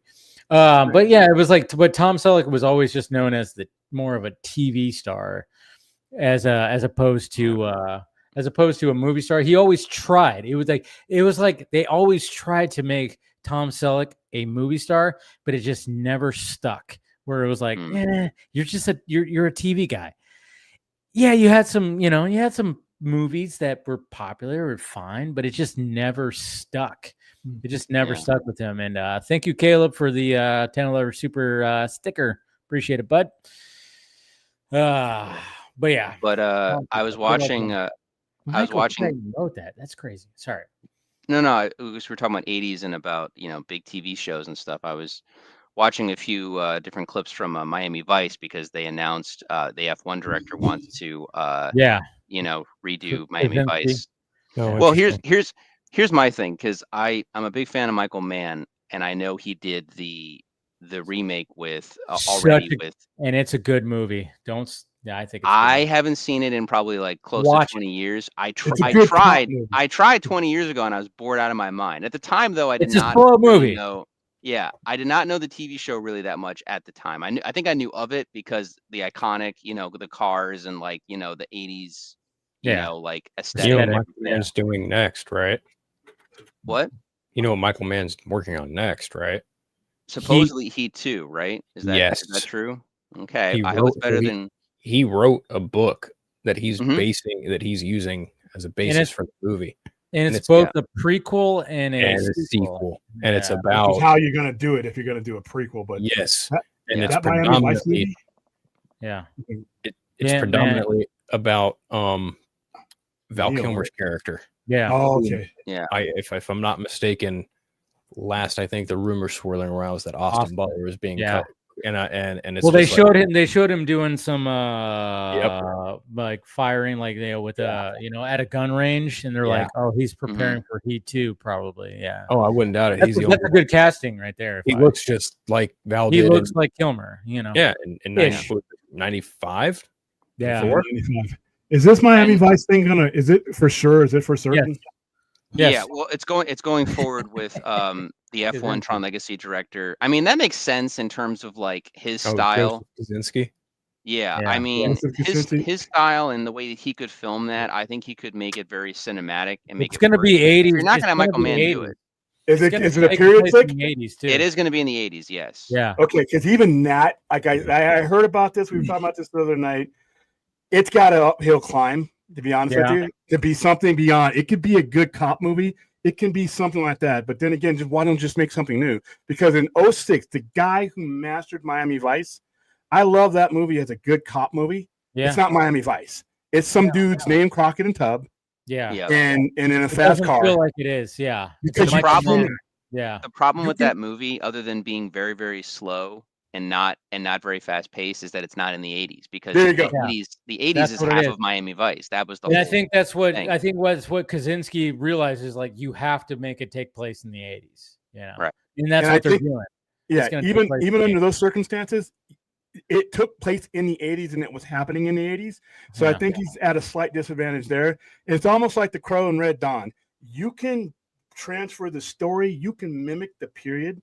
It doesn't always work because that atmosphere that you're in at the time is as much part of the success of that Yeah. show or movie than it is. You had to be there in 1994 with the alternative radio scene and the music and everything that was going on for The Crow. You can't transplant that. Same thing with the 80s. Yeah. The 80s was there. So I wish him all luck and roll. If there's anybody who could do it, it would be him. And at least he's going with a period piece. But newsflash, it's not 1980s. There was just so much.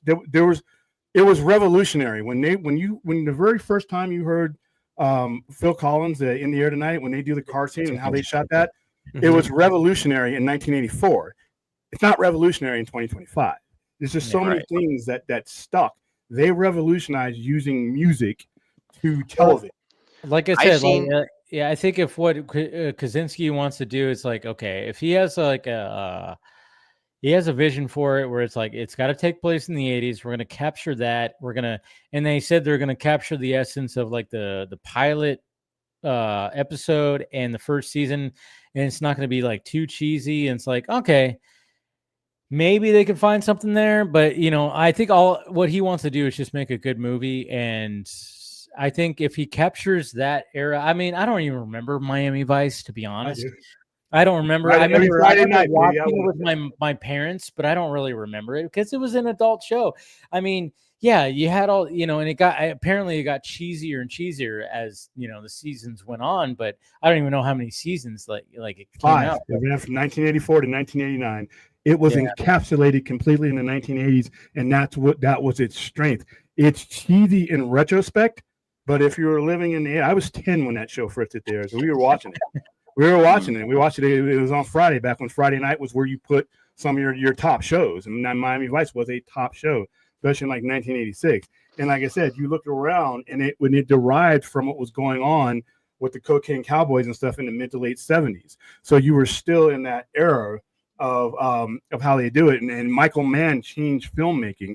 He went from the black Ferrari, the Daytona Spider is a reason why they blew up that car, and went with the white Ferrari Testarossa, because at nighttime he wanted the light to reflect off of it. You couldn't do that with the car they had. He would wet the streets so that all the lights and the color. But these are things right now that like the people do as it's automatic now. So the thing about Miami Vice, it was so groundbreaking, and now all the ground has been broken. I would say just make a good cop movie, but it doesn't need to. Yeah, be I mean, it wouldn't. Sorry, Paul. We'll get to you. Like, no, you're fine. I just saying like. Make a good cop movie, and I think that's what he's going to do. But if you're going to put the label of Miami Vice on it, that could help it.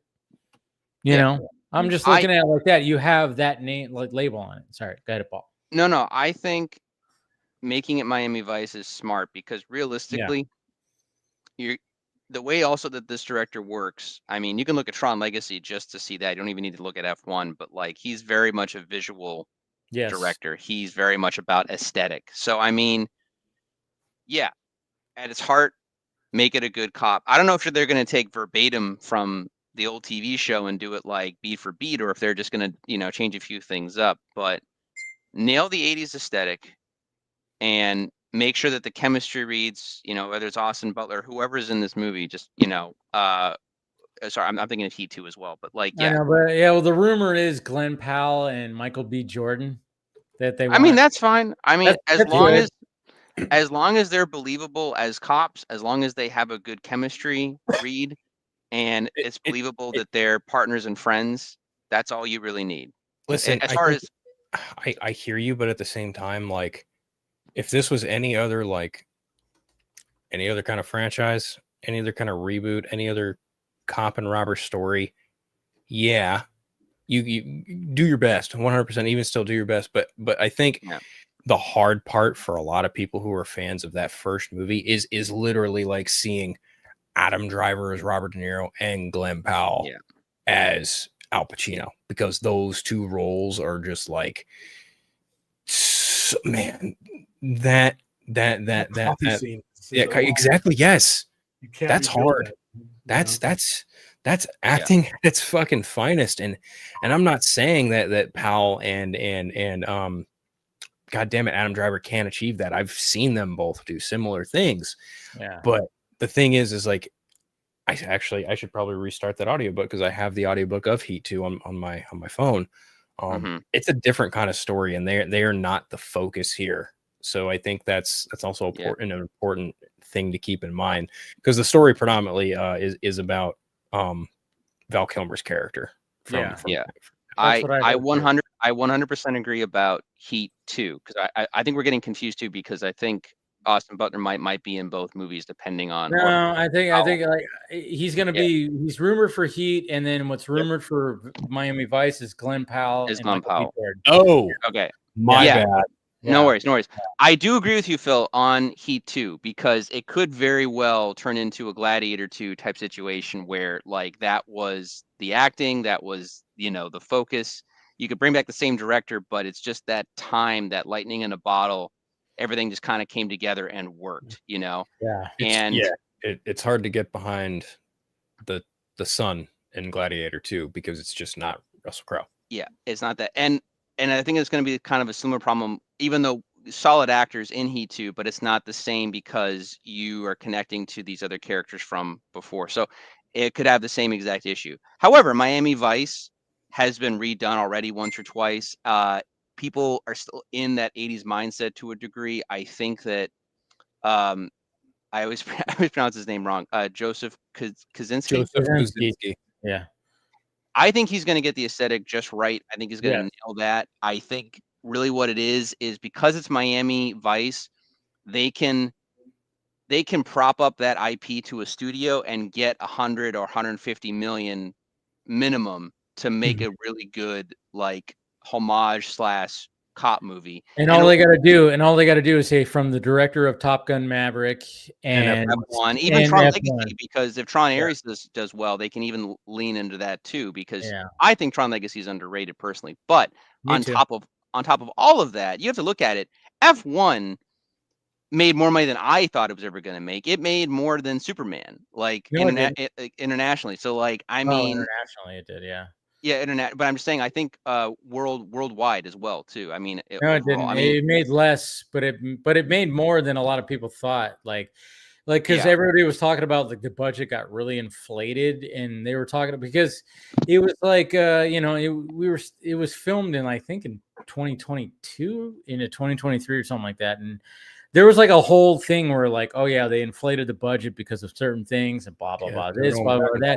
Yeah, but I mean, Apple has the money, and it ended up making over 500 million, and so I think it made over 600. I could be wrong. Let's look. Let me. Yeah, it did very well. It did very, very well. It was not a flop for sure, but let me check. But no, Krasinski has the credibility to do. Let's see. Oh yeah, I did make 127 million. You're right. Sorry. Yeah, so I think it technically outgrows Superman, and for Warner Brothers, that's also a win. So yeah. Warner Brothers isn't Warner Brothers #1 right now? Yeah, they were the first ones to make $4 billion. Yeah. Yeah, well, they what it was is they've had congruent. Every movie has made a certain amount or been #1 at the box office. Yep. Like they've done very well this year. I'll look I'll what say they've that also much. released too, and look at the return on investment and budget. Like, look at Sinners, right? Well, what's good about it is, like, Weapons did very well. Yeah, and Weapons. Yeah, Weapons. Yeah. Conjuring: Last Rites. Minecraft. Minecraft. Like half the movies that were released by Warner Brothers were original movies, which is good. Yeah. For God's sakes, I mean, that's the thing. It's like, at least there was a lot of, and I know, like, we've all hated on Warner Brothers in the past because of, reasons. Yeah. But I mean, it seems like, even though, like, Zaslav seems like he's just kind of shining this thing and is going to pass it along, which is fine. Paramount, who knows? They might buy him. Probably going to be the case. They're going to get bought by somebody. But the Warner Brothers, Warner Brothers is going to stick around. And I just like the fact that, hey, it's kind of cool to see Warner Brothers be the top dog for once, because we all grew up with Warner Brothers. We all grew up with that logo. How many times do you see that logo? You saw Bugs Bunny fucking lean up against it, or, you saw the logo turn into a bat, or something like that. You just, right. I there's still people out there that just want to throw piss and vinegar, piss and shit at it. I personally believe that the studio still has a lot of fucking issues, but I will say the people running Warner Brothers film division right now are doing their fucking job. They are. I can't speak. Luca and Abdi, yeah. Looking at it, yeah. I still can't fully agree with a lot of the decisions with DC, but at least Batman Part 2 is moving forward, which I'm a fan of, and obviously the Penguin won a shit ton of Emmys and well deserved, so I'll say that much. But Warner Brothers Pictures, if we're talking Warner Brothers, if you guys haven't seen it, real quick, because I know we're gonna wrap up here soon. One Battle After Another. Yeah. Check it out. I know. I wanted to see it last week, but fuck. My theater that I go to, usually when I go solo, it was like 2 p.m. showing and a 10 p.m. showing. I'm like, what the fuck is that? What? Yeah, it didn't make sense. So fucking random. Yeah, it didn't make any sense. And I went, I'm not gonna go see a 2.5-hour movie at 10 o'clock on a fucking Thursday. What are we doing here?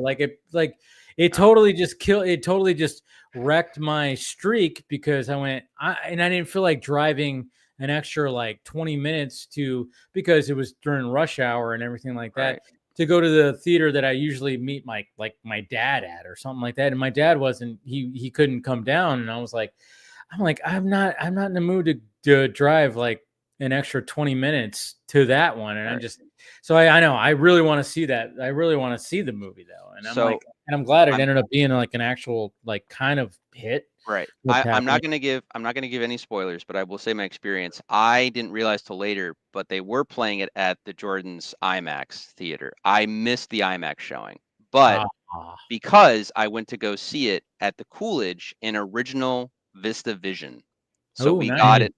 So we got it in that projection. And if you've been to the Coolidge, it's like an old school movie theater. So cool. Yeah, so that was very, very interesting in seeing it in that way. Guys, I got to be honest with you. Now, granted, I'm still going through a lot of PTA's filmography. I can tell you this is easily one of my favorite of his movies. It is the most action-packed movie he's ever made in his life. That's what I keep hearing. Yeah. Yeah. DiCaprio is fantastic. The girl who plays his daughter is fantastic. There's not one boring character in this entire, even like the side characters are great. Benicio del Toro is like, he's not even like a forceful presence. He's just like, he's literally a supporting character, and he's one of the best things in the movie. The villain played by Sean Penn is just remarkably like resilient, yet stupid, yet terrifying. I can't even sum him up. He's not, I wouldn't say he's like a Hans Landa or anything like that, but he is a unique villain. I'll put it to you that way. If you guys can see it in a great projection theater, I recommend it. The way it's shot is the visuals in it are great. There's a chase sequence at the end that is just really well done. It's just, this is the most spoiler that I will give, and it doesn't ruin anything about the movie, but if you know anything about the plot, basically the first like quarter of the movie is all build up and you understanding the background, especially of Leonardo DiCaprio's character and like where he's from and like what he's been doing. And then, you cut to the present time, the present day. Mm-hmm. And you realize that it's there for two reasons. One, to get you in the mindset of like where these people are from, like what they're doing, who they are as characters. But also it's all set up for just one joke, essentially, to show you how out of sync Leonardo DiCaprio's character is now in the present time, because he's been taking care of his daughter. And how out of his depth he is. And it was so fucking funny. I mean, it wasn't like Wolf of Wall Street funny where I was like dying laughing, but I was laughing and I was holding on to my friend's shoulder, because if you guys know Leonardo DiCaprio, him being out of his depth is one of his great things that he taps into as an actor, like in playing that type of character. And he's done that character a lot. Yeah. Yeah, but it's so good with this character because the movie is a father-daughter story. That's actually the movie. That's what it is. And like there's a wholesomeness to it. Okay.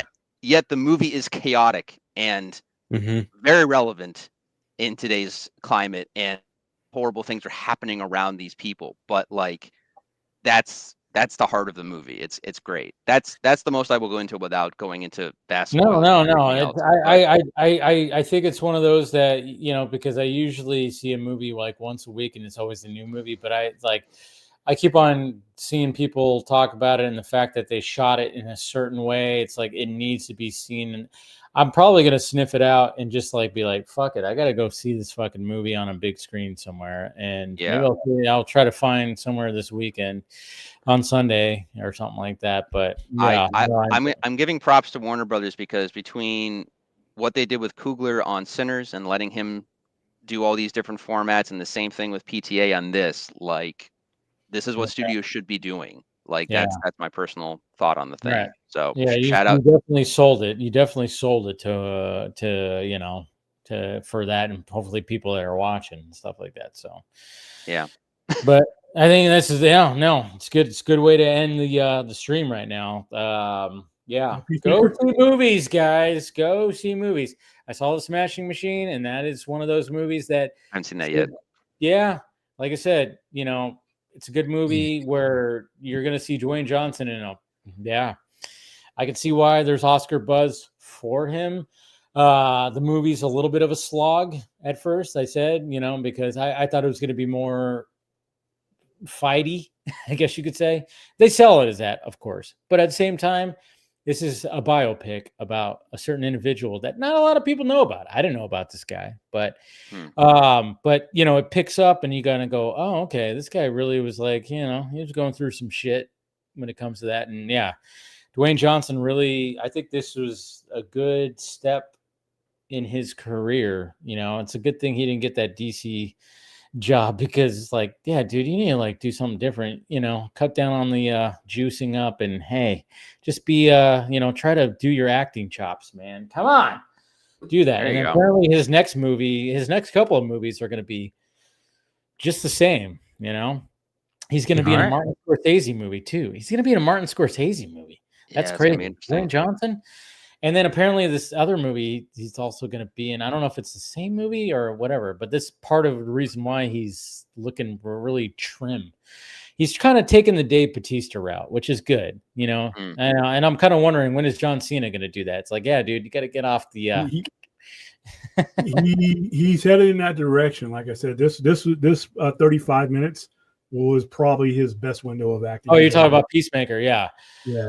I mean, I know, like, I know, Paul and Phil, you're not about Peacemaker, but I'm just saying, like, I mean, I've seen some of the highlights, like Fortnite having to take down a thing because they look like they're doing a Nazi dance, and that was pretty funny. If he was, you're telling a story about.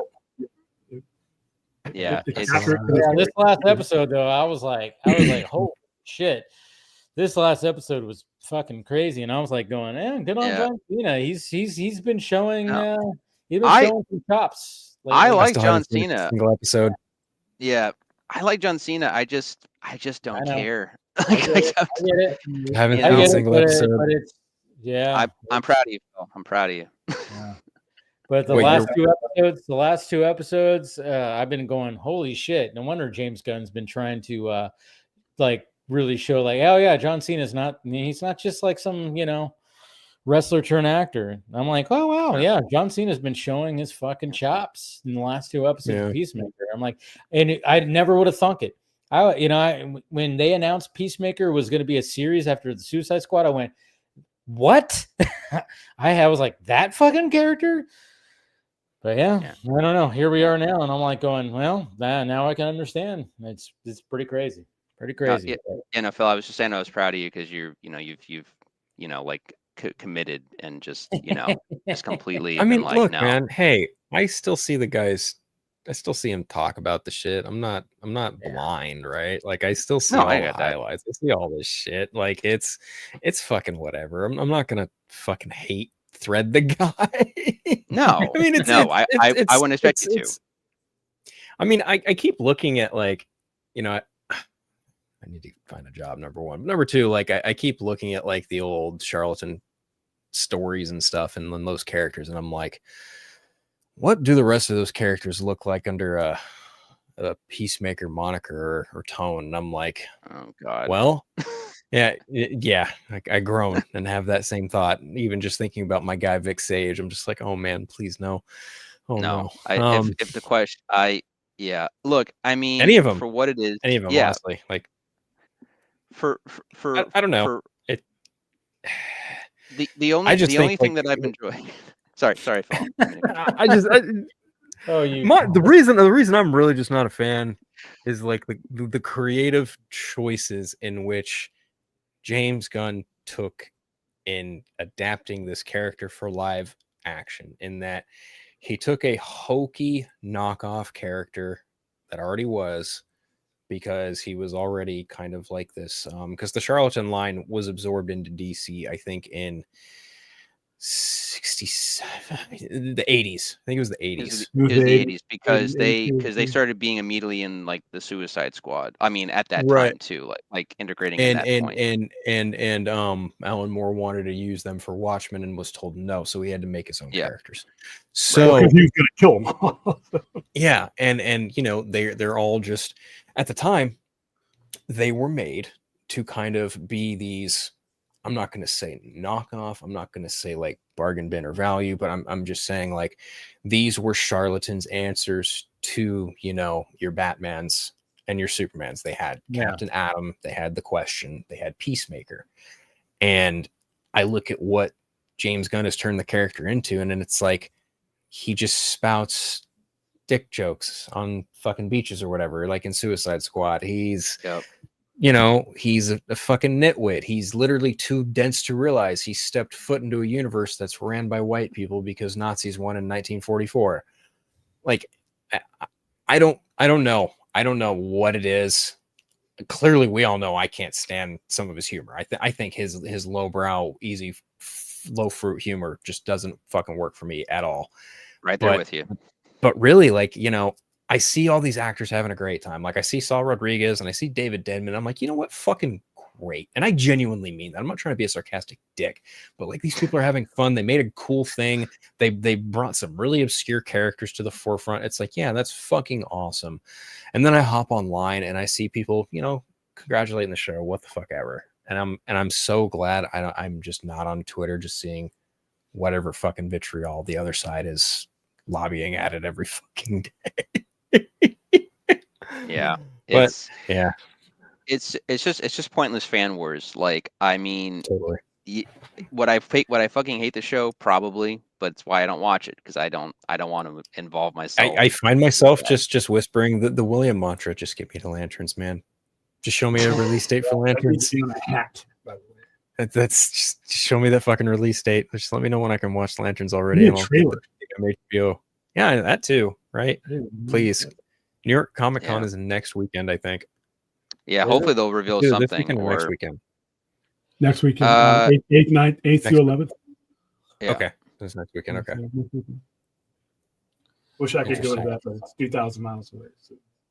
Shit. Yeah, I've been to enough cons, and I also bought another ridiculous comic. So I'm also fixing up my house still. Nothing wrong with that. You know. Yeah, so I'm not good. in A position to go to a con right now, so can't. Buying ridiculous comics, buddy. Huh? Yeah, I'll keep it up. Yeah, all right, good way to end. Good way to just wrap this up. Yeah. Let's just. Before we start, let's wrap it up. No more tangents, please. Always great talking, guys. Always great talking. Like I said, this is what's good. It's like, yeah, we're all not going to agree with like everything. That's what I love. You know, William, I enjoyed the last episode of Peacemaker. You guys are not going to, and I'm like, we're not going to convince you either. You know, it's like we're not going to be like that. Where, you know, with the discourse online when it comes to a lot of things. So I'm like, I know Phil doesn't like that, like certain things, and I'm like, yeah, I'm not going to convince him that it's going to be, you know, yeah, you should give it a chance. And like, no, Not gonna do that. And I'm not gonna just jump on Dave and be like, "Yo, you need to watch Scream 7 right now, man." Yeah, so We need yeah, to talk exactly. about that. You're not Like, gonna no, do that, no. or he's not gonna say I'm wrong about me liking Superman or something like that. They're not gonna do that. You know, they're not gonna do anything like that, which is good because, oh, trust me, there's people in my mentions that try to do that or the opposite or whatever the fuck. It's all crazy. It's all just in good fun, guys. It's cape shit. It's entertainment. Like what you like. And that's it. Be positive. All right. Let's go around the horn. And of course, thank you to Ernie Altbacker. Always great talking to Ernie. And watch Batman Azteca. I'm telling you, it's a unique Batman story, and I think you're going to enjoy it. You're going to enjoy the visuals, the fact that it's an hour and a half. It's a 90-minute animated movie. Usually, animated movies are like an hour and 10. So, they're usually pretty short. This one's an hour and 30, like hour and 32, I think, if you, in which there is a post-credit, a mid-credit, which you should watch. Well, and just seeing like a unique take on the Batman mythos and the characters. I think as a Batman fan, I really enjoyed it. So watch that. Check out, obviously, Area 51 Studios. William's watching some kind of Pornhub thing right now. Sorry. It's open itself up. Yeah. But yeah, check out. Of course, we have the link right there if you want to support the second issue of Area 51 Studios. And like I said, I read the first book, got the first book, supported it. I think this has potentially to be something that Seth Rogen would be like, yeah, hey, we should do this. I think. Because I'm just saying, because there's just something like, and I knew it was a good idea. And now reading the book, I went, all right, this is actually pretty creative because, yeah, I'm really liking what Ernie's doing. So check everything out. Thank you, Ernie. We'll have him back on again, of course, to talking more. But let's go around the horn and talk about, was there anybody else on? There was nobody else on right now. Yeah, it was just us and Ernie. Just Ernie. All right. Yeah. All right, let's go around the horn. Paul, do you got something? No. No, just my life, fixing things. That's basically it. But no, it's always great being on here. Thanks again for having me, man. I'm sorry I haven't been on in a while. I've just been, dealing with stuff. Dude, you got life. Life happens, man. It does. But yeah, this is the latest I've stayed up in quite some time. Anyway, if you guys ever want to chat or talk or come find me. I'm at Peacemaking 1988 on Instagram and Blue Sky, and Paul Panhook on Vero. Though after now Zach leaving that to do Instagram, that app's probably going to collapse into the sun. So whatever. I'll keep it on there for a little while. Yeah, that was funny. I know. I was like, Zach. I was like, yeah, that makes sense that he's gonna, because Vero sadly is not a popular app. I mean. That's the thing. I mean, as much as like I stopped using it myself a while back, and I'm like, I hop in it every now and again. Yeah, every now and again I'll look at things, but that's about it. But I don't really post on there. I mean, when I really hop into it, right before I watch a movie. That's when I'll log a movie. Right before I'm about to watch a movie. Yeah, it's good for that. Yeah. Nice. Well, I was gonna say William's next, but he just walked up. But Phil, what do you got? Nothing, because my channel's on a bit of a hiatus at the moment, as is my podcast for personal reasons. So just kind of hanging out here every Friday, which again, grateful for the invitation every week. The Council Creator Show every Wednesday. Party Nation every Tuesday. That's pretty much it. Yeah, and that's about it, man. Thank you again. Where can they find you? Oh, not Twitter. Twitter? No. Vero Threads, Instagram, and Blue Sky. That's for sure. There you go. All right. What about you, William? Just Google Sci-Fi Center for all my social media and stuff like that. And if you're in the greater Las Vegas area, or we'll decline an invite like Dave will, you want to come out? I'll get out there eventually. Ooh, yeah, Tron area. There you go. Come get your poster. That's cool. Away for that all week. That's what that sound was. The Warner Brothers sends you these things for your stories. And they just noisy. Yeah. That's what it was. I don't want. If I was watching porn, I would say I'm watching. There's nothing. I get it. I'm just kidding. I'm fucking with you. What kind of porn? No, well, all right. Well, yeah, that's cool. Tron Aries is coming out next week. It's already coming up. Jesus, is on Tuesday. Yeah, cool. All right. And Well, it's thank you Black again. Thank you, everybody who's been watching. Thank you to Ernie, of course. Thank you, Paul. Thank you, Phil. Thank you, William. We will see you guys later.